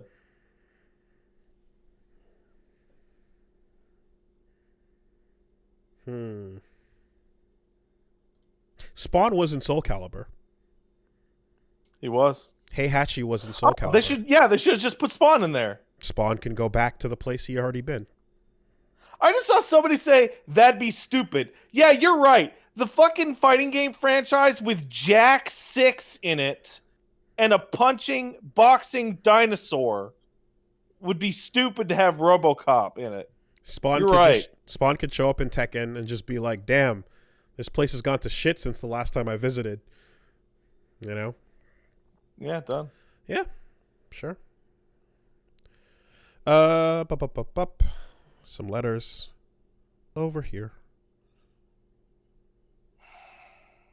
It's a shame too, because the guest characters between the other NetherRealm games, if those came together, could be their own franchise crossover thing. Oh, totally, absolutely. Like because MK10 had, Predator and Freddy and not Freddy, Predator and Alien Xenomorph. You could get in Freddy from like 9, and you can get in Michael Myers, and you could get in, like they could do a full on like whatever that what is that there was that fucking fighting game that was all copyrighted monster killers. Oh God, Terrordrome. Terrordrome. They could absolutely make their own Terrordrome. Mm-hmm. All right. If you got a letter, you send it over. If you want to send in a letter to ask, will a fighting game ever make Pat smile again? Don't bother. The answer is probably not. All right. So this is just strictly a visual, and I apologize, but right now you're wearing some checkered pants, but in my screen thumbnail, I know they look like fishnets. You look like you're wearing fishnets. I'm aware. You know this. That my pajama pants look like fishnets. I've been aware of this for like a month. They look like sexy fishnet pants that you're wearing. I am aware that I look like I'm wearing sexy, form-fitting fishnets. In which my delicious man meat is poking out of. People told you about the fishnets. Yes, I'm aware of the fishnets. Okay, so this is done with full knowledge. Stop staring at my not actually there, but apparently there sexy man meats. I can't. On my legs. You're currently in G-taste mode. All right. I'll sit up so you're not distracted by my fishnets. Thank you.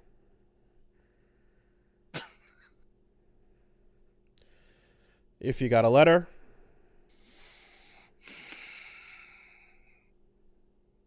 castlesuperbeastmail@gmail.com. I fucking completely blanked out. My brain just gone. castlesuperbeastmail@gmail.com. Here's one coming in from Adron. Says, Dear Wooly over my eyes and head pats. Last podcast, you talked about weird etymologies. I do TikToks about country etymologies and wanted to share some of my personal favorites.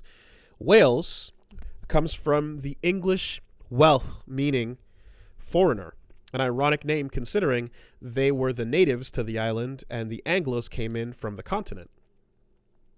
Scotland comes from the Latin Scotti, meaning pirate, meaning Scotland literally means land of pirates. Cool. Bhutan translates to land of the thunder dragon, a reference to the Buddhist monk that a Buddhist monk had. Ethiopia comes from the Greek Aethiopia, meaning land of burnt faces.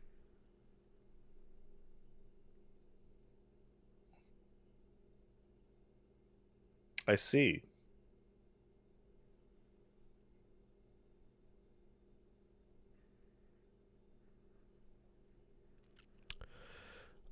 Mongolia comes from... They went ahead and kept it, huh? Okay. Monke Tengri Kal, meaning eternal sky fire. Rome has 3 potential etymologies, but combining them makes for strong, flowing titty, and I think that's beautiful. Much love. Thank you, Adrian. Thanks, Adrian. Yeah, the titty thing with Rome is probably a reference to Romulus and Remus and drinking the wolf teat. That's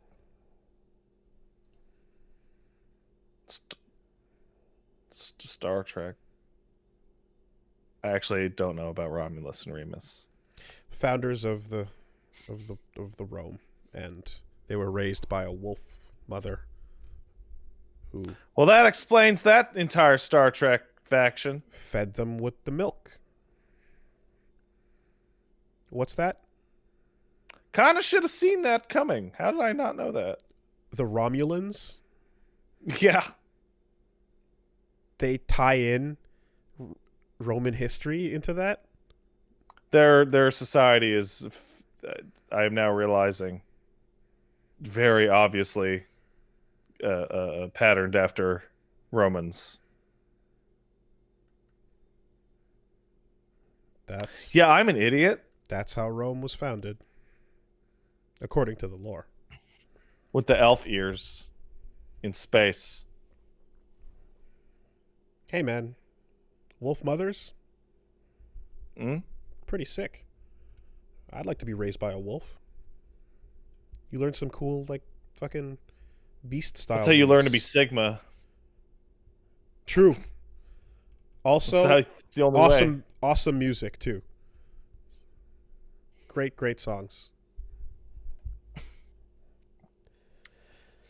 Let's see. Ryan in PA says, Dear Castling Kings, your mission, should you choose to accept it, is to create a TCG to give power-up pieces to a game of chess.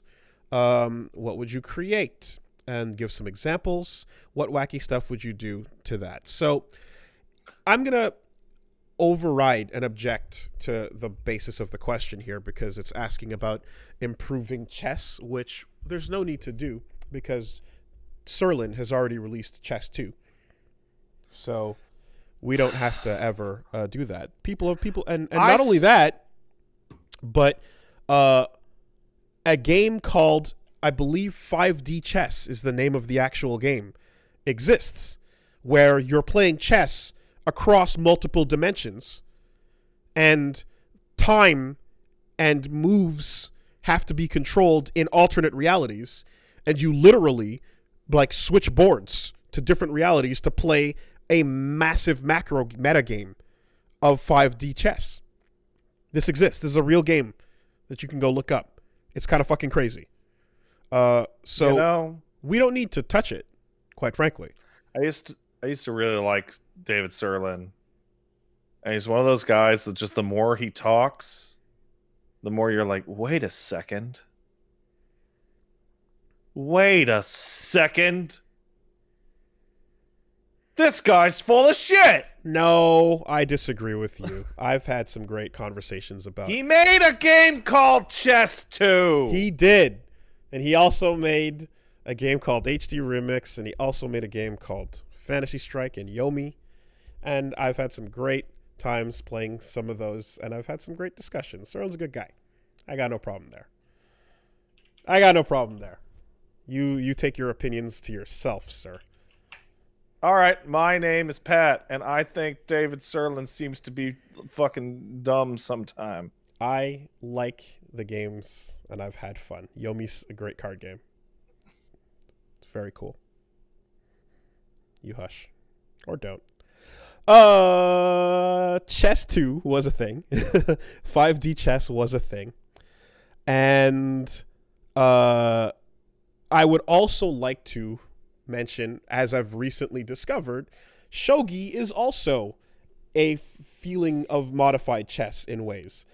Historically, I don't know what fucking comes first, but it does feel like if you had to look at both game styles, like it feels like shogi has steps up above chess in that like they did change rules by making you improve and promote pieces and allowing you to use captured pieces as well.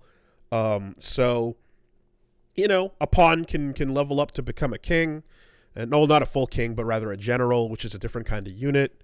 So yeah, I don't know. I feel like shogi kind of does that too. So there's a couple of different examples of like chess 2, shogi being like chess new game plus exactly, and then 5D chess. People have already improved on chess quite a bit. And even if they didn't, there's always space chess, which was a DOS game that I had on my 386, where it was chess with special sci-fi pieces that would like shoot lasers at each other to fight. I think that this is all based off of earlier this week. This lady put out some tweets of some nightmare chess variants that were all horrible. They were all like literally the worst thing you have ever seen, and they were fucking fascinating. Did you see that series of tweets? I didn't. Okay, so step one, oh man, love it. Chess variant, because they were incredible. Chess, excuse me, battle chess. Yeah, they were incredible. One was, God, the ones that I remember I think there's only two I can remember clearly. One was, when you see a vertical chessboard, like the top to bottom. Yeah. It was you play chess, but all the goddamn pieces have gravity and fall down to the bottom of the board after you play them. But can you play a functional game? Maybe. Because if step one is you cannot play a functional game, I immediately don't care. It has to. Yeah. It has to. What work. about suicide chess, which was probably my favorite of all the variants that I saw? Which was it's the exact same game as regular chess, except control of the kings is swapped.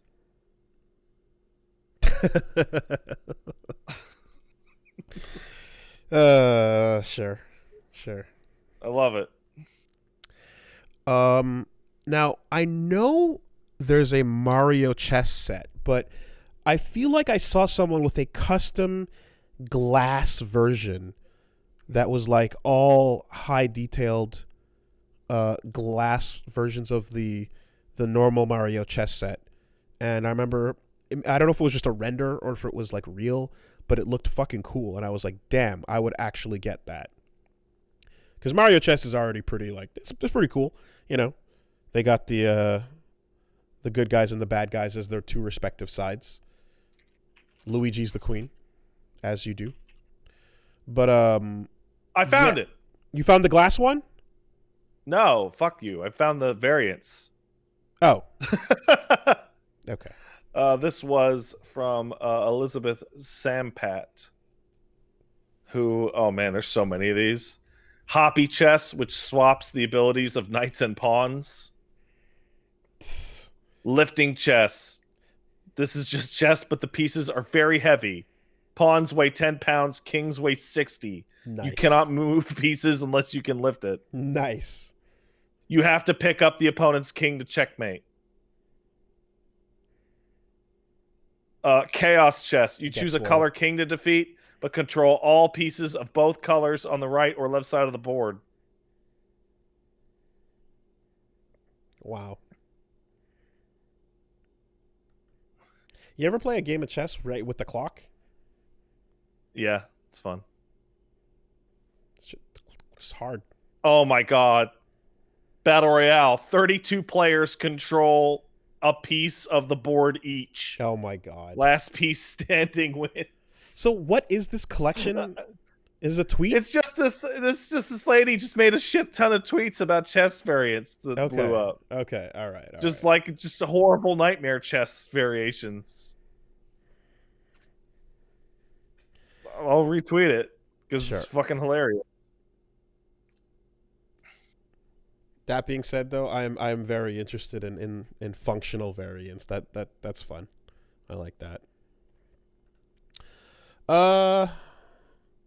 Yes, and lastly, we got one here coming in from Matthew, who says, "Hello, horrible legal team.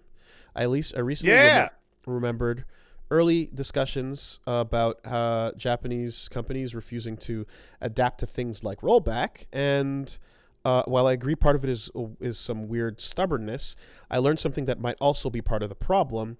There's a type of software license called the GNU, General Public License. Any code that's GPL can be freely shared, copied, or modified, but using it requires you to make your code freely available as well. So, for example, if Capcom used any open source code for their rollback, they would have to release the source code for their entire game. This means fixing their rollback netcode has to be built from scratch, or they have to acquire code under a different type of license." So release it. Now, GGPO does not do that because GGPO gives it away freely and doesn't require people to open up the source code of their games and release that. For sure, 100% positive that GGPO doesn't require that. So I don't think this applies. It's an interesting hypothetical, but we know that GGPO is allowed to be used and people can keep their source code private. Specifically, it's been done in commercial games. It's just stubbornness. It's just stubborn. Yeah. So nice guess, but I don't see any evidence of that. And if you're not referring to GGPO, then they're doing their own thing anyway. Then I mean that's like basically going the same route for trouble, but they wouldn't have to expose anything. So Also, people in the chat point out correctly that Capcom has actually literally used GGPO in the past. Yes, absolutely. So they're just stubborn. All right. So that'll do. Tell me, Virtua Fighter, somebody, All right, so anybody. you go to the online store and you purchase Dead or Alive 5. I don't